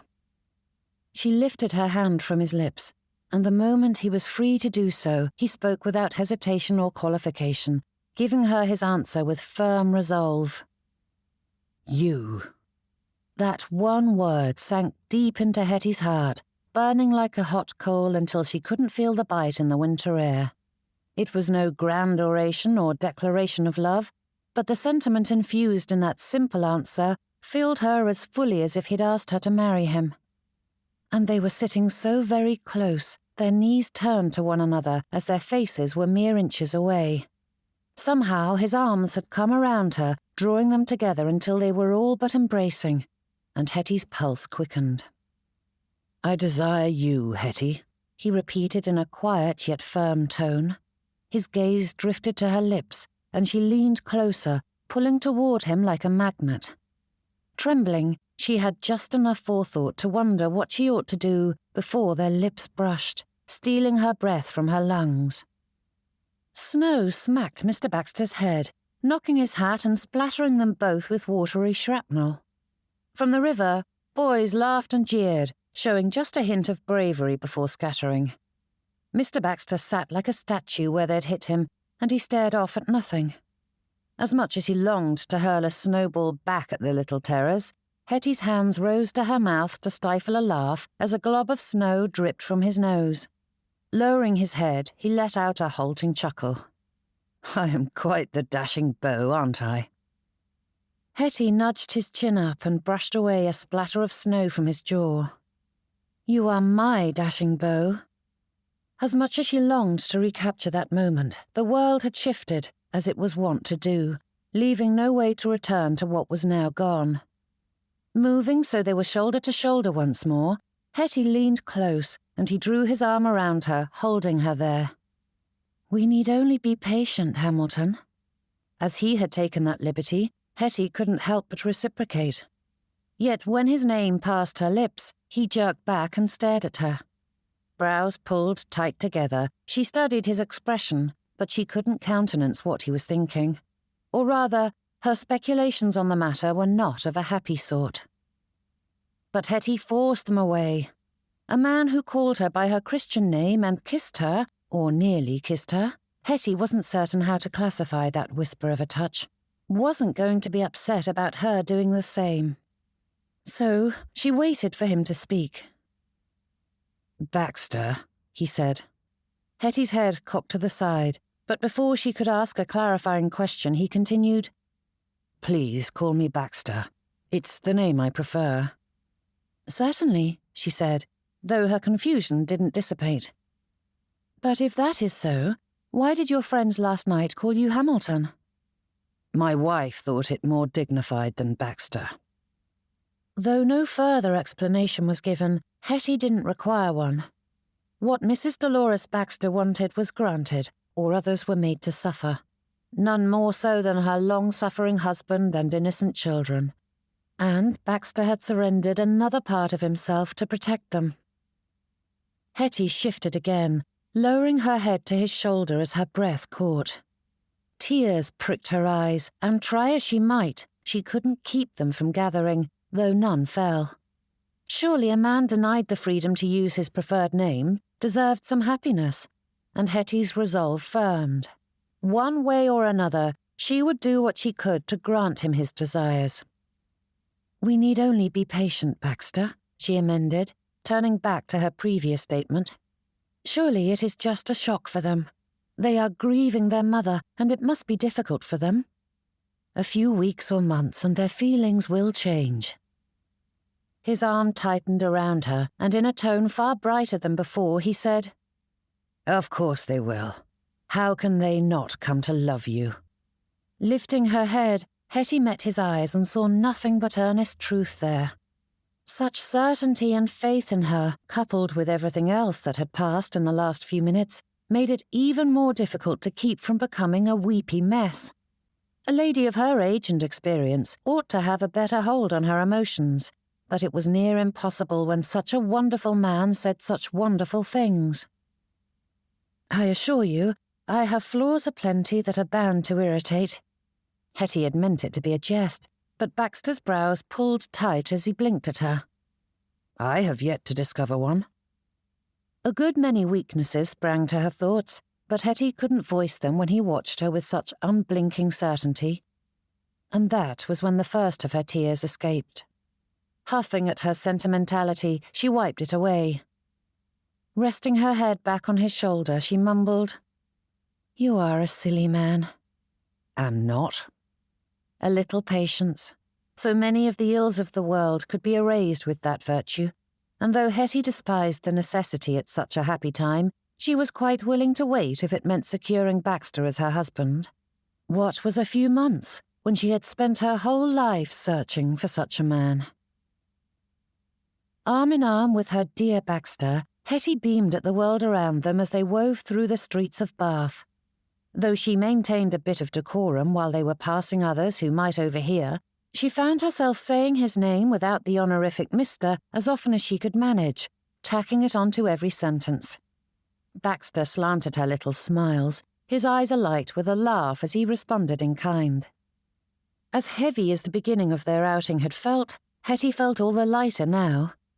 No true decisions had been made, for they hadn't spoken of love or marriage, but she felt the ghost of it hovering at the edge of the conversation.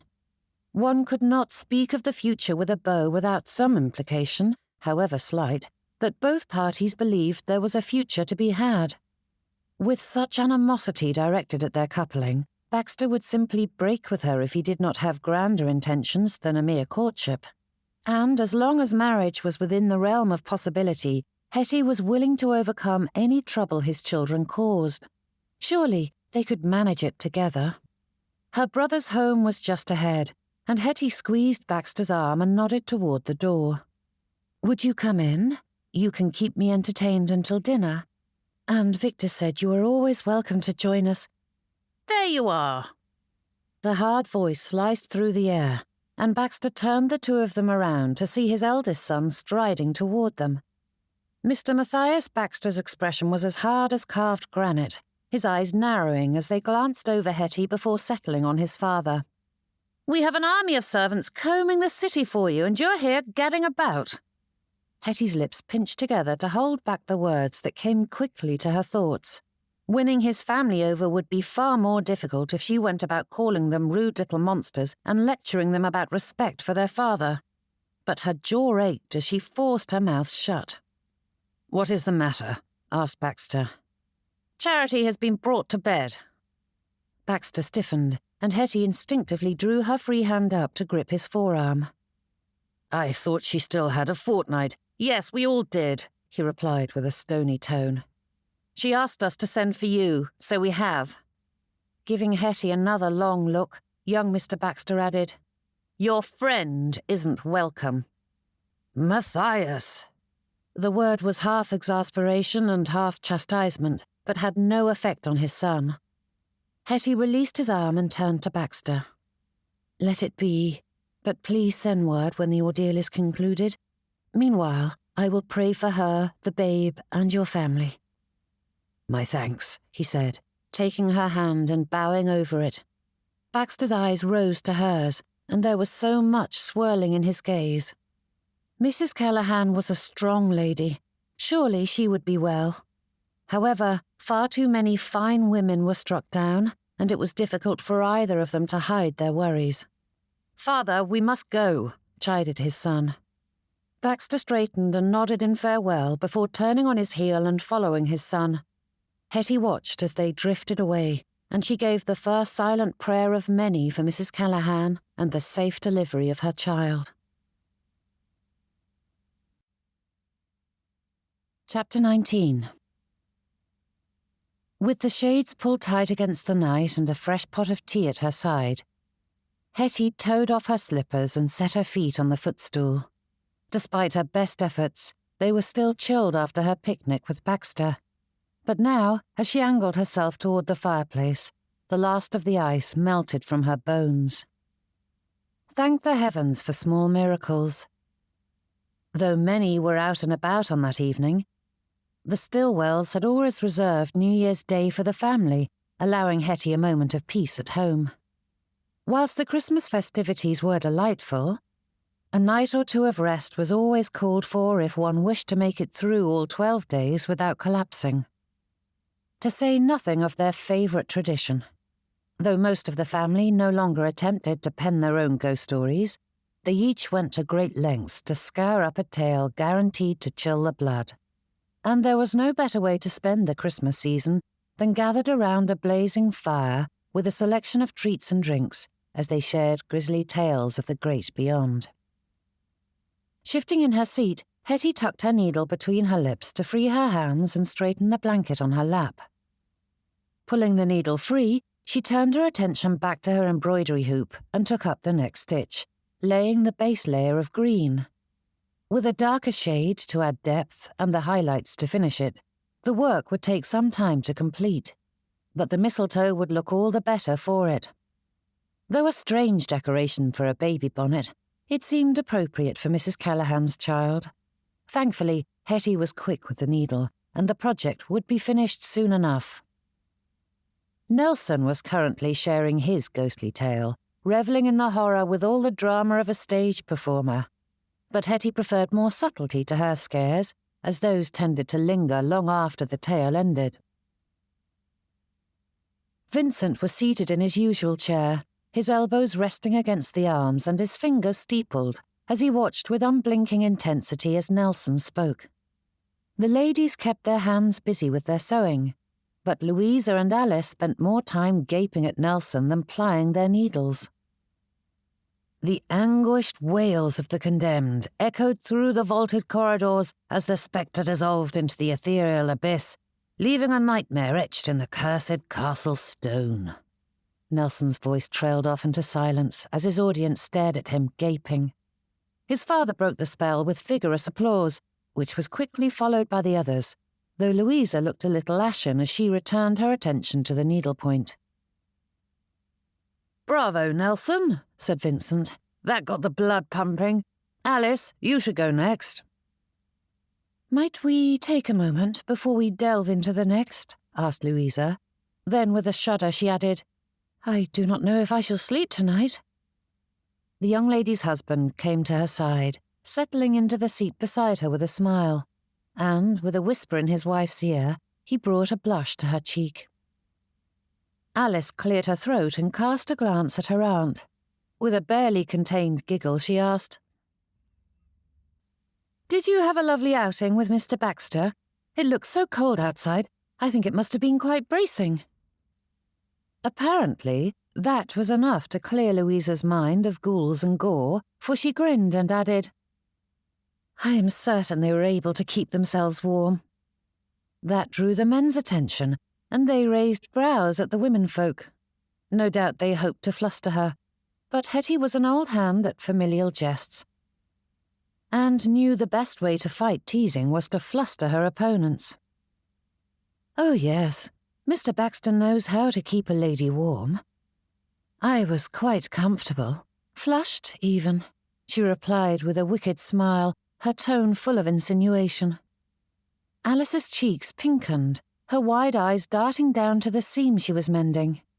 Victor arched a brow at her, and Hettie gave him a demure smile in return, though his son looked far less amused, his brows drawing tight together.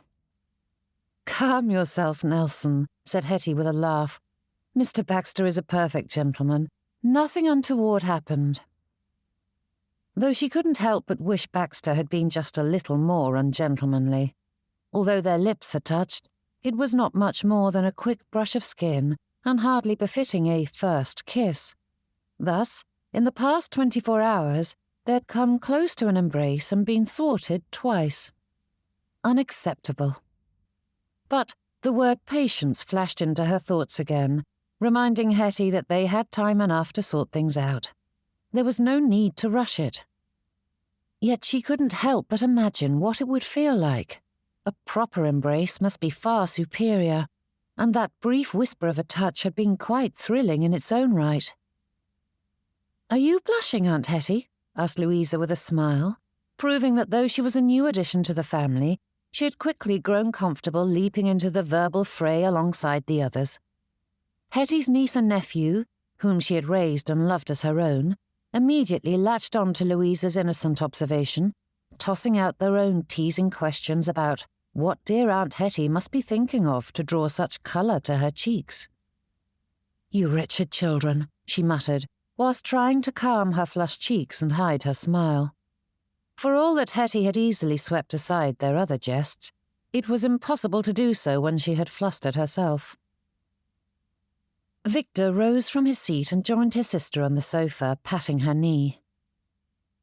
"I am glad to see you so happy." And though that forced her smile to emerge in all its glory, a shadow fell over the moment of sunshine as she murmured, "At least someone is." "Pardon?" Hettie shook her head. As much as the goings-on with Baxter's children were unpleasant, there was no need to dredge that up now and poison her family's feelings against them. That wouldn't be helpful. "Ignore me," she said. "I'm simply glad you all approve of Mr. Baxter." "You're Mr. Baxter?" asked Alice with an impish grin. Hettie scowled as she knew her niece wished, though beneath that facade, her heart leapt at the truth of the matter. He was, indeed, hers, just as much as she was his. Dearest Baxter. And if at least one of their families was happy for them, it would be easier to face the coming trials. Thankfully, the conversation drifted from her and her beau, though Hetty's thoughts remained on him. Of course, they were always on the man, and that was unlikely to change in the near future. Baxter was firmly imprinted on her heart, and rightly so. The more she knew him, the more she loved his quiet ways and selfless spirit. "She is sighing again," whispered Louisa sotto voce. And so the teasing began again, continuing with more fervour when they discovered what Hettie was sewing. A maid appeared in the doorway, and with a bob she came to stand before her master. "Please, sir, Mr. Baxter here to see Miss Stillwell." That did nothing to quell the riotous comments, though her family had the good sense to quiet themselves before the man in question overheard them. Rising to her feet, Hettie greeted him with a grin, though it flared at the sight of his troubled expression. "Your daughter?" she asked, barely daring to ask the question. "Well, for now," said Baxter, and Hetty's lungs drew in breath once more. "Do not scare me so," she said, pressing a hand to her middle as she strode over to greet him. "What is the matter?" "I am hoping you might be of some assistance." Baxter's words were a little unsteady, his gaze darting at their audience. "Ignore them," she said, waving a hand toward her errant family. "Whatever you need, simply say it." Baxter shifted. "My daughter is hoping you might visit her, assist her." "She is?" Hetty's brows rose at that. For of all the things he might have asked, she had not anticipated that request. With a heavy sigh, he rubbed at his forehead. The midwife says all is well, but I fear my daughter-in-law is being a tad." "Overbearing and demanding?" asked Hettie in a wry tone, for she could well imagine young Mrs. Baxter doing just that. "Charity is not comfortable with me or her brothers at her bedside, and I fear I wouldn't be much help at any rate. But she desperately needs an ally, as she has no friends in town and her husband is halfway around the world. She said you've assisted others through the process, and she hopes you will do the same for her. We both do." "The poor dear," said Hettie with brows pulled low. To face such an ordeal without the comfort of a mother or friend was unthinkable, and there was only one answer she could give to such a petition. "Of course, I will do what I can for her." Turning to the maid, she called for a portmanteau to be packed and sent to Mr. Goswick's home, and then she made for the door with Baxter on her heels. Standing on the threshold of his daughter's lying-in chamber, Baxter gave Hettie's hand a final squeeze. His gaze said more eloquently than words just how much this small act meant to him, and she wished she could explain just how much it meant that he had asked. "Should you require anything, simply ask, Hettie." With a nod, she turned away, leaving him to wait with the others in the library, and steeled herself as she strode through the sitting-room door. Sweltering heat enveloped her, making sweat bead at her temples as the fireplace raged. But at least it provided some light, allowing her to navigate the dark space, for they hadn't seen fit to light many candles.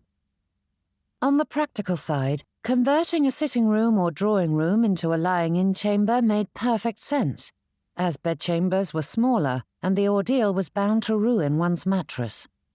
However, when a lady was at her most vulnerable and facing uncertainty and pain, the least a prospective mother could ask for was a comfortable and familiar room in which to face the ordeal. In this case, the family had ordained the second-floor sitting-room for Mrs. Callahan's use, with the adjacent library dedicated as the waiting room for the rest of her family. Situated to one side of the lying-in room sat the birthing cot, with the usual selection of armchairs and sofas cleared away to give room for the mother-to-be and her assistants. Mrs. Callahan lay on the makeshift bed, spread across the narrow cot that was perfectly suited for the birth, yet looked far too uncomfortable for all the work leading to that moment. Thankfully, plenty of pillows and blankets were provided, but Mrs. Callahan had kicked much of the bedding to the floor as she lay on her side, panting. And alone. Her attendants were too occupied with each other to tend to their patient. The midwife stood apart from the lady, wringing her hands as Mrs. Camilla Baxter directed the woman about her work. The midwife's gaze met Hettie's when she entered, and the woman gave a visible sigh of relief, though Mrs. Baxter was too occupied to notice the newcomer. Turning away from the midwife, Mrs. Baxter moved to Mrs. Callahan's side and took a seat, patting her on the hand. "With my first, I was in labour for 2 days, but you are progressing far quicker than I did. Isn't that lucky for you?" Hettie clamped her mouth shut, for the first words to spring to mind were not of the charitable variety, and she strode to the window and tugged back the curtains, opening the pane. Though it was far too frigid to do so for long, a sharp breeze cleared much of the stagnant air and dropped the temperature to comfortable levels. Turning to the midwife, Hettie motioned toward the door. "Would you fetch a maid to see to the fire, and bring as many candles as can be spared? We need to see." And in a lower voice she added, "Allow me to manage Mrs. Baxter." The midwife didn't require a second prompting, immediately scurrying from the room to do as bidden. "Shut that window," said Mrs. Baxter, turning from her sister-in-law's bedside. "Do you want her to catch her death?" Upon seeing who the audacious intruder was, the lady gaped. "What are you doing here?" Mrs. Callahan attempted to speak, but a pain took hold of her, and she focused on more important matters. Mrs. Baxter turned back to her sister-in-law, but her attention was still fixed on Hettie. Ignoring the question posed, Hettie turned to the first of her concerns as she came to Mrs. Callahan's bedside. "She is liable to suffocate if we do not get some fresh air immediately." "What do you think you're doing?" asked Mrs. Baxter, rising to her feet. "I have things well in hand. You do not belong here, Miss Stillwell." The hard words and tone sent a spike of anger through her heart, though she tamped it down. Mrs. Callahan didn't need Hettie's pride making matters worse. "I can see you have been hard at work," replied Hettie, forcing herself not to huff at that statement. Though it was true enough in essence, the work was more concerned with stoking Mrs. Baxter's ego than seeing to her sister-in-law's comfort. Mrs. Callahan opened her mouth, but Hettie spoke faster. "I wish to be of service. I know you're trying your best, Mrs. Baxter, but surely another set of hands is useful." "I do not wish for assistance if it will be the death of her," said Mrs. Baxter, moving toward the window. "The room must be dark and hot, else mother and baby are at risk. It is terrible enough that Charity hasn't bothered to find a proper physician.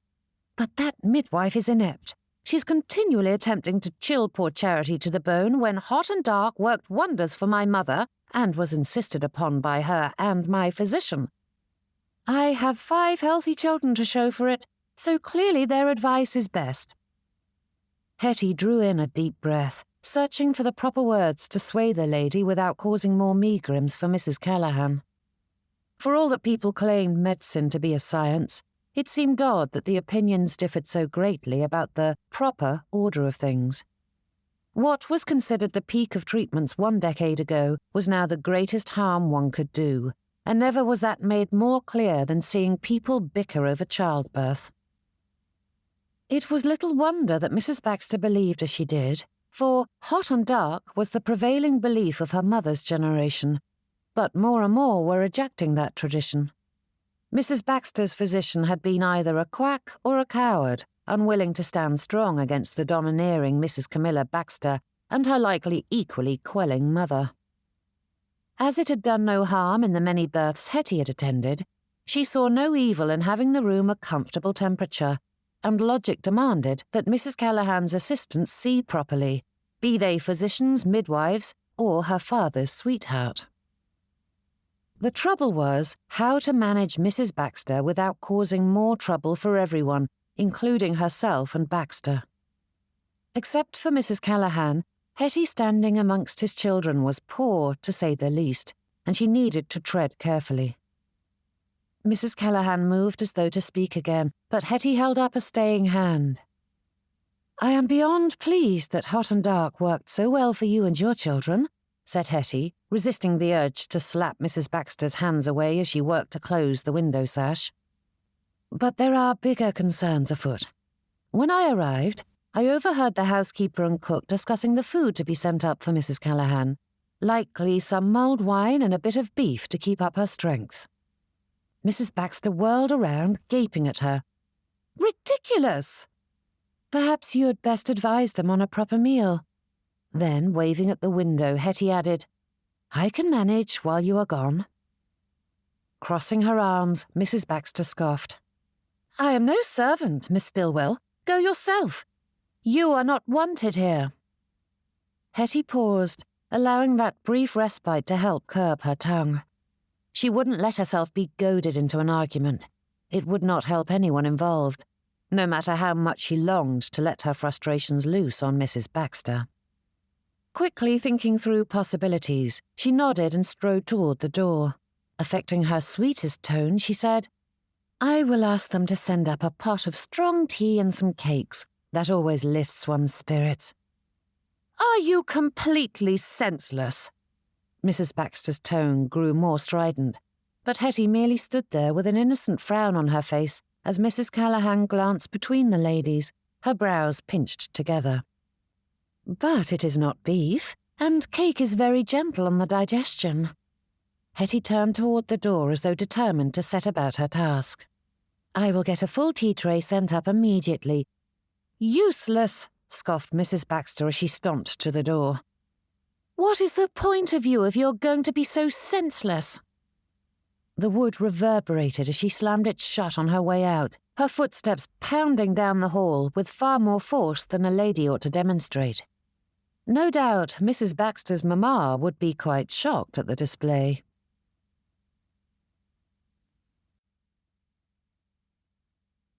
Chapter 20. "I apologise," said Mrs. Callaghan as she panted through a pain. "She can be so beastly." "Do not give it a second thought," replied Hettie. "But that was nicely done, Miss Stillwell," she added with a wry smile. "I do not know if I could have managed another moment alone with her. Thank you for coming."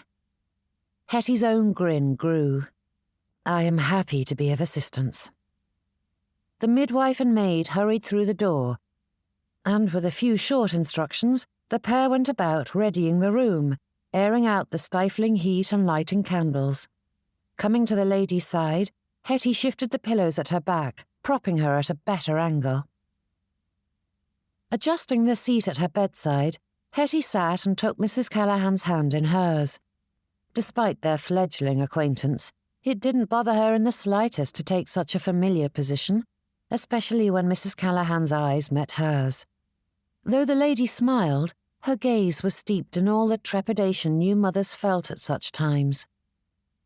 Yet most women in her situation had far more people at her side in such a moment.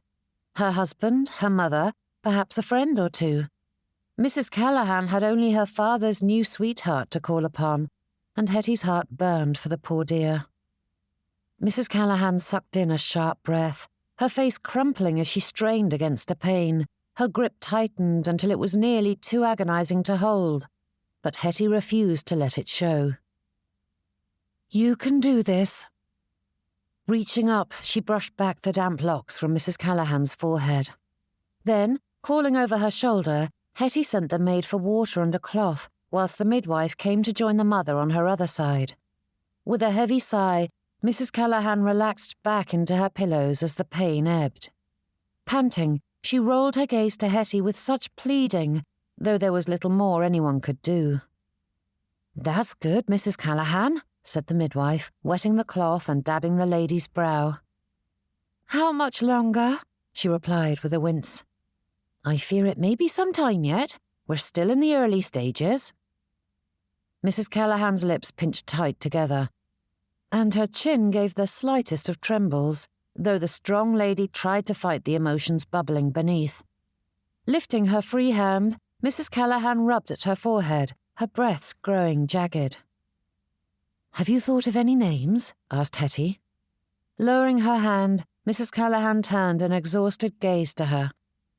"Pardon?" "For the baby, what names are you considering?" she repeated. Then, with a ponderous furrow of her brow, Hettie added, "I was thinking that Calvin would be perfect for a boy. Little Cal would be so adorable." The lady's brows pinched together.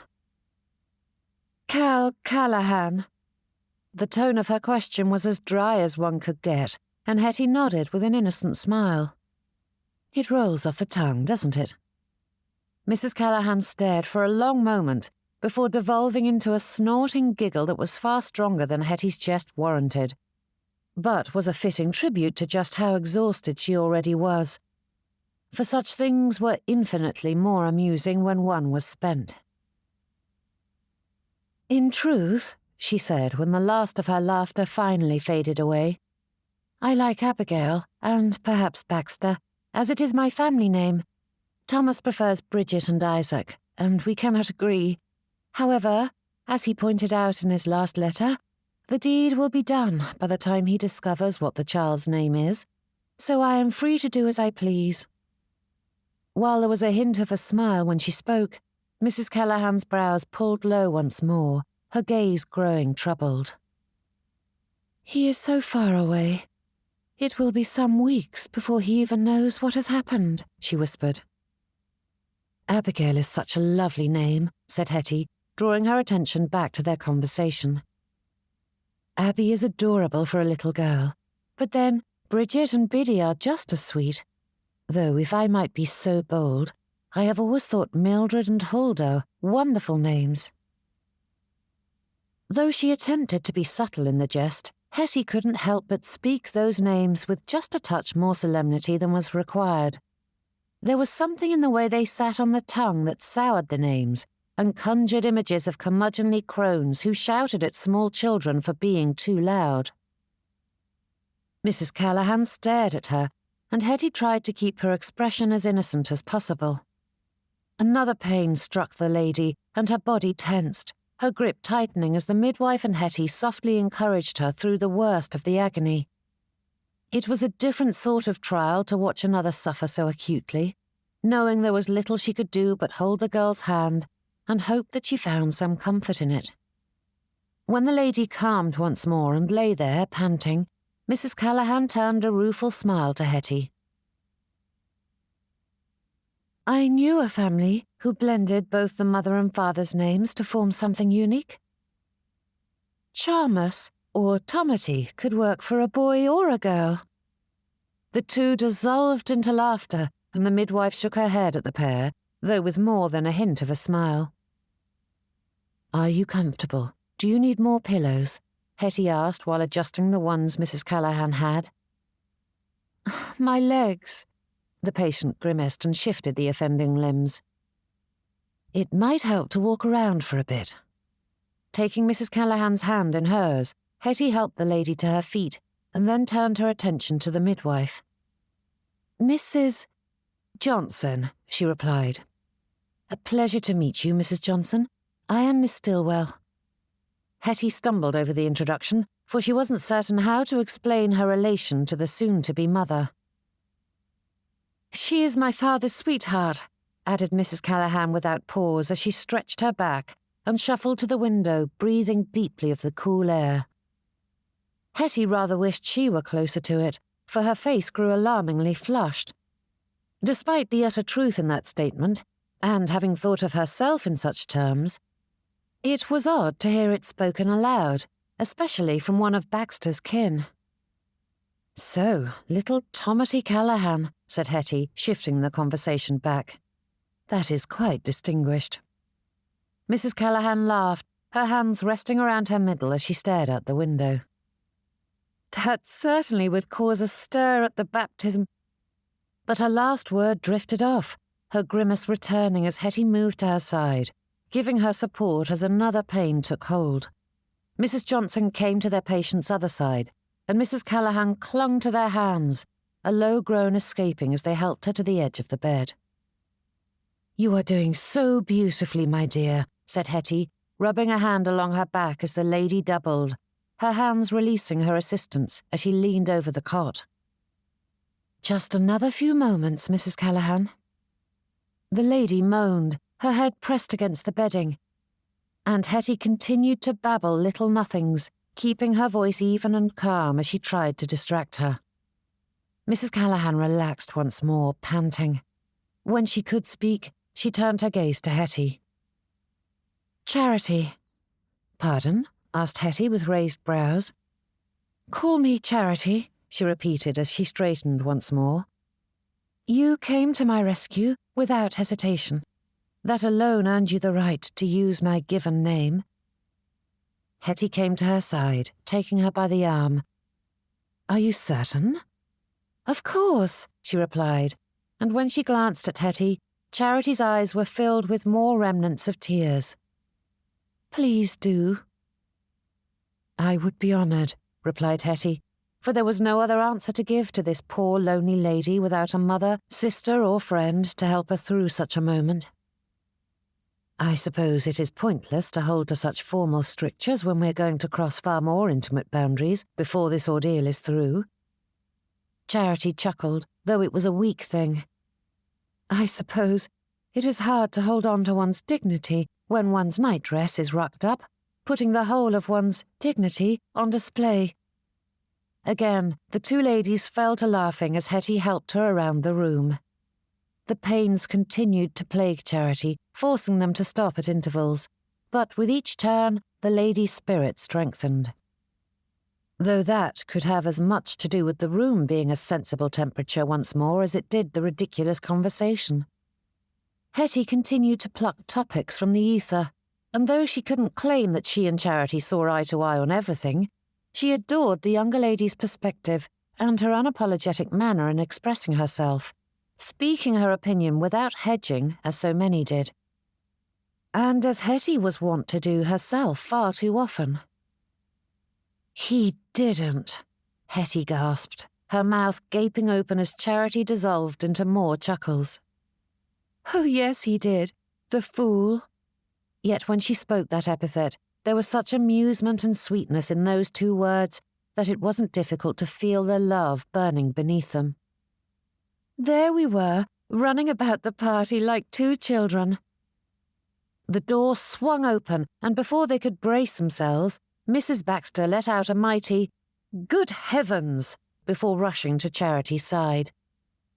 "What are you thinking? You shouldn't be walking about," she said, nudging her way between Hettie and her sister-in-law. Then, giving the former a hard look, she asked, "Are you trying to kill her and the baby?" Charity stiffened, her brows furrowing at the words no mother wished to hear inside that birthing sanctuary. "She needed to move around a bit. There was nothing wrong with that," said Hettie. Mrs. Baxter looked about as though seeking support, but upon finding only Mrs. Johnson, she shook her head and started leading Charity back to the cot. "Movement isn't good for the baby. Do you want to do him harm, jostling him about like that?" "I need to stand," began Charity, but her objections were quickly waved away as Mrs. Baxter babbled more dire predictions if the young lady did not follow her instructions.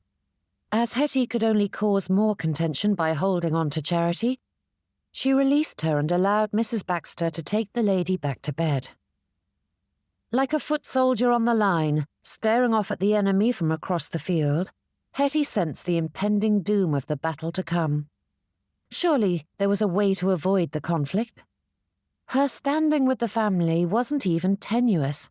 Mrs. Baxter and his sons had made their feelings clear on the matter, and no doubt his other daughters would write to voice their concerns once the news spread through the family. If one wished to ingratiate oneself, one did not do so by causing a fuss. Drawing in a deep breath, Hettie considered her options. How could she assist and advocate on Charity's behalf without antagonizing Mrs. Baxter further? As far as she could see, there was only one option: another distraction. "Mrs. Baxter," said Hettie with a bright smile, "how fortuitous that you have come." Both mother and midwife looked at her with raised brows, but as Mrs. Baxter's attention had turned to Hettie, the lady couldn't see their surprise. "There is a tisane that is exceptionally helpful during the ordeal, and I think it might be just the thing. My niece's physician recommended it during her lying in," said Hettie whilst sending out a petition for forgiveness for the small falsehood. Mrs. Baxter waved a vague hand toward the door. "Then go fetch it." "But I cannot. That is the trouble," said Hettie with a frown, quickly piecing together what to say as the words tumbled forth.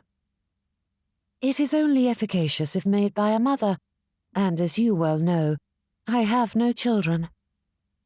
"Then send the midwife," replied Mrs. Baxter, before turning her attention back to Charity, whilst rattling off various instructions in a manner that gave not even a passing nod at calming or comforting. "One of the great dangers during the ordeal is how the mother's humours are so dramatically imbalanced," added Hettie, grasping at words before she truly knew what she was saying.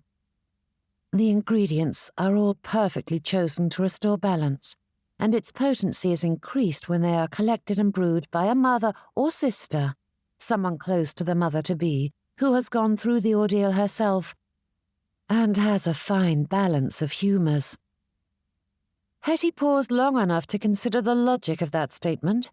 She knew little about medicine and possessed only a passing understanding of what humours were, other than the fact that physicians insisted they required balancing. Yet her assertion seemed sound enough. "You are quite healthy and robust, and as you mentioned, you have delivered 5 healthy children without problem, which is quite the feat," continued Hettie. "Surely the best one to brew the tisane would be you." Mrs. Baxter paused in her fluffing of Charity's pillows, a furrow in her brow. "You say your niece's physician recommended it?" Sending out a silent prayer for forgiveness, Hettie nodded. "He studied in Edinburgh.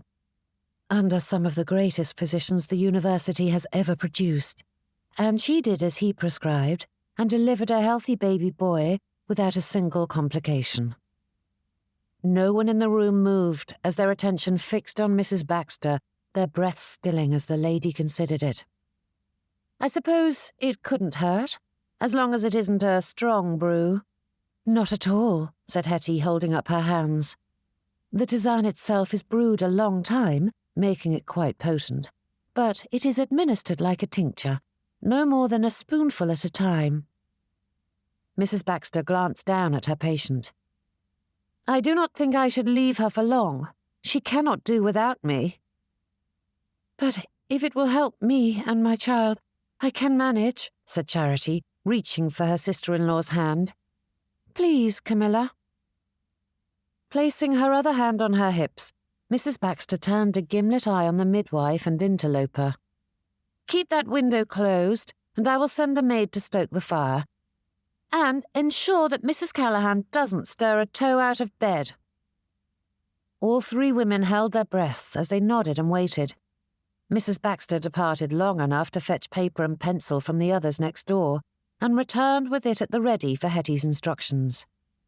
As she was the mother figure of the Stillwell family, household medicine had fallen to Hettie's shoulders, and she was familiar enough with the common ingredients to rattle off an extensive list, none of which would cause Charity any harm, should Mrs. Baxter insist on pouring the drink down her throat. To that, Hettie added quite a few instructions, certain to draw out the time required to prepare it, lengthening it as much as she could without making Mrs. Baxter suspicious concerning the medicine's true intent. Mrs. Baxter's brows furrowed. "This will take some time to gather and brew. Does it truly need to steep for an hour?" Hettie nodded. "I am certain. I reviewed the instructions before coming here, and the physician was quite insistent on it. At least an hour. The longer it brews, the better. And make certain to stir it constantly. If it burns or boils over, you must begin again." Giving a vague hum in response, Mrs. Baxter studied the hastily scratched-out instructions as she strode from the room. Only once the door was shut firmly behind her and the sounds of her footsteps echoed down the stairs did anyone deign to breathe. Mrs. Johnson covered her mouth, though her laughing eyes gave her away as Charity dissolved into giggles, though they were cut short when she groaned again, her body straining as another pain took hold. Hettie and the midwife hurried to her, taking hold of her hands and talking her through the agony until she relaxed once more into the bed. "You are brilliant," said Charity with a halting chuckle. "I have tried being gentle and direct, but nothing will impede her doing as she wishes. Yet you've managed to distract her long enough to give me some peace." "It will only afford us a little time before she returns," said Hettie. "But it is still time," murmured Mrs. Johnson, though the woman pinked when her quiet words drew the attention of the other two. Taking the seat beside the bed, Hettie grimaced. "I am a wicked person." "You are my saviour," replied Charity, squeezing her hand. "She means well." "If she did, she would listen, instead of demanding or frightening me into doing as she sees fit." Charity's brows knit together as she held fast to Hettie's hand. "I know it was uncomfortable for you, and more unpleasantness will come before this is over, but I thank you for helping me." Wrapping the lady's hand in both of hers, Hettie smiled.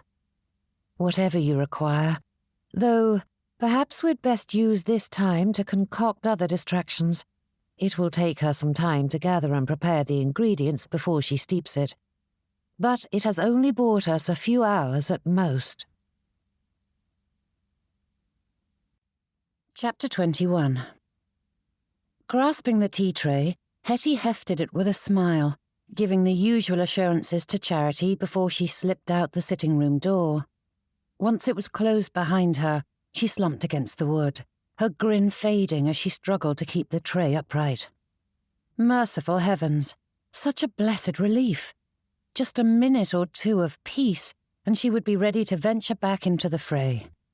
But for now, she needed a moment to herself when she wasn't bolstering others' spirits or soothing bruised feelings. Taking a deep breath, she tried to gather her strength, but it was difficult to straighten as her eyes fought the pull of gravity. Hands grasped the tray, relieving her of the burden and shocking Hettie enough to pull her from the stupor. "I heard you stirring and wanted to see how things are faring," said Baxter, shifting the tray with a furrowed brow. "It has been so long." "The first child usually takes longer, and I fear Charity still has quite some time left," said Hettie. "Perhaps you ought to take a rest. I had a bedchamber prepared, if you wish to freshen up or lie down for a few minutes," he said, nodding down the hall. "That is kind of you, but I couldn't think of leaving her. There is no reason to be alarmed yet, but in her state she is fretful and exhausted. I can rest when it is over." But despite her best efforts, a yawn emerged, long and deep. Setting the tray down, Baxter drew her into his arms, and Hettie's good sense didn't have the strength to be concerned about the propriety of such an action. "Thank you for this," he whispered, holding her close, and Hettie welcomed the embrace. "And thank you," she said, burrowing into his hold. "This is doing far more to restore me than lying down." "There is little else I can do." For a long moment, they stood there in silence, and Hettie let her eyes close for a moment. Despite the exhaustion plaguing her, standing in his arms made her heart beat faster. "Isn't this cosy?" blurted Mr. Goswick. Hettie jerked out of Baxter's hold, and the pair turned to see the gentleman standing in the library doorway, his arms folded as he glared at her. "I thought you were here to help my sister," he added in a cold tone. Drawing in a sharp breath, Hettie refused to fidget or flinch.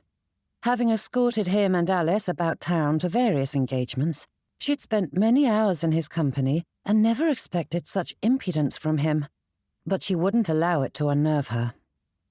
"I am helping her," she said, nodding at the tray. "Clearly," he replied in a dry tone, his gaze lingering on the small space between his father and Hettie. "Remember your manners, son," said Baxter, his brows lowering as he stared at the fellow. Mr. Goswick scoffed. "A lecture on manners from a man embracing a woman outside the room in which his daughter is struggling for her life, all whilst he and his family are mourning his recently deceased wife?" With another dismissive huff, he turned and disappeared into the library once more, leaving Baxter and Hettie to stare after him.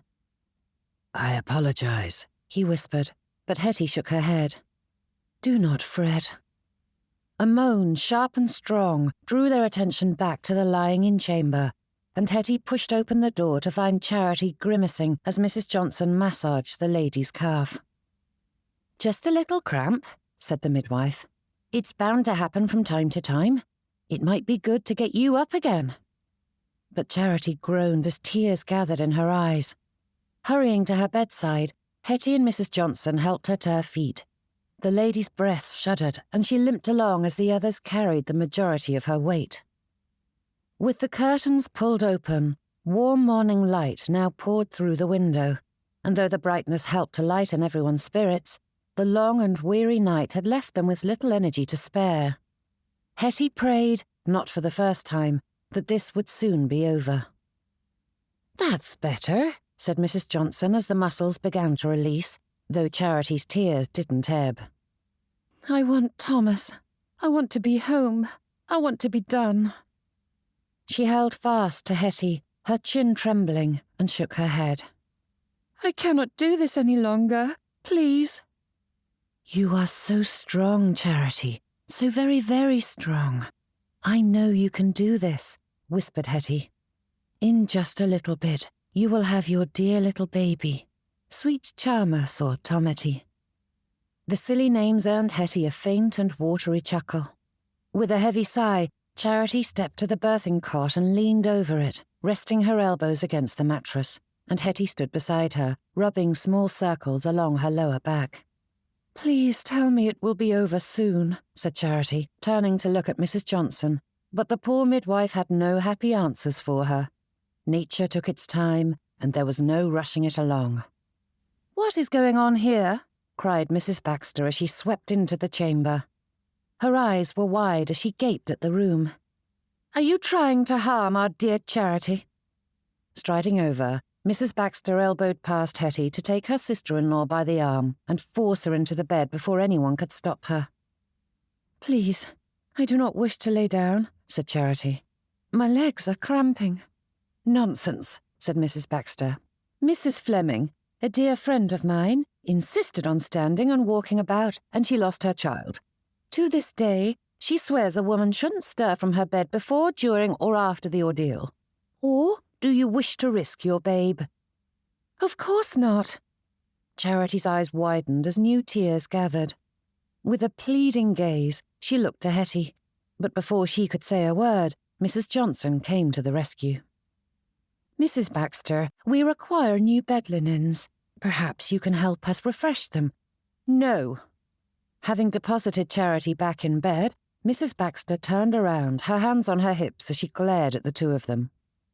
"I am not leaving again on some fool's errand. I was only supposed to close my eyes for a quarter of an hour, and you let me sleep through most of the night and half the morning. If you wish for something, do it yourself. I shan't stir from Charity's side." Stalking toward the window, Mrs. Baxter tugged at the curtains, ensuring that the heavy drapery was closed tight against even the slightest shred of light, all while making a string of dire predictions about what would happen should they not listen to her sage advice. With each wretched story, Charity grew paler, her eyes begging for Hettie to do something. Yet what could she do in her position? The family detested her enough already. To confront Mrs. Baxter would be the death knell for her and Baxter. If they had any chance to win his children over, she mustn't cause a stir. She mustn't. Coming back to Charity's bedside, Mrs. Baxter took Hettie's now vacant seat. "Now, if you two would call for a maid to stoke the fire, we can set this place to rights. Hopefully Charity and her child will not be made to suffer for the damage you've done." The lady in question turned wild eyes to Hettie, and Charity's chin trembled anew. At that moment, Hettie knew she had no choice, or rather, she knew what her choice needed to be, and no amount of fear on her own behalf could keep her from making it.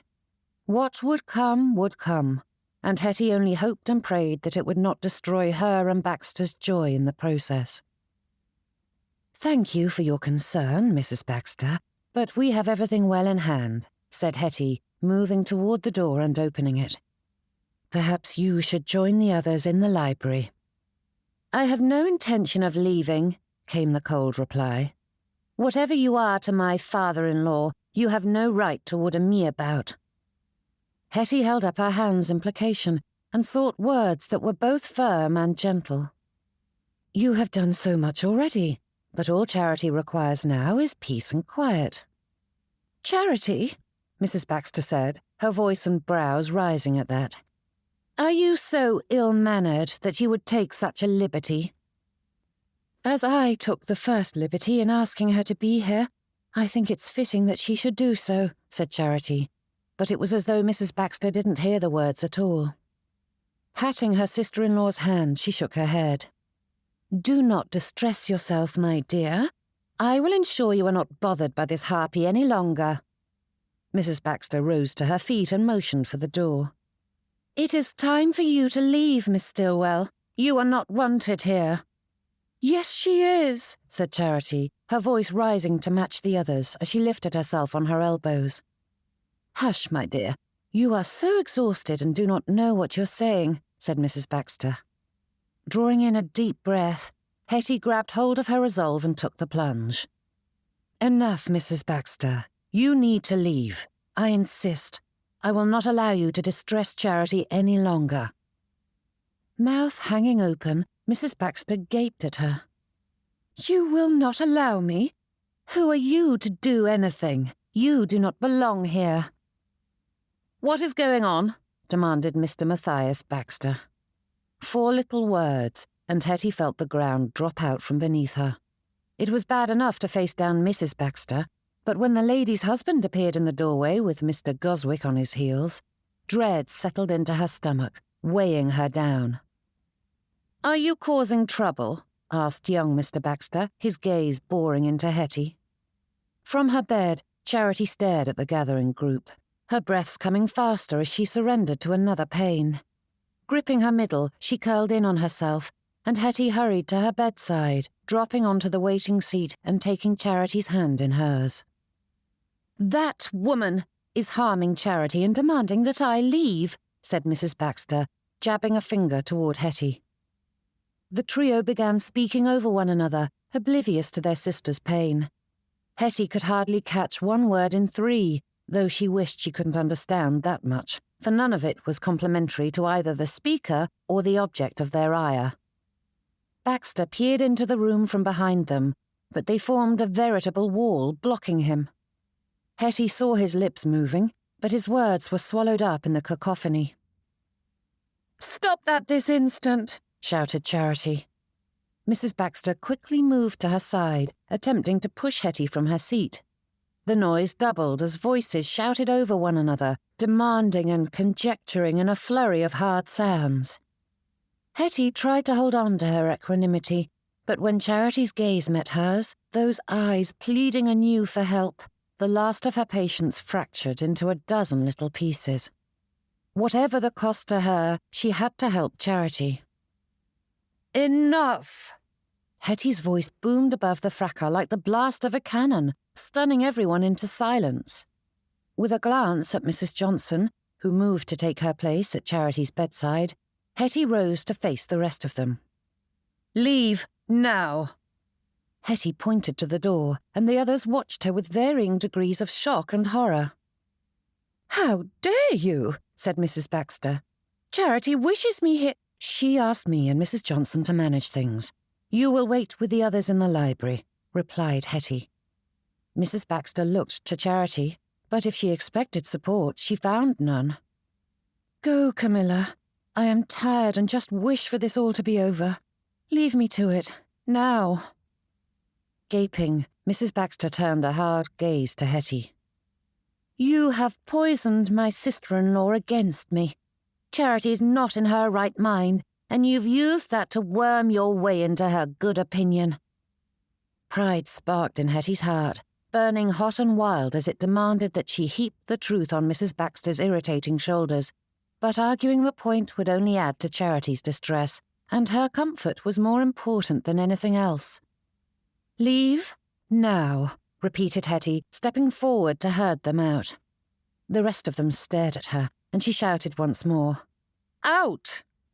With unyielding steps, she ignored Mrs. Baxter's objections and drove her out the door. The lady blustered and railed against the injustice, but Hettie spied fear flashing beneath it when Mrs. Baxter dared to meet her gaze.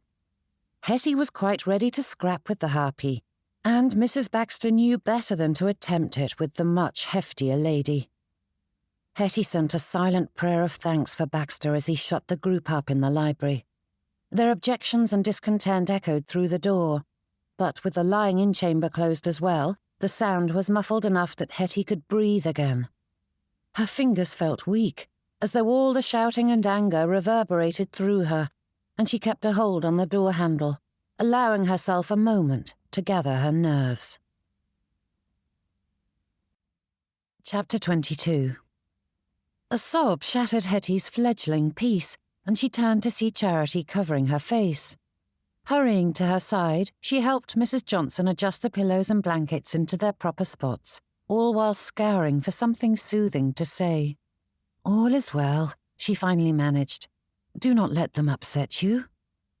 Charity's breaths came in ragged gasps, and she frowned at herself. "I am not usually so overwrought, but I cannot bear another moment of this. I hurt from head to toe. This stubborn baby will not come, and my family is wretched." Seized with another pain, she moaned, and Hettie quickly returned to her seat, taking hold of Charity's hand. The grip tightened around her fingers until Hettie was certain one of her fingers might break, yet she kept her expression calm and impassible. Charity's eyes were squeezed shut as she fought through this bout, but Hettie still maintained the calm facade, counting the seconds until the lady relaxed once more. Falling back into the pillows, Charity lifted her free hand to pinch her nose. The pains were lasting longer and coming quicker, so surely the time was drawing nearer, but it was still some ways off. Hettie only prayed that it would come faster for everyone's sake.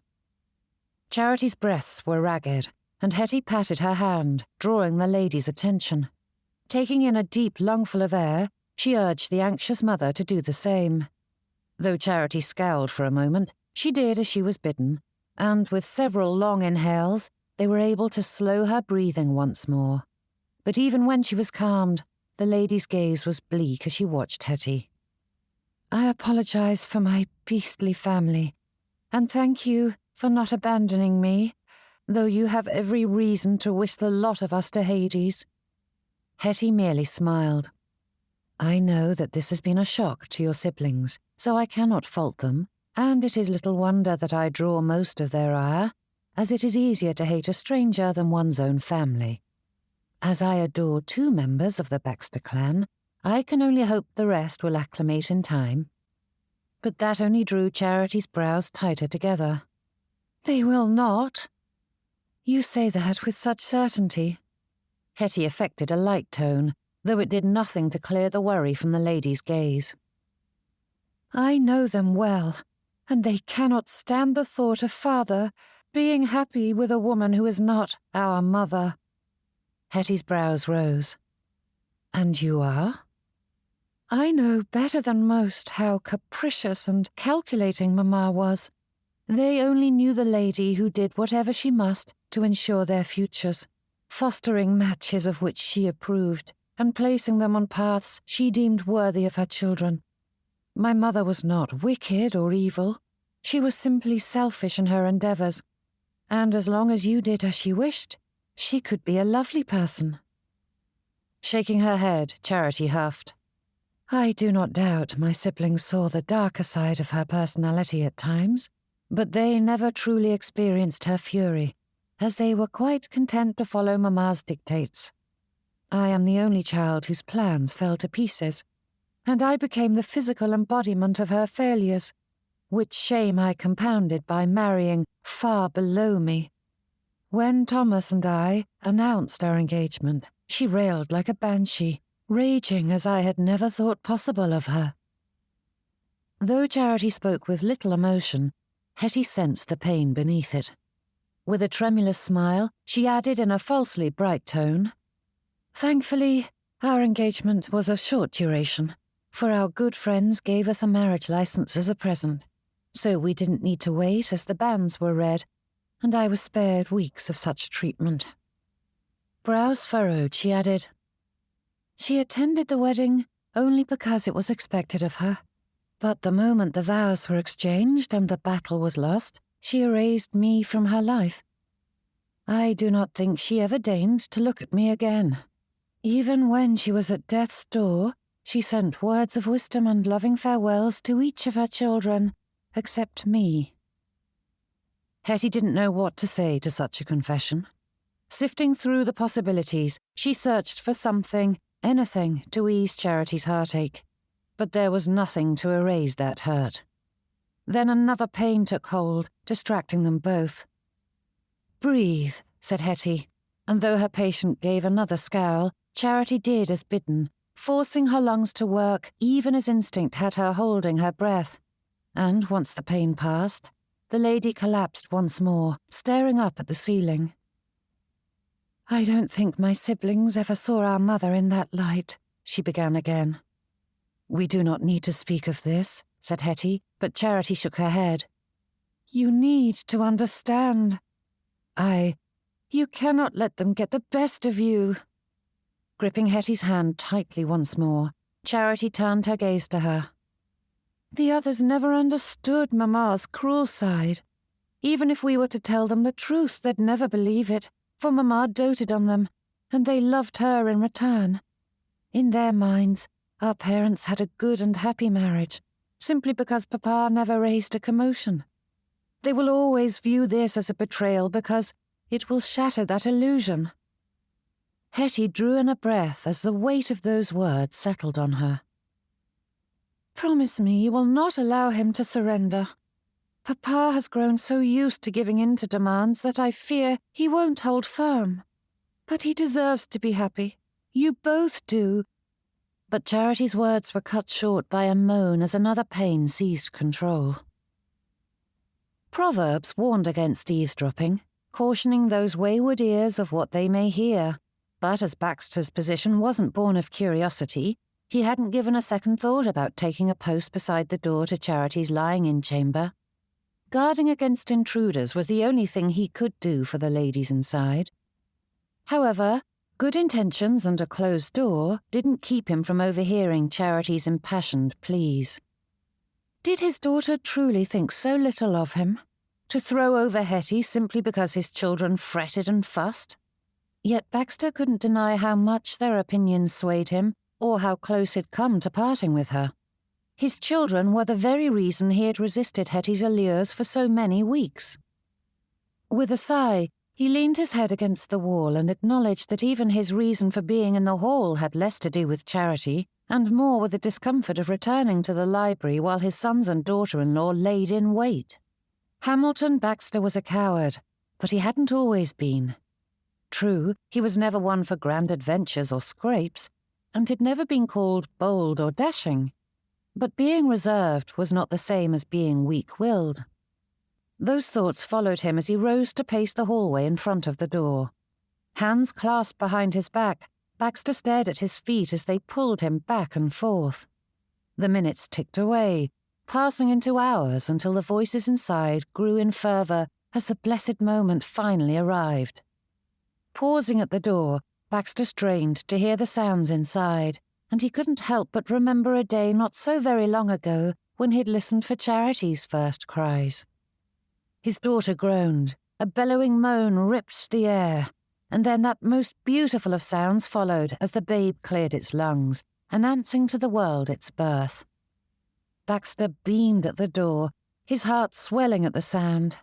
How he longed to push it open and see his child and her babe for himself, and only Charity's desire for privacy kept him from doing just that.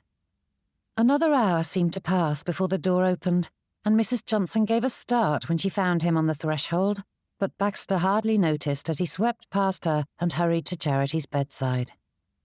Her cheeks were flushed and her hair was cemented to her temples in dark curls, but she beamed at her father and gazed down at the bundle in her arms. "Might I introduce you to your granddaughter, Miss Bridget Callahan?" she whispered as she brushed a gentle touch against the babe's cheek. "Isn't she perfect?" The child looked much like all babes did at birth, puffy and red with features squished in a manner that made them look like a sleeping pug. "She certainly is," he said with earnest reverence as he took the empty seat by her bed. From the other side, Hettie stood over Charity, wiping her hand on a cloth as she gazed down upon mother and daughter. She said not a word, but her bright expression testified of her pleasure. Baxter's own eyes grew misty, his grin fairly cracking in two as the joy of the moment swelled inside his chest. With a gentle touch to Charity's shoulder, Hettie nodded toward the door. "I'll be outside if you need anything." Catching her hand and holding it in place, Charity gazed up at her with tears thick in her voice. "Thank you for everything." "It was my pleasure." Turning toward the door, Hettie stepped around the edge of the bed, and when her hand brushed Baxter's arm, he snatched hold of it, drawing her gaze to his. There were so many things he longed to say, but none of them felt grand enough for the sentiments surging through him. He felt ready to burst under the strength of it all. Baxter held her gaze and lifted her hand to his lips, pressing a kiss to her palm, which earned him a pretty little blush from his lady. And in his heart, he said the words he longed to speak. A creak from the hallway had Hettie pulling free, just as Camilla came into view with the boys close on her heels. "May we enter, or am I too much of a bother?" she asked in a cold tone. Charity didn't bother to hide her sigh. "I never said you were a bother, but please, do come in." Sparing Hettie a narrowed look, Camilla moved to the bedside and gave her sister-in-law a pat on the shoulder. Think nothing of it. The ordeal can confuse and agitate even the best of us, and I lay not an ounce of blame on you. Would you like to hold her? Asked Charity, and Camilla beamed. Of course. Please let me see your little darling. Carefully transferring Bridget to her aunt, Charity relaxed into the pillows as Camilla took the empty seat opposite Baxter. I cannot wait to bring the children, she added. The girls will be thrilled, though I fear Dahlia has it in her head that the baby will be a poppet to play with. She was so disappointed when Wesley turned out to be a boy, and she's been desperate for a baby girl ever since. Yes, well, perhaps we might wait a few days before you storm the castle, replied Charity. Give poor Biddy some time to acclimate to her new surroundings before we inundate her with Baxters. Camilla gave her a wry smile. Thankfully, I have broken Opal of the habit of poking babies in the eyes. Wesley didn't care for it one bit, and I doubt Bridget will either. She is a beauty, Charity, said Matthias, coming to stand behind his wife as Stanley joined them at the foot of the bed. You and Thomas should be proud of her. She will be turning heads when she's grown. Surprisingly enough, I am proud of her regardless of whether or not she's a beauty, replied Charity in a dry tone, but her brother ignored the jab, and for the first time in some weeks, Baxter's children gathered together in peace to welcome the newest member of their family. Baxter's attention drifted from the happy picture his children made, but when he glanced about the room, he found no sign of Hettie, and the perfection of the moment dimmed. Chapter 23. The world was silent. The lingering aroma of wassail and gingerbread permeated the library, mixing with the underlying scent of paper and leather. In one hand, Baxter held his sketchbook.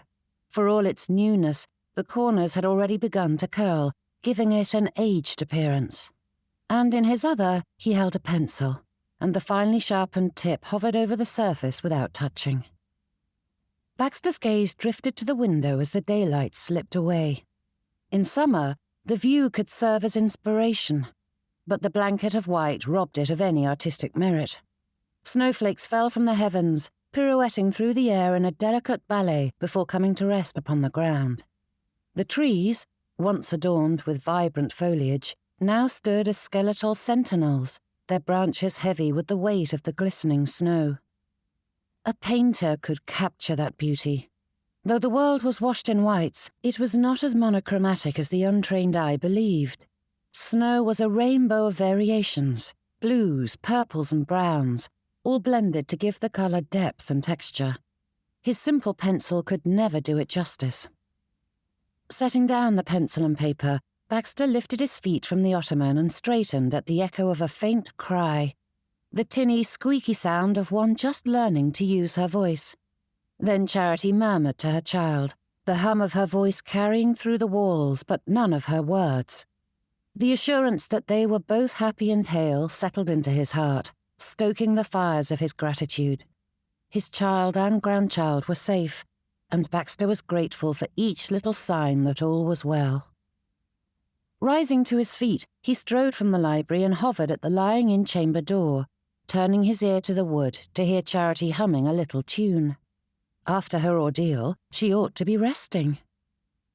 "Is someone there?" she called. Baxter inched open the door and peeked through. "I thought I heard someone," she said with a smile, motioning for him to enter. "I do not want to disturb you while you are resting," he said, even while he stepped in and moved to her bedside. "For all that I was exhausted before, I feel quite revived now," she said, her eyes fixed on the child nestled in her arms. "I may have fibbed to Hettie and convinced her I would nap so she would have a lie down, but I cannot bear to turn my gaze from this perfect little creature." Hands tucked behind him, Baxter savoured the pretty picture they made. Charity smiled, and it was as though a bonfire burned within her. Despite being dressed in her nightclothes and her hair tumbling free of its plait, his daughter was radiant, and Baxter longed for his sketchbook and pencil. This was a sight truly worth capturing, though his skills were too paltry to do the scene justice. "Would you like to hold her?" she asked. Baxter shifted in place. "I wouldn't presume." "It isn't a presumption, Papa. I offered," she replied. "Camilla and the others monopolized her before, and I know you haven't held Biddy yet." Needing no further prodding, Baxter leaned down and gently took the proffered child into his arms before sliding into the seat at his daughter's bedside. The blanket bundled around the infant made her look bulkier, though she felt as light as dandelion fluff. With his free hand, he brushed his fingers through the dark fuzz enveloping her head, and a single eye cracked open at his touch, closing again the next moment. "It is strange to ask to hold a baby," he said with a smile. "They are so delicate and precious that it seems so presumptuous to do so. I would never ask to hold someone's pocketbook, and its owner would never surrender it willingly, yet a child is passed about with little thought." Charity gave him a wry smile. "I suppose I hadn't considered it in that light before, but you, Grandpapa, have every right to ask it at any time." Bouncing the little bundle in his arms, Baxter studied Biddy's features. "She is a sweetie, Charity." Her mamma beamed. "That she is. Hettie helped me to write to Thomas to tell him the news, but I fear I am not a wordsmith and cannot think how to describe her." She straightened, her brows rising. "Would you draw him a portrait?" "I haven't the skill for that," he said with a wince. "I've seen you sketching away in that book, and though you try to hide it, I've spied a drawing or two. You are talented." "You are being generous." Charity paused, her brows furrowing and her smile strained. "I don't believe I am, as I have just enough talent to recognize it in others, but not enough to excel at it myself. But if you are uncomfortable with the idea, I do not wish to press the issue. It was just a little flight of fancy, that is all." Yet for all that she feigned indifference, Baxter had seen the joy in her expression when she had proposed the idea, and he couldn't brush it away so easily. It wasn't as though she could afford to pay for a professional to capture Biddy's likeness, and surely Thomas would cherish any portrait, however flawed. "If it will make you happy, I would be honored to do so," said Baxter, and Charity's expression lightened once more. "Truly? I do not wish to pester you into it." "Think nothing of it, though you ought not to hope for a grand rendering. I am only just beginning again, and I have never attempted anything like this." But Baxter's meandering caveats came to a halt when Charity leaned forward to take his free hand in hers. "I will love it, no matter how monstrous you make my child look." Baxter smiled, as she meant him to. But in the silence that followed, he found his lightness of spirit fading, and no amount of cuddling Biddy would restore it when questions prodded his thoughts, demanding he speak. "What is it, Papa?" asked Charity with a furrowed brow. Waving it away, he rocked Biddy from side to side and brushed a finger against her tiny cheek, though that touch elicited no response from the sleeping babe. Yet once those thoughts planted themselves in his mind, Baxter couldn't dismiss them entirely. With everything that had happened in the last few hours, he'd been granted a small reprieve, but sitting before the source of those questions made the issue impossible to ignore. Charity's words to Hettie hadn't been any harsher than ones he had directed inwards, but hearing them voiced aloud by another was difficult, enough so that Baxter couldn't help but turn his thoughts to them again and again. "Do you truly think I am weak?" Baxter's question was clear, cutting through the quiet in the room, and Charity stared at him. Drawing in a deep breath, he continued, "I overheard you speaking to Hettie after she ejected Camilla from your room." With wide eyes, Charity sat in silence for a long moment. "I fear my memory of the conversation is muddled. After hours of struggling, my wits are a bit addled." "I am not offended, Charity, but please, speak the truth. Do you think I am weak?" Charity drew in a breath and held it for a long moment, and Baxter waited, allowing her to gather her thoughts. "Weak is not the proper word, Papa." She paused, taking another moment before shifting in her cot so that she faced him more fully. "I recall when the decision to let Juniper Court was made, and it was not done lightly. Mamma fought you every step of the way, yet you remained firm, strong. Despite her badgering, you did not relent. So, no, I do not think you are weak." Another long pause followed that, though it was clear from her tone and expression that Charity was not finished. It was easy to see from the difficulty with which she attempted to describe her feelings that they did not reflect well on him, else she wouldn't take such care to cobble her words together. "Yet throughout my life, I watched you concede to Mamma again and again," she finally said. "Weak is not the word, but I cannot help but think you surrendered too readily at times." Baxter frowned. "I couldn't fight her on every decision." "Not every one, but surely you could have been more vocal, kept her from having her way in all things." "And what ought I to have done, Charity?" he asked. "Turn our home into a battlefield? I know too well how wretched that is for children, and I couldn't allow you to be raised in such a home." "But had you not allowed her free rein, perhaps things might have gotten better. She might have softened. She might not have led my brothers and sisters down the path of vanity and snobbery." Baxter paused at that, considering the greatest concern he had had throughout the years. "I did my best, Charity," he murmured. As apt as he was to castigate himself, hearing someone question his decisions allowed the long-ago motivations to resurface and solidify, granting him clarity and filling him with as much peace as he could find in his unenviable position. "One cannot coerce or manipulate another into a change of heart, Charity. People have to want to be better on their own, and no amount of kindness or firmness will alter that. Your mother was content with the person she was, and no action on my part would have shifted her from her course. I could only control myself, so I did what I could to live a good life, honouring my vows and treating my wife and children with respect and kindness." Charity gave a vague hum of acceptance as she settled back into her pillows and studied the ceiling with a furrowed brow.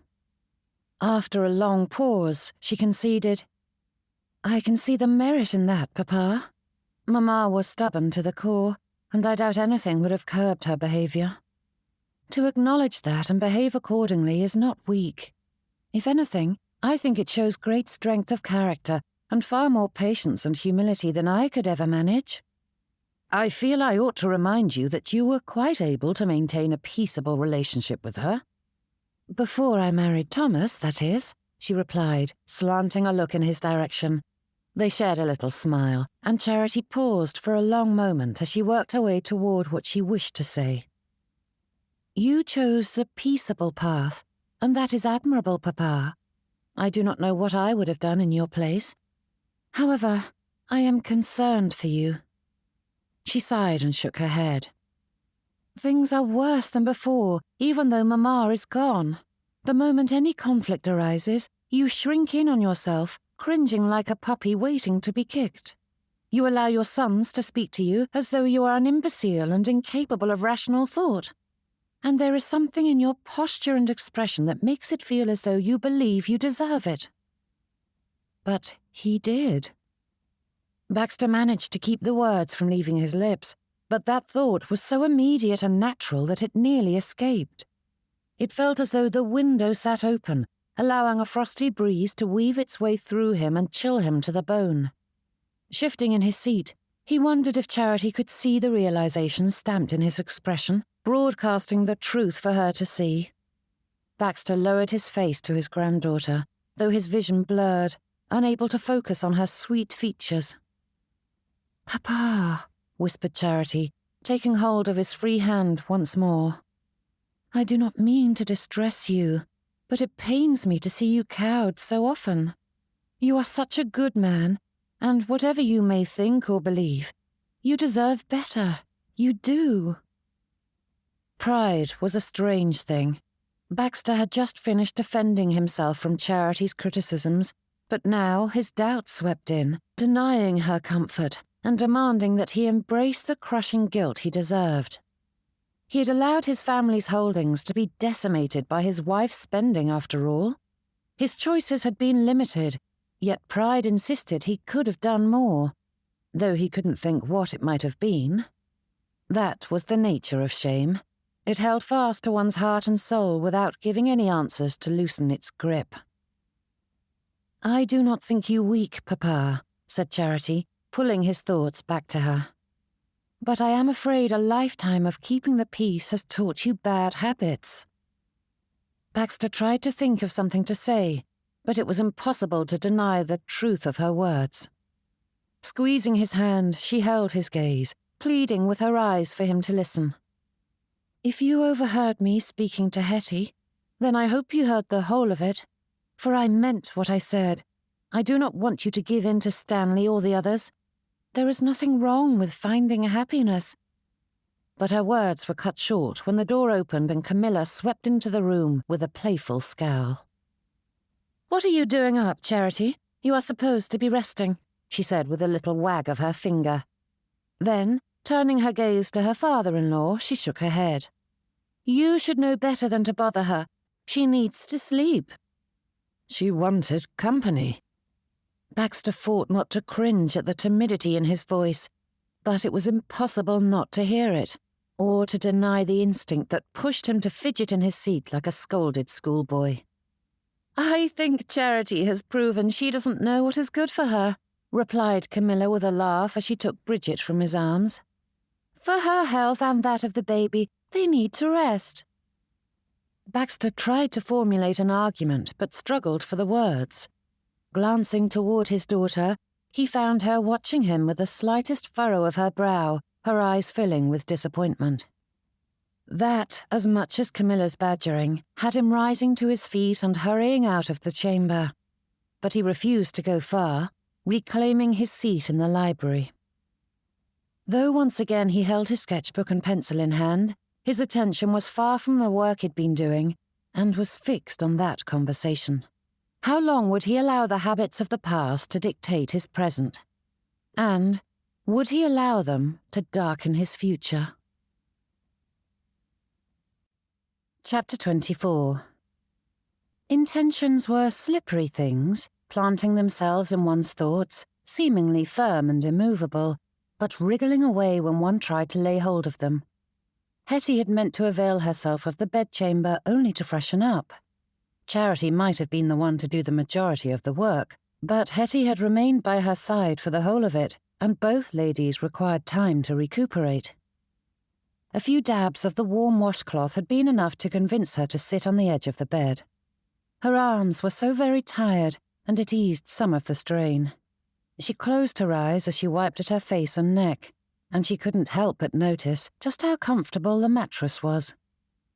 While so many others revelled in their slumber, Hettie often wished it wasn't a necessary part of life. It was difficult to take much pleasure in the act when falling asleep required effort. If she managed her nighttime routine properly, it was possible to drift off within 30 minutes or perhaps an hour. But plunging into unconsciousness was such a foreign concept that Hettie hadn't thought it possible when she laid her head on the pillow. Just a moment to rest her bones, that was all. Hettie's eyes jerked open to find the afternoon sun had vanished, cloaking the world in darkness. Saints above, her foggy thoughts couldn't sort out what had happened, other than to acknowledge that time must have passed in that blink. Stretching her back, she used the faint light from the fireplace to locate the door. Silence cloaked the house, and Hettie rubbed at her eyes and wrestled her muddled thoughts into a semblance of coherence before turning her feet toward Charity's lying-in chamber. Candlelight spilled through the open doorway, guiding her forward, but Hettie jerked to a halt at the sound of her name.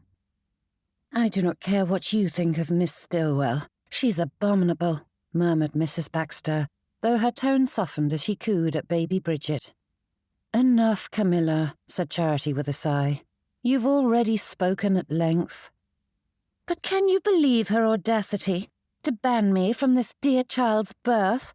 To leave you without aid or companionship throughout your ordeal?" The chair creaked as Mrs. Baxter rocked the child. "And you will never believe what she said to me." But if she was anticipating some excited response from her audience, the lady received none, though it didn't deter Mrs. Baxter in the slightest. "When I returned to the library after everything was concluded, I found her there with a tea tray, and she looked at me and said, 'Would you care for milk and sugar?'" Mrs. Baxter spoke those words in a haughty mimicry, ending with a disgusted huff of annoyance, as though that was the worst thing imaginable. "The monster! How dare she offer you a bit of refreshment?" replied Charity in a monotone. Mrs. Baxter scoffed. "She is playing hostess, as though she has any right to do so, making herself quite at home where she does not belong." "As I am the closest thing to a hostess this household has, and I was unavailable to see to your comfort, I think it was very kind of her to do what she could to assist the family." Charity paused and added, "Frankly, I would love for someone to make me tea with a heaping dose of milk and sugar." "Even if I were dying of thirst, I'd rather throw it in that woman's face than deign to drink her swill," replied Mrs. Baxter with a scoff. "I cannot believe Father has had his head turned by such a woman. I knew he lacked common sense, but surely even he should know better than to set his sights on Miss Stillwell." With that, Hettie turned away. There was no good to be had in eavesdropping on the conversation, and fetching Charity the drink she desired would be of far more assistance. But Biddy's cries stopped Hettie in her place. The sound was so wonderful and welcome that she couldn't help marvelling at the child's healthy lungs, which testified that this was no delicate creature who was likely to waste away in the coming days. It was too soon to feel entirely at peace, but Hettie sent a silent prayer of gratitude heavenward. Every time Mother and Babe made it through the ordeal was worthy of celebration. "Really, Charity?" Mrs. Baxter's tone snapped Hettie's attention back into place. Having heard Mrs. Baxter wax poetic about what Charity ought to do once the ordeal was complete, Hettie felt more than a small sense of dread at those two words, especially when they were preceded by Biddy's sudden silence. "It is one thing to hire a midwife rather than a proper physician, but foregoing a wet nurse is unacceptable," said Mrs. Baxter. Hettie knew that tone all too well. The world was full of those who set themselves above others, whether through bloodlines, finances, virtuousness, appearances, or even motherhood.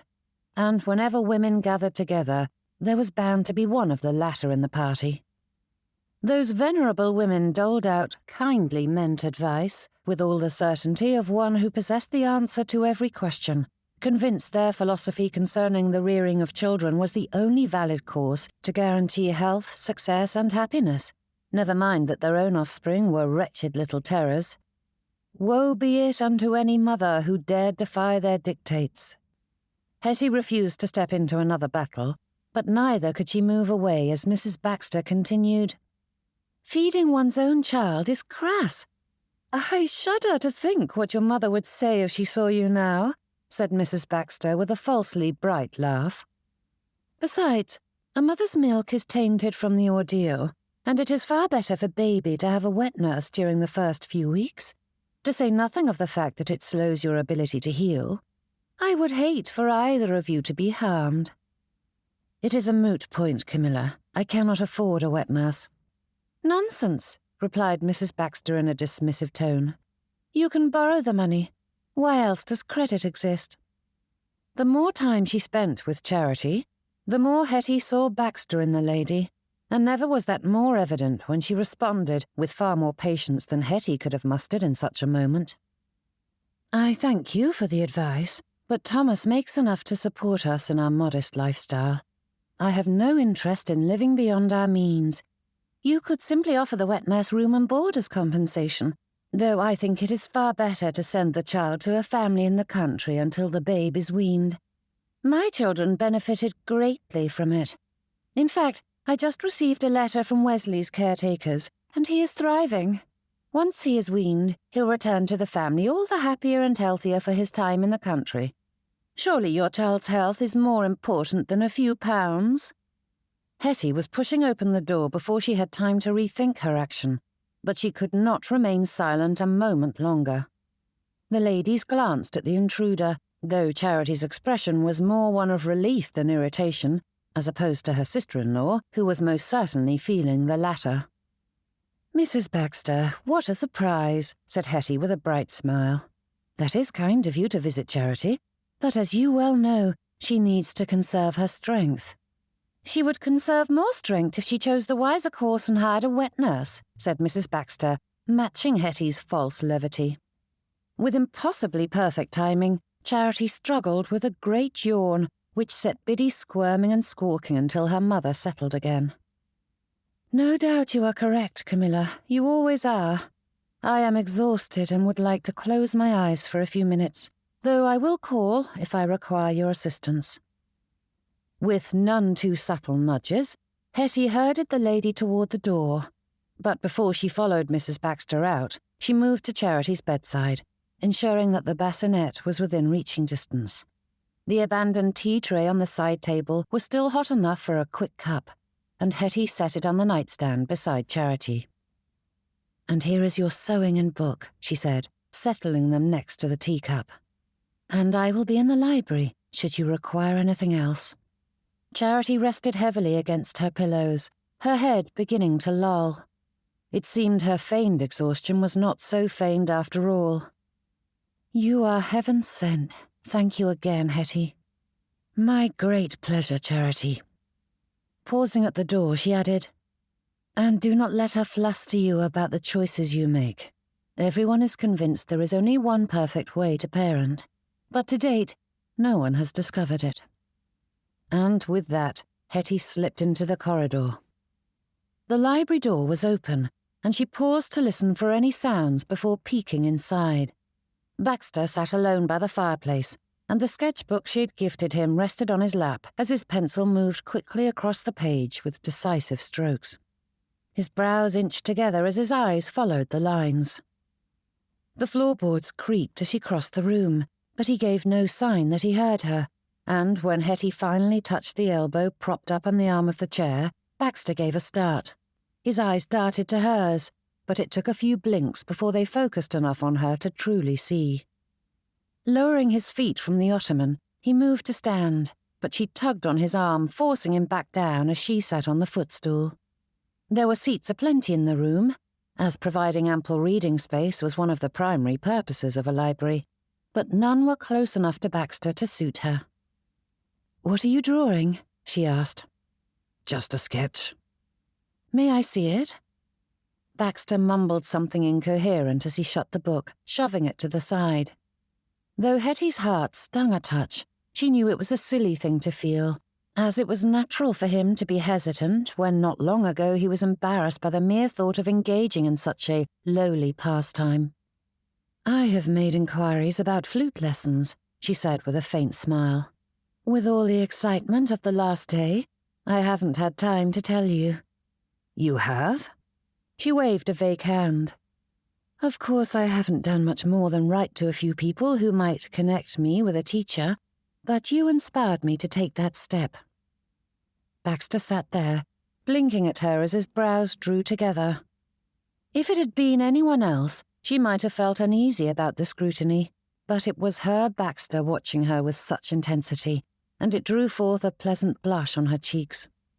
Apparently, having her first beau was devolving her into a silly young miss. But oh, how pleasant it was. The hand closest to her reached forward to take hold of hers, and Hettie smiled, her thumb brushing across his knuckles. Without a word, he offered her the sketchbook, and Hettie stared at it. "You do not have to." "I know," he replied, nudging it toward her again. The quiet but firm manner in which he said it set her heart sputtering, and though it seemed such a little thing, Hettie couldn't help but feel the significance of the gesture. Keeping her gaze on his, she opened the book and the pages naturally fell open to the last drawing. There was the faintest flash of fear in his gaze, and Hettie squeezed Baxter's hand in reassurance before turning her attention to the sheet. She couldn't breathe as she stared at the faint outline of her own features. The sketch was still in its infancy, but it was easy enough to identify the subject.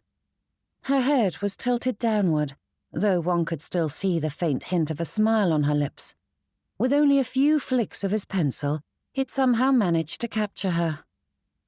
"I cannot get your eyes right," he murmured, drawing her attention back to the artist. "It is incredible," she whispered, struggling with the words as her throat tightened against them. "You made me look so beautiful." Baxter's brows rose at that. "But you are." So simple, so sincere. He spoke without hesitation or qualification, and his tone of utter bewilderment set her heart swelling until it pressed against her ribs. Hettie had learned long ago to accept the world for what it was. There was no good to be had in pretending to be something she was not. That didn't mean she thought herself unsightly or plain, but no one other than her family had ever claimed her to be more than passably pretty, and theirs was hardly an unbiased opinion. Yet Hamilton Baxter thought it universally accepted that Harriet Stillwell was a gorgeous creature worthy of being an artist's muse. And with a quick flip through the book, it was clear to see she now occupied that role. Outward beauty was not the measure of a person, but oh, how wonderful it was to know that Baxter thought her the loveliest of ladies. Gazing into his eyes, Hettie couldn't help but acknowledge that one needn't accept reality as it was. Whether or not anyone else believed it, he thought her beautiful, just as she thought him handsome. For though he was veering quickly toward his dotage, with more grey than brown in his hair, Hettie couldn't help but think him a dashing suitor. Perhaps the young Miss Stillwell wouldn't have recognized the appeal of his features, but the present one felt a stirring she couldn't deny. And so she yanked on his arm, pulling him close enough to press her lips to his. Chapter 25. Despite so many near misses since they'd started courting, kissing Hettie shocked Baxter to the core. Of course, it was quite a pleasant sort of shock, the type that had him casting aside good sense and plunging into her embrace. With her seated on the ottoman and him in the armchair, theirs was an awkward position, but Baxter quickly rectified that, tugging her into his lap. She squeaked, pulling away a fraction with wide eyes before devolving into snickers, which Baxter silenced by capturing her in another kiss. Releasing her hand, he brought that arm around to anchor her, his other travelling to her neck, resting against her cheek and jaw. The timidity of the past disappeared in an instant, drawing him deep into the moment. Hettie filled his senses, her sweetness surrounding him, and Baxter craved more. She was like the calm in the eye of the storm, his peaceful harbour, his Hettie. Her fingers brushed the edge of his collar, and when their trembling registered in his foggy thoughts, Baxter forced himself to pull away, but there was no fear in her eyes as she met his gaze. Flawed and cowardly he may be, but here sat his recompense for trying his best. A perfect bit of happiness and peace after living so long without either. "Hettie, my heart aches when you are gone," he whispered. He quickly added, "It aches whenever you are near, and I cannot touch you or hold you. It simply aches all the time at the thought of you. Even seeing you fills me with such joy that I feel ready to burst." Whether it was too early to speak such things, Baxter didn't know, but he couldn't deny it any longer. Of course, he wished for something more eloquent, but the words tumbled forth as he tried to explain the inexplicable. But he was no orator, and there were only 3 words that could encapsulate his meaning. "I love you," he whispered. Her dark eyes widened at that declaration, but Baxter couldn't regret it. For several silent heartbeats, they watched each other, and though those words had laid him bare, his heart was too full for fear or vulnerability to touch him. This wonderful lady deserved to know just how beloved she was, and Baxter wouldn't allow his cowardice to taint his courtship any longer. His fingers brushed against her cheek, and Baxter whispered, "You needn't say." "And I love you," she echoed. He stiffened, his brows rising a fraction as he stared at her. For all that he didn't regret offering up this bit of his heart, Baxter hadn't truly expected anything in return. Yet Hettie sat there, cuddled upon his lap, her eyes holding his as she returned those words to him with conviction and strength. His lips stretched into a broad smile, and he repeated himself, "I love you, Hettie." Another little laugh escaped, and she responded once more. And I love you, Baxter." Eyes drifting closed, they leaned in as their lips touched with all the tenderness of the moment. Baxter hadn't known that such bliss existed, yet here it was, his dearest Hettie. "What is the meaning of this?" Matthias's voice sliced through the silence, shattering the haze surrounding the couple. Baxter and Hettie leapt from the chair as his eldest son swept into the room, his expression full of thunder. Baxter held up placating hands. "Nothing." "It certainly was something," shouted Matthias as Stanley appeared at his brother's heels, adding his bluster. "Must you always make a racket?" he asked, his eyes darting between Matthias and their father. "What is the matter?" "Camilla is beside herself because Miss Stillwell flits about the house as though she is its mistress, and when I came to speak to her about it, I discovered her and our grieving father in a compromising position," said Matthias. And to make a wretched moment all the worse, his wife, who was following in the boy's wake, let out a gasp worthy of a melodrama. "She has been throwing herself at father since the moment they met," added Camilla with a scowl. "That is not true," said Baxter, though none of them paid him any mind. "Why is she here at all?" asked Stanley. "Charity asked for her." But his children ignored his very existence as the three spoke over one another, and Baxter's breath caught in his lungs. What had been a beautiful moment was crumbling to pieces, leaving him stripped of his usual reserve. His heart felt like a wound, raw and unprotected, and Baxter didn't know what to say to calm the children down. Hettie stiffened at his side, and she shifted as though to distance herself, but Baxter latched onto her hand, keeping her anchored in place, right where she needed to be. She turned to gaze at him, and though his attention was fixed on the chaos before him, he held fast to her. Whatever was to come, Hettie was where she belonged. Though she didn't think of herself as a wilting flower, Hettie felt weak and shaky as the torrent of anger swirled about the room. The raised voices sliced through her nerves, leaving her feeling far more vulnerable than before. Only the firmness of Baxter's hold allowed her to feel a modicum of peace in the storm. "Quiet!" barked Mr. Goswick, and though Matthias and Camilla glared at him, they did as told. As he turned his attention to his father, Mr. Goswick's gaze fell to their joined hands, and his jaw clenched. His hard eyes rose to meet his father, fully ignoring Hettie. "We have been patient, father," he said. "Mourning is a difficult and lonely business, and it is understandable that you might seek comfort through this trying time, but we cannot excuse this behavior any longer. It is time for you to cut ties with Miss Stillwell." Silence followed that, as father and son stared at one another. "No."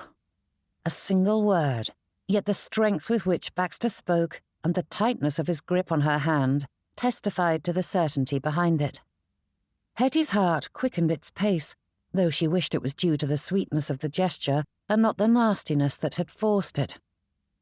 Mrs. Baxter openly gaped, whilst her husband mutely blinked at his father. Only Mr. Goswick seemed unconcerned, continuing to watch his father with narrowed eyes. "Consider this, father. Juniper Court isn't healthy enough to sustain you," said Mr. Goswick. "You live here on my charity, and I shan't give you another cent if you cling to this silly infatuation." It was Hettie's turn to squeeze Baxter's hand, though it was more for her comfort than his. The chill of the moment faded beneath a spark of anger that flared in her heart at the sight of his son threatening him. Her thoughts flooded with all the many things she might say to such a declaration, but she had sense enough to hold her tongue and remind herself that answering in haste would not improve the situation. His children were grieving. This whole situation was a shock to them, and it wouldn't do to judge them for it. Patience. Forcing herself to breathe, she held fast to that and Baxter's hand, refusing to give voice to the burning words that pushed her to defend the man she loved. "It pains me to hear you say such a thing," said Baxter, "but I do not understand why you feel the need to take such measures. I was honourable and faithful to your mother, but she is gone, and I cannot bring her back. Is it wrong for me to love another?"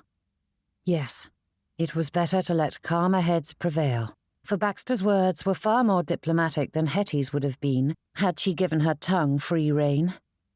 They didn't need to know that he hadn't loved their mother and that she was a poisonous shrew who had done her best to ruin Baxter's happiness. There was no good to be had in saying such things. But then Mr. Goswick finally turned his gaze to Hettie.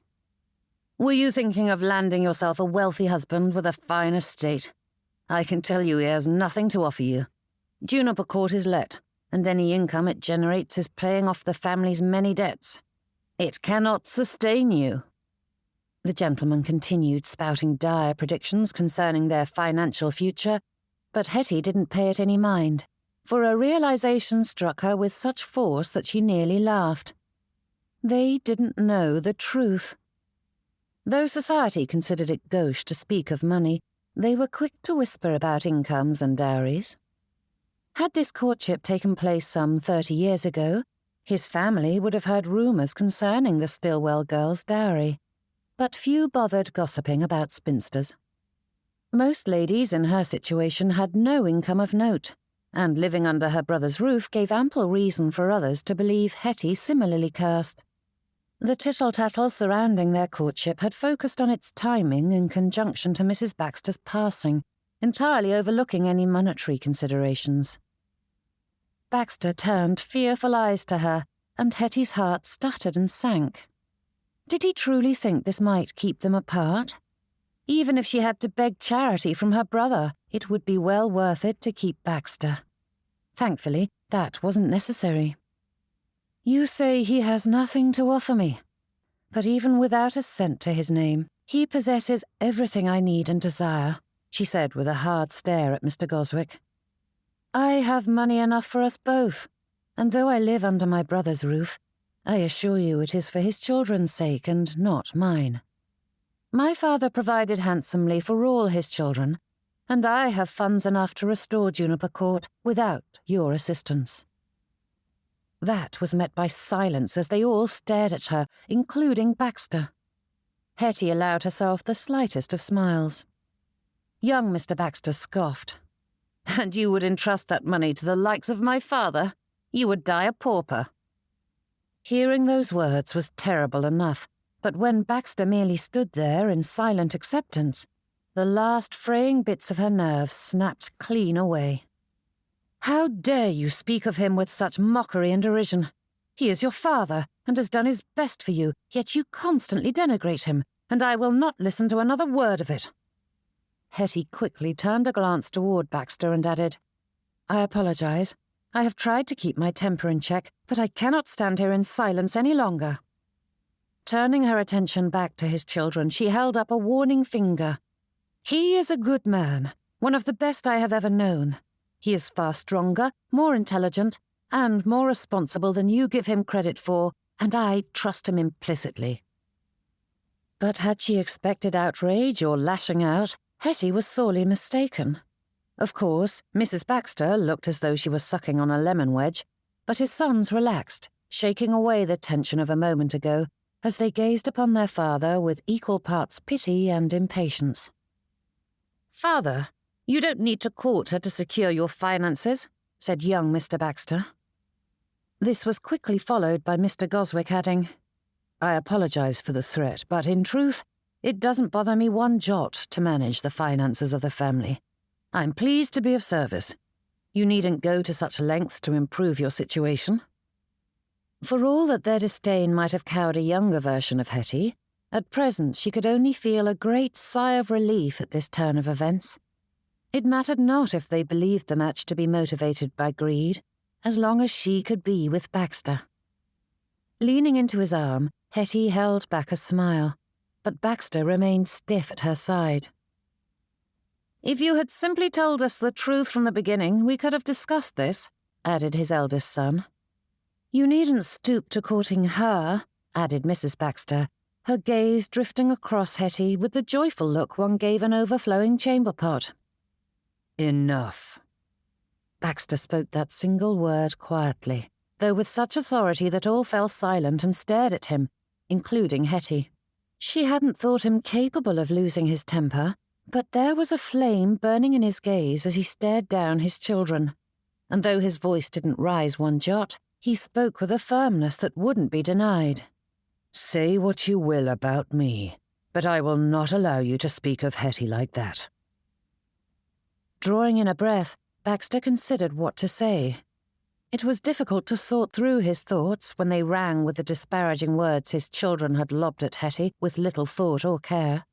Or rather, with cold calculation and a desire to cause harm. "I think not," said Hettie with a frown. When he sent her a questioning look, she amended, "They are not to say as they will about you. Do you believe I can bear to hear them disparage you any more than you can listen to them speak ill of me?" How he longed to show her how much those words meant to him, but this was neither the time nor place for such sentiments. Instead, he contented himself with saying as much as he could with his eyes, as he held fast to her hand and her gaze. Whether or not he deserved Hettie was ridiculous to consider, for he knew he didn't deserve her. No man could. And knowing that, he wasn't going to let her go. Not ever. "This is not about money or loneliness." Taking a deep breath, Baxter clung to Hettie's hand as he stared at his children, allowing the strength of his conviction to ring through him as he said, "I love her." Chapter 26. 3 little words, but it was as though Baxter had fired a pistol into their ranks. The 3 erupted once more, their objections overlapping and swirling together into an indecipherable mess, though their meaning was clear enough from the anger etched in their faces. "You cannot be serious. You hardly know the woman," began Stanley. "I've known her as long as you knew Gwen before you married," replied Baxter in a steady tone. Though his words were swallowed up in the agitation of the moment, he refused to raise his voice. Matching their anger with his own would only make things worse, and as long as Hettie remained fixed to his side, clinging to his hand, it was easy enough to hold on to his patience. If anything, living with Dolores had taught him to keep calm. Charity's chastisements rang in his thoughts, helping him to see history repeating itself. It was said that old habits die hard, and never was that clearer than at present. It was as though his wife had been resurrected from the grave, for her spirit lived on in his children. They raged, and Baxter's instincts told him to relent. In the other room, little Biddy wailed, breaking through the cacophony. Stanley calmed first, straightening his jacket as he stared at the floor, though Matthias and Camilla's glares burned holes through Baxter. Once he was ready, Stanley turned to face him once more, and standing tall, he held his father's gaze. "We are done with this foolishness. That woman must go."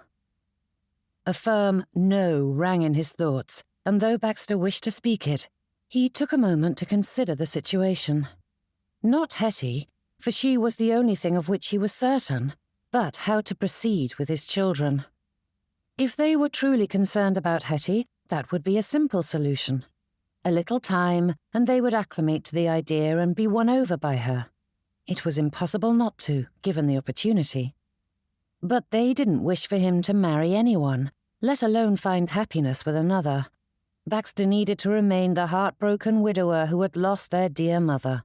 Dolores Baxter had been a saint in their eyes, and even if Baxter could convince them otherwise, he didn't wish to do so.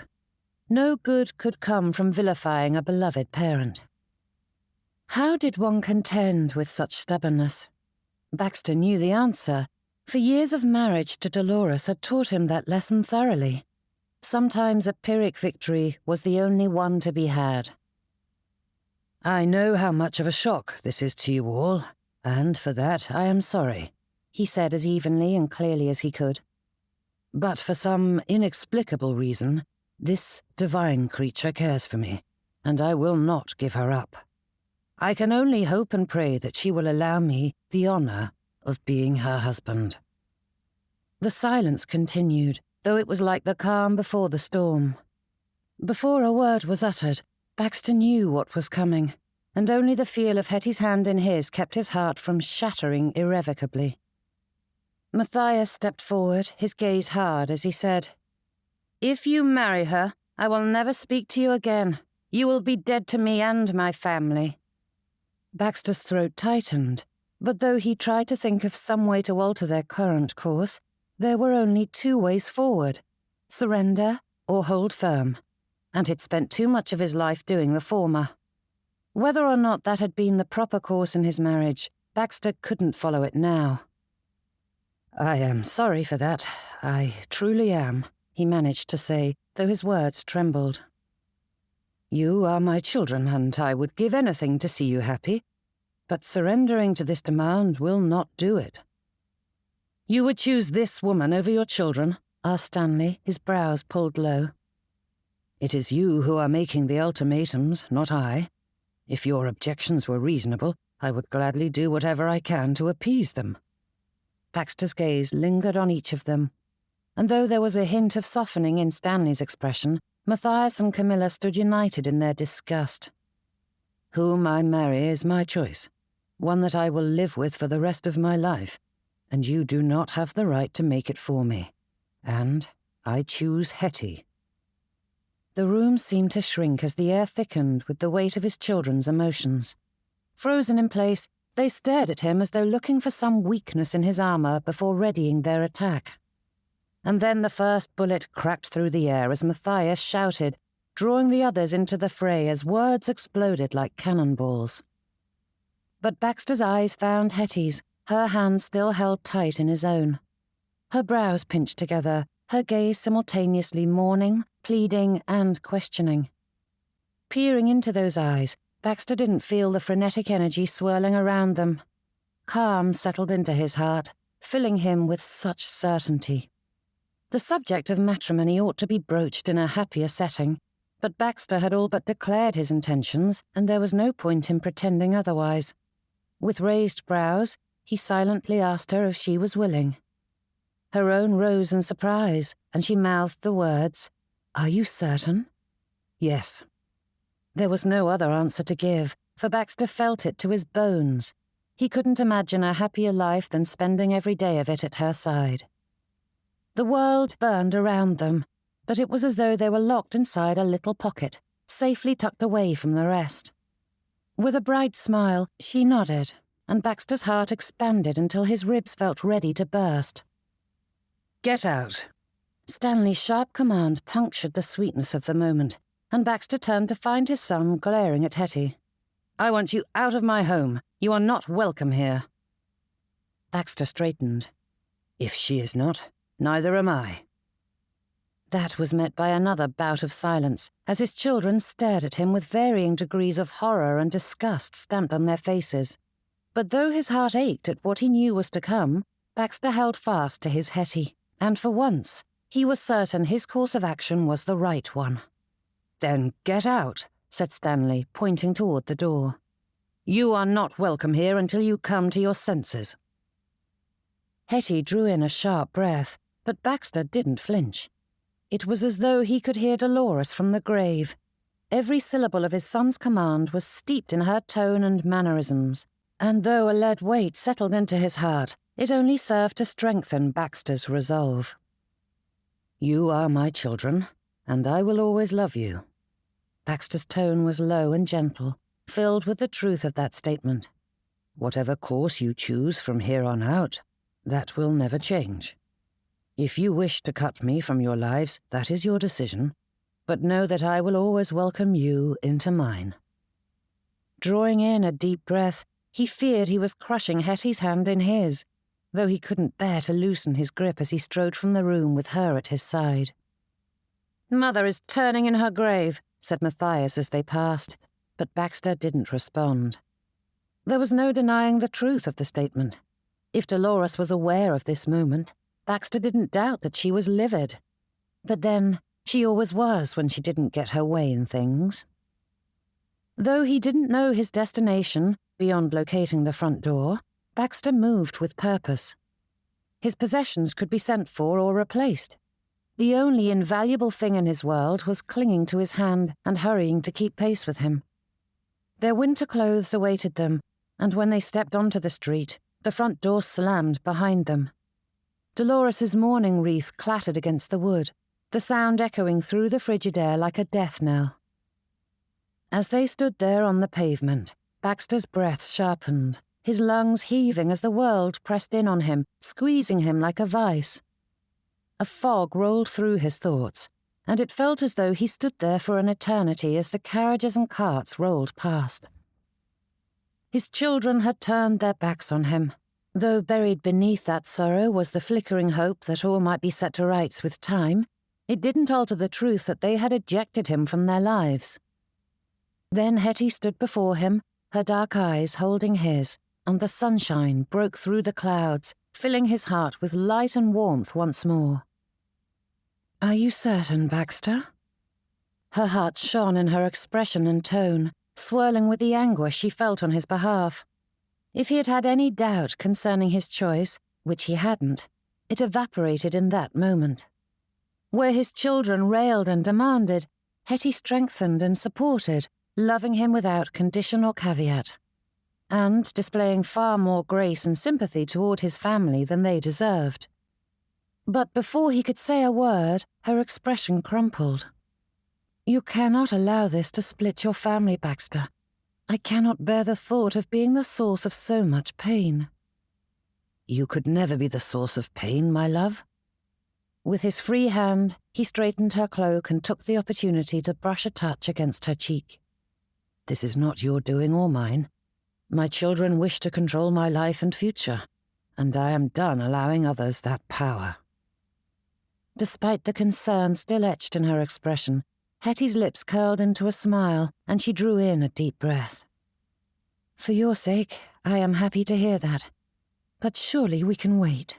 Give them time." "No." Baxter gentled the word, but he would not allow her to go down that path. Lifting her hands to his lips, he kissed her knuckles. "You are too kind for your good, but I cannot say with any certainty that their hearts will soften, and I refuse to base my decisions on my children's volatile opinions. My mind is made up. My choice is made."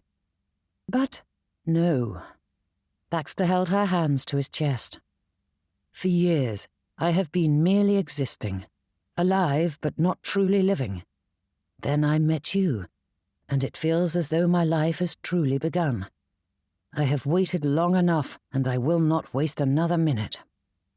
Hettie's eyes widened, and a tiny "oh" escaped her lips.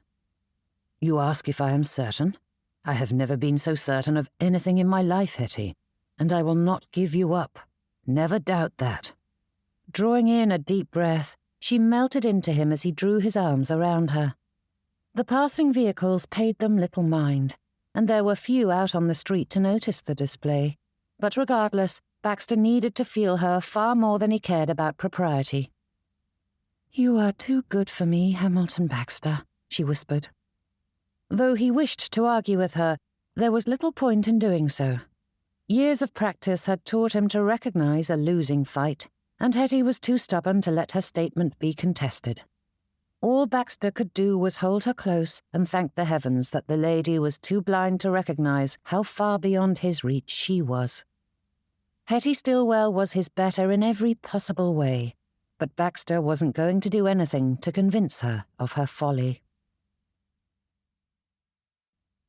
Chapter 27.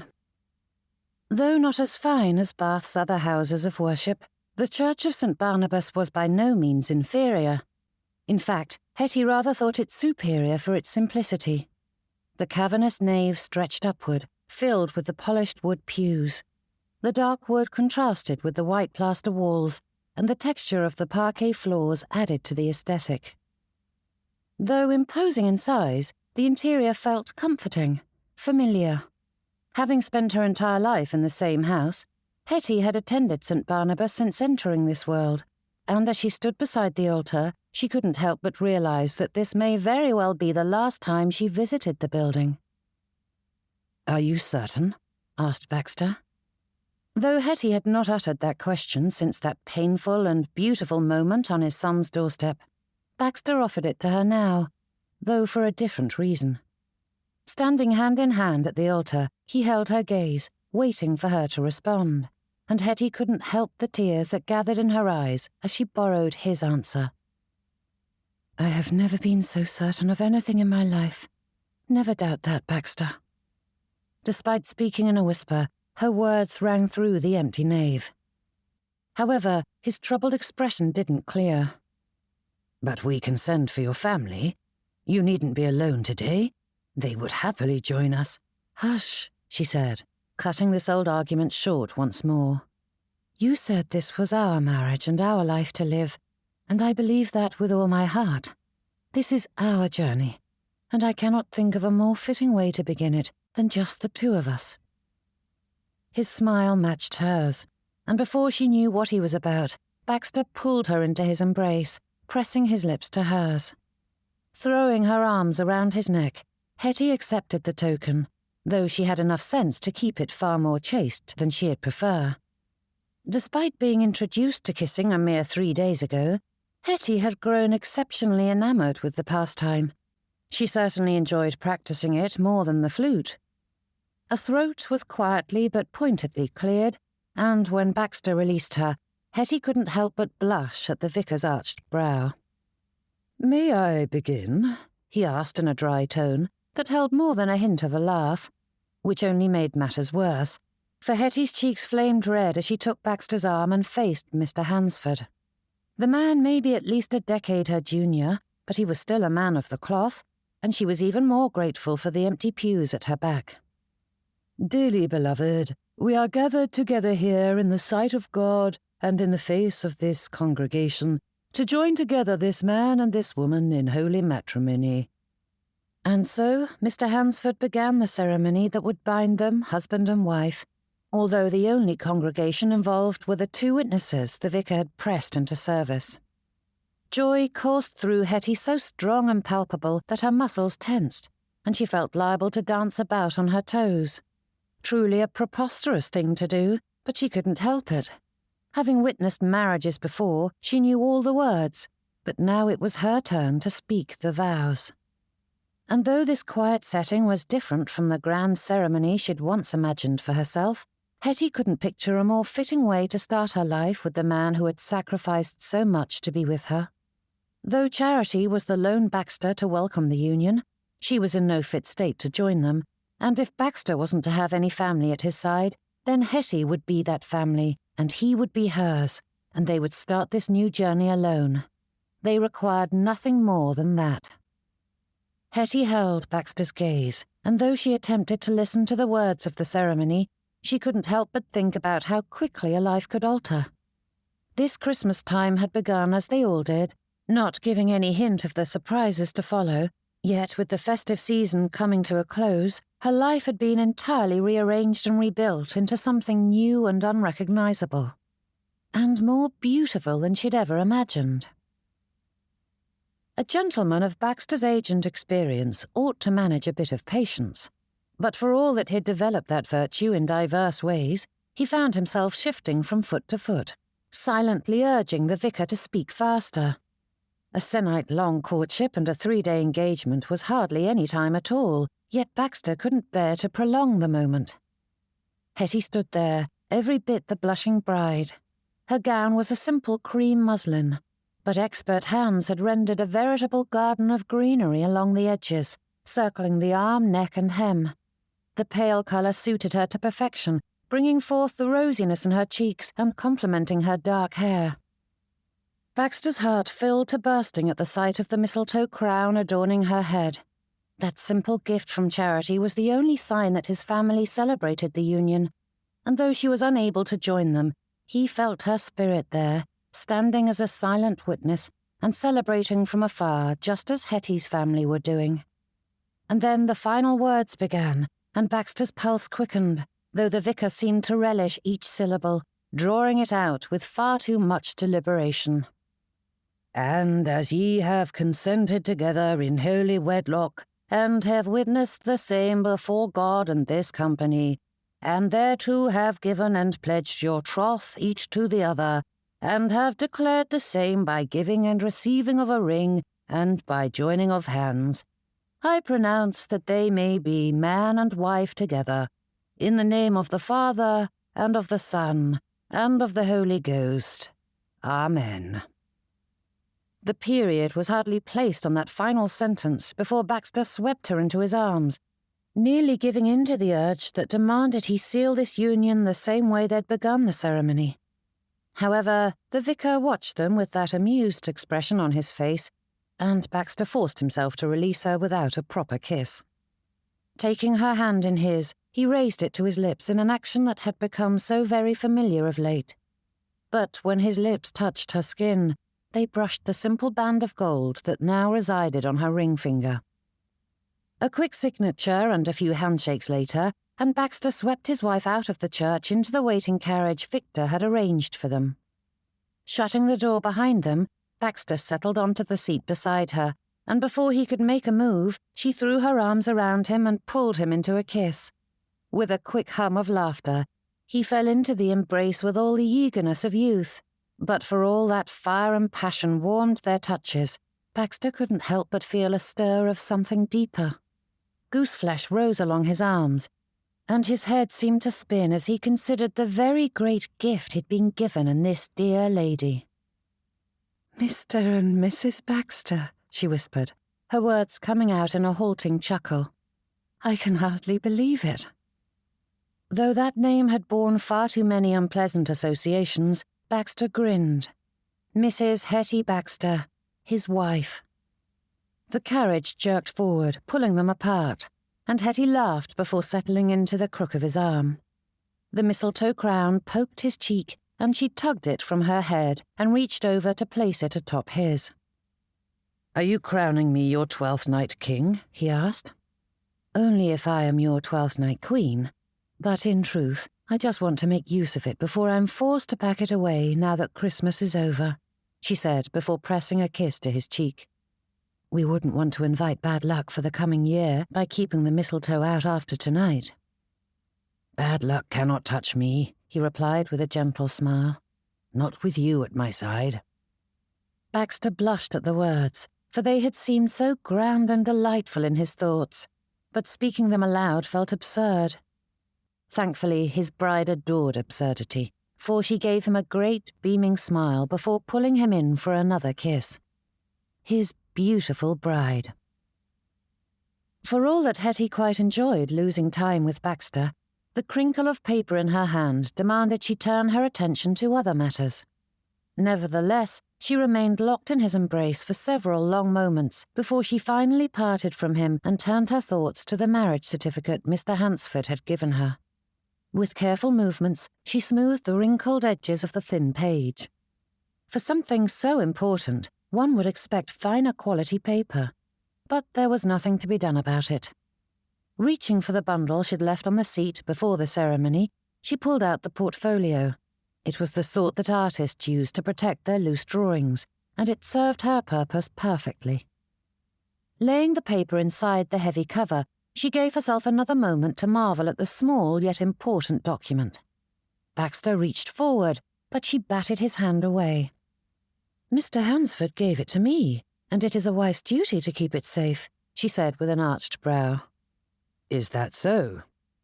Hettie gave him a firm nod as she shut the cover and tied the ribbons that held the portfolio shut. Setting it back on the seat opposite, she leaned into the crook of his arm and turned her gaze to the passing landscape. It would be some hours before they arrived at their inn for the night, and though Hettie didn't usually enjoy long carriage rides, she couldn't help but think this one would be quite delightful. The city was readying itself for the grand festivities tonight, the crowning end of the Christmas celebrations. Yet for Baxter and Hettie, this was only the beginning of their happiness, a start to their private festivities, and what a beginning they'd made of it. Chapter 28. Bristow, Essex, 1 year later. "Must we be overrun with people? Surely we needn't invite the whole neighbourhood."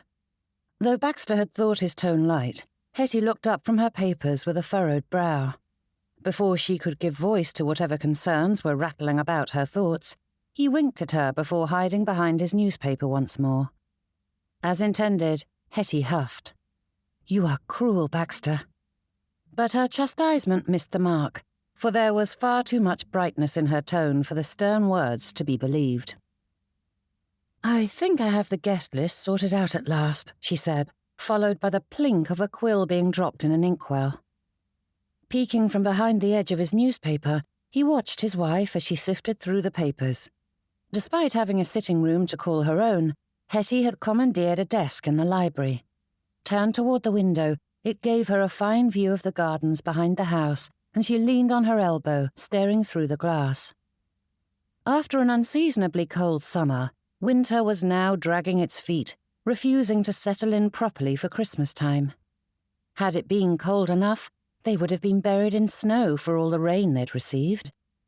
Instead, it left the world a brown and grey mess, enough so that Baxter prayed Hettie's Christmas plans wouldn't be foiled by the terrible roads. At his age, Baxter had thought firsts were a thing of the past. Not that he was pompous enough to think he'd experienced the full breadth of life, but when one was speeding ever more quickly to 60, firsts were far more unlikely. Yet he felt a flutter of anticipation when he considered that this Christmas Eve party would be the first event they'd hosted together in their home. Clearly, Hettie was equally eager, for she had thrown herself into the task with far more effort than was required for the small gathering. Hettie dropped her gaze back to her lists and plans, and Baxter's chest expanded beyond its capacity as joy coursed through him. Despite being married for 3 decades previously, he had never known just how pleasing it was to make his wife happy, and Hettie was so inherently content that it took little effort to delight her. "Are you certain there is no one you wish to invite?" Hettie asked, turning in her chair to face him. "No one at all," replied Baxter, straightening his newspaper.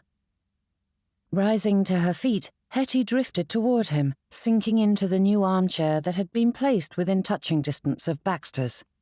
Though she didn't say a word, he understood the concern in her gaze, and he tossed the newspaper aside and took her hand in his.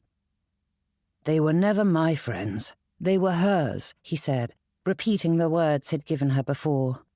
"It is no great loss." And though Hettie's expression softened, Baxter recognized the shadow of pain that always accompanied such conversations. The joy of their situation far outweighed any regrets, but his heart ached whenever her light dimmed, even in the slightest way, especially as she seemed more incensed on his behalf than on her own, though she was the one who shouldered the brunt of the disapproval foisted on them. Lifting her hand to his, he placed a kiss on her knuckles, and her cheeks pinked just as they had the first time he'd done so. "Thank you for marrying me," he whispered. With a wry smile, she replied as she always did. "It has been a great sacrifice, but it is a burden I am willing to bear." Hettie did not dwell on the shadows, dispelling it as she always did by turning to more pressing matters. "I thought of inviting the Mayers, the Drakes and the Ingalls, and the Kingsleys and Ashbrooks, of course. Charity is quite right. They seem like delightful people."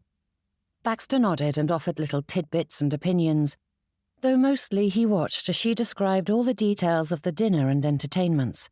It was as though her whole being lit from within, the words flowing forth with such eagerness that it seeped into him, and for the first time in decades, he found himself eager to host a party. A shout from outside cut Hettie short, and the pair rose from their seats to gaze out the windows opposite her desk, which overlooked the front drive.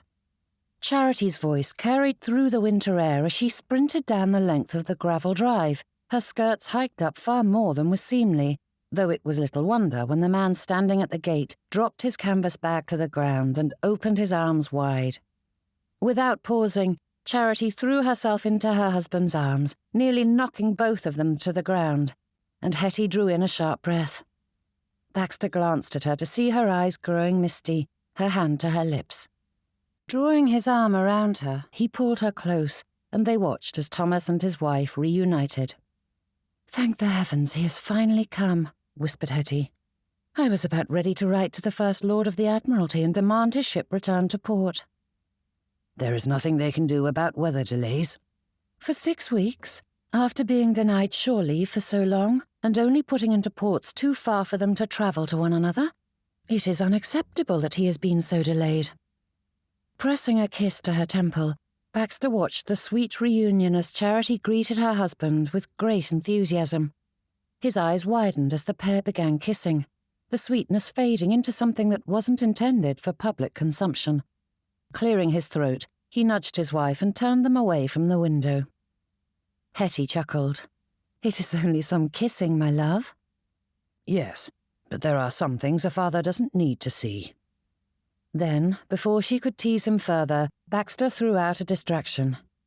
"And what of your family? Have they decided whether or not they are joining us for the holiday?" Taking his arm, Hettie wandered toward the door. "It is too far for some of the children to travel, and Victor wishes to remain with them in Bath." "Are you certain you do not wish to join them?" he asked as they stepped into the corridor. "We have already decided." "I do not care if it is difficult to make the journey with the roads as they are. We will find a way." Hettie smiled and leaned in to press a kiss to his cheek. "You are a dear, but I want our first Christmas to be in our home. Perhaps next year." Their home. 2 words that never failed to fill Baxter with contentment, for never had they been truer. As it had taken many months to negotiate with their tenants, the new Mr. and Mrs. Baxter had only taken up residence in Juniper Court recently. Yet even in the few short weeks since their arrival, Hettie had made her mark on the house. Baxter couldn't even describe how she had done it. The furnishings and decorations were much the same, with only little adjustments here and there, yet it felt like an entirely new building to him. From the top of the stairs, they heard the front door opening, ushering in Charity and her husband, and the silent house immediately filled with noise and merriment as Biddy joined her parents. Though Baxter was eager to greet them, Hettie stopped him to straighten his cravat. Her hands moved quickly along the folds as she smoothed out the linen and examined her work. Her lips quirked up as she considered it before giving his lapels a pat when she was satisfied. Baxter was struck by the sight she made, so radiant and lovely. His dearest Hettie had swept into his life without warning and altered it into something he didn't recognize, something so much better. His pulse rapped a quick beat against his chest, filling him with such strength and vitality that he felt like a man half his age. "I almost forgot to remind you that we have our painting lessons tomorrow." Hettie's gaze rose to meet his, and like so many times before, she seemed unaware of the effect she had on him. "Mr. Reeve asked that we move it forward, as he is travelling to Colchester to visit his daughter." Unable to control himself a moment longer, Baxter pulled her into his arms and kissed her. With gentle touches, he tried to convey the feelings pulsing in his veins. There were no actions or words that could ever express just how much he loved her, but he never stopped trying. When he finally released her, he couldn't help a little smirk when she gazed at him dazedly. "I am just very pleased about our lessons," he quipped. "I can tell," she replied with a smile. There was a time and season for everything, but people often believed the time and season were always later and never now, allowing the years to pass by without action. Certainly, there were responsibilities one must place first, but it was easy to allow those demands to edge out all else. Then one day, one was suddenly in her 6th decade of life, struggling to make her once limber fingers perform as they ought. Taking a deep breath, Hettie forced herself not to scowl as she slowly moved through the scales. She wouldn't have claimed a natural propensity toward music, but in her youth she'd boasted a mediocre ability. But for all that age brought experience, it also wore away one's mental and physical dexterity, making it far more difficult to acquire new skills and talents. No matter. Hettie forced her fingers to move about the flute's keys, and though they struggled to find their proper places, she was pleased to hear the clear sound coming forth. Having played the pianoforte, she'd never imagined just how difficult it was to wring notes from a woodwind. One simply had to press the piano key and the sound emerged. But with this instrument, there were so many variations of the mouth and breathing that one must master first. But she moved through her fingering exercises with more ease than the week before, which made any practice a success. A knock at the sitting-room door had her lowering the flute and calling out to the distraction. A maid entered with a bob and offered a stack of post. Though Hettie wished she was diligent enough to ignore it, she seized upon the interruption and set the instrument aside. Rising from her stiff-backed seat, which was perfect for her practices but terrible for relaxation, Hettie shifted to the sofa as she sorted through the correspondence. Pausing, she stared at the third letter, which bore the seal of her eldest son-in-law. The shock of it held her hostage for a long moment before she cast aside the others and opened it, her eyes darting to the signature. Camilla had written, or ought she to call the lady Mrs. Baxter? Truth be told, she had not spoken to anyone from Baxter's family beyond Charity, so she wasn't certain what to call them, despite the familial tie giving her the right to call them by their given names. But that wasn't important, and Hettie's attention turned to the scant lines her daughter-in-law had written. Dear Miss Stillwell, we have received your correspondence, and as you seem incapable of understanding our silence, I am forced to tell you in no uncertain terms that we do not wish to hear from you now or in the future. Please desist. Mrs. Matthias Baxter. Hettie sat there with the letter in her lap, her eyes fixed on the rug beneath her. For all that the response was expected, she still felt its sting. Turning her gaze back to her flute, she attempted to stir herself to practice, or to read the rest of her letters at the very least, but she couldn't help frowning at the floor.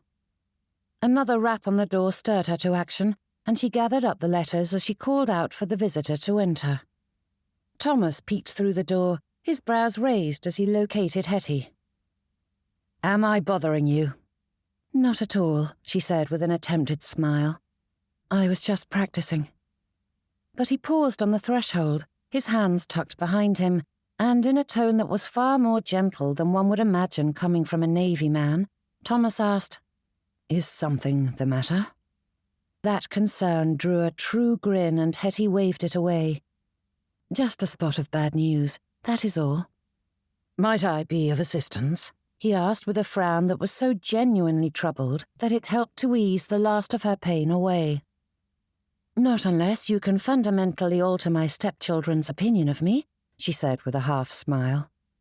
Thomas drew in a sharp breath and shook his head. As I previously occupied the role of least favourite in the family before you arrived, I fear I am of little help. Hettie raised a staying hand. Pay me no mind. I had simply hoped for a better outcome. Stanley still refuses to speak to his father, but Baxter has managed to open the lines of communication with Matthias and his daughters. I had hoped that perhaps they had softened enough for me to attempt it as well, but I knew it was unlikely, as they refused to acknowledge me, even in their letters to their father. Then, motioning toward the sofa, she invited him to sit. But please do not tell Baxter. I fear he takes that rejection harder than I do, and there's no reason to trouble him. Thomas paused, his gaze fixed on her. As another who is relatively new to this family and attempting to navigate it, I will certainly honour your request, but I will say that keeping secrets from your staunchest ally does no good. It is no secret, said Hettie with a laugh. Baxter knows full well how the children feel about me, but it hurts him to see it. To be entirely honest, I do not care beyond the pain it causes him. They are his children and he adores them regardless, but I find it difficult to forgive them for how they've treated him. I try for his sake, and his alone. That is good of you, he said with a huff and a shake of his head before taking the proffered seat. It speaks highly of you that you even bother to foster a relationship. My parents haven't bothered to write to me in so long that I haven't the foggiest notion if they and my siblings are alive or dead. Hettie paused at that, her brows furrowing, but before she could say a word, he shifted and waved it away. To borrow your phrase, pay me no mind, he said with a bright laugh. However, there was a quality to the sound that settled uneasily in her ears, though Hettie couldn't say she knew the gentleman well enough to judge if the laugh had been sincere or not. Between the fracture in Charity's family and the birth of my daughter, I find myself thinking more and more about my upbringing. So, It is a day for being maudlin, is it? Thomas chuckled once more, an earnest grin finally crossing his features. Any day I get to return to my true family is a good one. Which brings me to my purpose in calling on you. I wanted to speak to you whilst Charity is putting Biddy down for her nap. For all it had been he who had sought her out, the turmoil surrounding Camilla's letter had forced that from her mind, and Hettie perked. I wanted to thank you for all you did for my family. Thomas paused and took a deep breath, his gaze holding Hettie's with such unadulterated gratitude that her heart warmed at the sight. You were there for her when I couldn't be, helping her through such a difficult time, and since then, you've become like a second mother to her, or a first one in many ways, for Charity had a complicated relationship with Dolores. I think the Baxter family motto is complications at every turn. Hettie laughed at her quip, and Thomas joined in. Isn't that the truth? But Hettie didn't wish to let the moment slip into levity quite yet, and she gathered all the joy the last months had given her and funneled them into her words as she said, I am grateful for her as well. I never had children of my own, and I adore Charity as much as any mother could. And Biddy is lucky to have a lady like you to call grandmother. Hettie's eyes glistened at that, the delight of those words settling deep into her heart. Though not by blood, she had a daughter and son-in-law now, with a granddaughter and more to come. Thomas drew in a deep breath and added, When I return to my ship, I shall rest easier knowing she has you nearby. Though the words were sweet, there was a heaviness in his tone and expression that spoke of a dissatisfaction so palpable that Hettie couldn't ignore it. Not that she wished to. This was the precise conversation she had hoped to have with Thomas at some point during this visit, so it was a blessing to have it served up to her so readily. But it didn't make it any easier to broach such a tender subject. Considering what she might say, she chose her words carefully. Do you enjoy the Navy? Chapter 29. Is that a question? Thomas mumbled with a wince. As it is how I sustain my family, I enjoy it immensely. Shifting in her seat so she was facing him more fully, Hettie considered the fellow before her. Do you wish for another position? Thomas straightened and rose to his feet, brushing at his trousers. Pay me no heed, Hettie. I have several weeks at home, and that is reason enough to celebrate. But she grabbed his sleeve, holding him in place. I am being serious. Are you unhappy in your profession? Though he didn't sit again, Thomas didn't escape either. Reaching up, he scratched at the back of his head. I was content for many years, but I loathe the distance it puts between me and my family. Tucking his hands behind him, he strode the length of the room and paused before the fireplace. Charity and Biddy mean the world to me, and the thought of leaving them again causes me no end of pain. My daughter is nearly a year old, and this is the first time my shore leave has been long enough for me to meet her. What father would be content with that? With a shrug, he turned to face Hettie again. But there is no point in bemoaning the fact. I have tried to find work elsewhere, but I cannot secure a position that pays as well. Despite having already taken action, Hettie wondered once more if she was being too bold. Thomas seemed an affable sort, but she didn't know him well enough to take such liberties. But then, wasn't that what a mamma, even a makeshift one such as she, ought to do for her children? And there was nothing she wouldn't do for Charity and Biddy. I hope you do not mind my meddling, but I made some inquiries on your behalf. Hettie watched Thomas closely, praying that she wasn't causing trouble with the one branch of the Baxter family who liked her. Holding up her hands, she hurried to add, You are free to accept or reject it. There is no obligation on your part. However, I couldn't bear to see your family separated once more after the holidays are over. I know you both make the best of it, but it's clear you do not wish for that sort of life, and Biddy needs her father. Thomas stared at her, and Hettie pulled her words to a halt, for they were leading her nowhere. Gathering her courage, she focused on the item at hand. I have stock in a merchant company out of London. I wrote to the owners to see if they had any positions available. And, as it happens, they have one opening in the next few months that is uniquely suited to your skills. One of their shipping managers is stepping down, and they need someone with knowledge of crews and ships to oversee that side of the business. Drawing in a deep breath, Hettie forged ahead, though Thomas stood there staring at her. It is based in London, so Charity will be forced to leave Bristol, which is a tragedy, but the position doesn't require travel, and I believe it pays better than your current position, and there is a greater chance of advancement as well. Hettie, please, said Thomas, raising his hand to silence her babbling. He stood there for a long moment, his mouth open as though to speak, though his brows were pulled together in thought. For goodness sake, the idea had seemed so wonderful when she had formulated the thing, but then again, the fact that she hadn't said anything to Charity or Baxter spoke volumes. Forgive me if I am sticking my nose in where it doesn't belong, Thomas.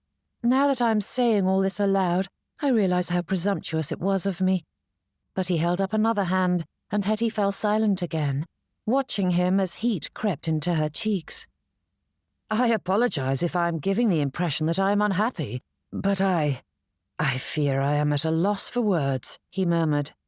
I am overwhelmed by your generosity and thoughtfulness.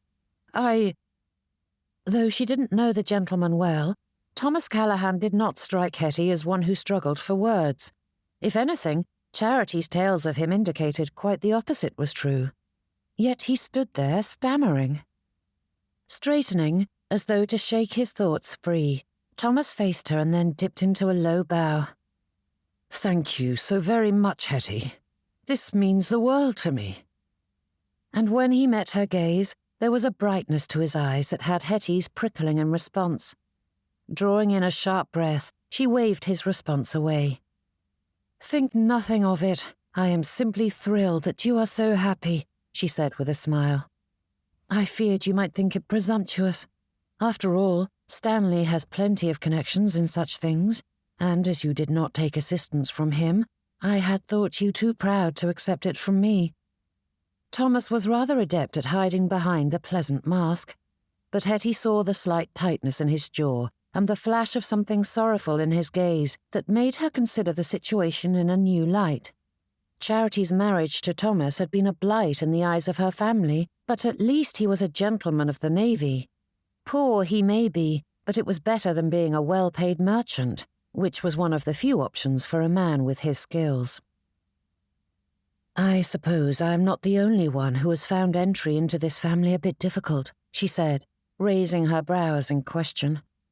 A huff was the only answer she received, and Hettie brushed it aside, striding forward to take him in an embrace. Think nothing of it. I and the rest of the Stillwells are quite happy to do what we can, she said, giving him an extra squeeze. Releasing him once more, she nodded toward the door. Now, we ought to go find your wife and tell her the happy news. I have been bursting to tell the secret. Thomas beamed, but before he stepped away, he offered his arm with a bow, and Hettie took it, as regal as a queen, whilst they went in search of Charity. 1 year ago, Baxter couldn't have imagined such felicity in his life. Though he was quite familiar with the concept, the sentiment had been a stranger to him. Not that his world had been devoid of all joy, but it was vastly different from being happy. A moment of jubilation was delightful, to be certain, but to exist in a constant state of contentment and pleasure had seemed like a fairy story one told children. Yet standing in the parlour as his daughter and son-in-law drank to the health of his wife, Baxter knew it was real. He was truly happy. Soon, they were joined by his daughter and son-in-law's friends, and though Baxter usually avoided gatherings, good people celebrating good news was the best sort of party. He opened his cellars and pantry to the revellers as they ushered Christmas in early. Holding his daughter in his arms, Thomas beamed like a proud papa as Charity began planning their future in London, and as much as it pained Baxter to think of her travelling so far away, he couldn't help but smile at her unrestrained delight. Hettie stood to one side, and it was easy to discern the thoughts shuffling about her mind, for there was no artifice in her expression. She was the picture of contentment, and he wished he had his pencils on hand to capture it, though he knew he could never do her justice. There was no way to convey the warmth radiating from her eyes.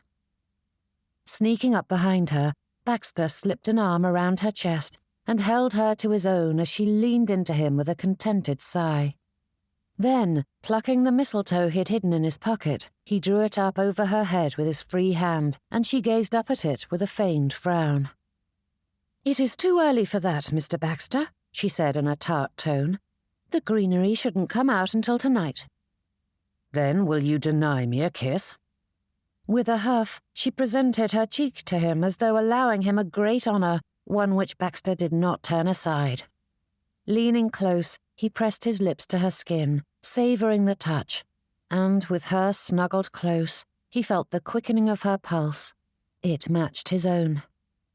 Leaning her head back, she rested it against his.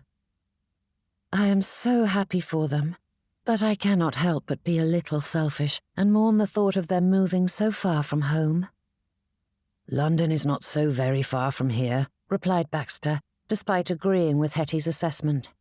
"It is some 50 miles, depending on where they settle in town, and the roads are very good. It won't be difficult for us to visit them as often as you like." "Every day?" she asked with a slight laugh. "We could live there too, if you wish." Hettie stiffened and turned her head to look at him. "Do you wish to?" But Baxter couldn't say if he did or not. Certainly, being close to his daughter and her family was quite the enticement, but Juniper Court was his home. So, he gave her the only answer he had to give.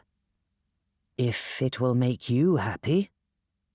"Will it make you happy?" she pressed. "As long as I have you." Twisting around to face him, Hettie circled her arms around his neck. "You say the sweetest things, my love." His hands rose to cup her cheeks, and Baxter stared into her eyes, once more awed by this magnificent lady. That he was her love struck him anew every time she uttered the endearment. How could he ever be worthy of such a lady? But only fools questioned good fortune when it came their way, and despite his many flaws, Baxter was no fool. Hettie was his, and he was never letting her go. Though Hettie never tired of hearing Baxter speak sweet nothings, staring into his eyes as he looked at her with such reverence was even better. There was no artifice in that gaze, no tempering of his feelings. Hettie felt as though he saw to the very heart of her and loved her all the more for it. But as much as she adored gazing into his eyes, she wasn't going to pass up this opportunity. So she leaned forward and pressed her lips to his. As she drew her arms tight around him, the world narrowed to this single moment, stripping away everything else in her life until it was just her and her dear Baxter. Unfortunately, their audience was far too rowdy to let the moment go, and teasing jeers soon had the pair parting. "Ungrateful brats," grumbled Baxter, swiping a hand at his daughter and the rest. But it was Thomas's waggling brows that had Hettie losing the last of her composure, and she dissolved into a fit of laughter that was more befitting a lady half her age. Turning to face them once more, Hettie took her previous stance, whilst Baxter drew his arm around her, holding her close. "You have done this for our family," he whispered into her ear as they watched the others return to toasting their plans for the future. Hettie's heart nearly burst at the swell of happiness. Between the celebrations raging around them and her husband snuggled close, she didn't know how to contain the incandescent bliss surging through her. Baxter's words echoed through her, burrowing deep into her heart and filling her so completely that she couldn't help the joyful tears that gathered. Our family. This has been Beneath the Mistletoe, Christmas Courtships Book 2, written by M.A. Nichols, narrated by Madeline Brolly. Copyright 2023 by M.A. Nichols, Production copyright 2024 by M.A. Nichols. If you enjoyed this video, check out M.A. Nichols' channel for more romance audiobooks and behind-the-scenes information. And don't forget to click subscribe to be notified when more become available. All of M.A. Nichols' romances take place in the Generations of Love universe. Each book is a standalone story and can be read in any order, with the titles being grouped together into family sagas, which span the Regency and Victorian eras. For more information about the rest of the series, check out the links below. All her books are available to purchase on Amazon and Audible.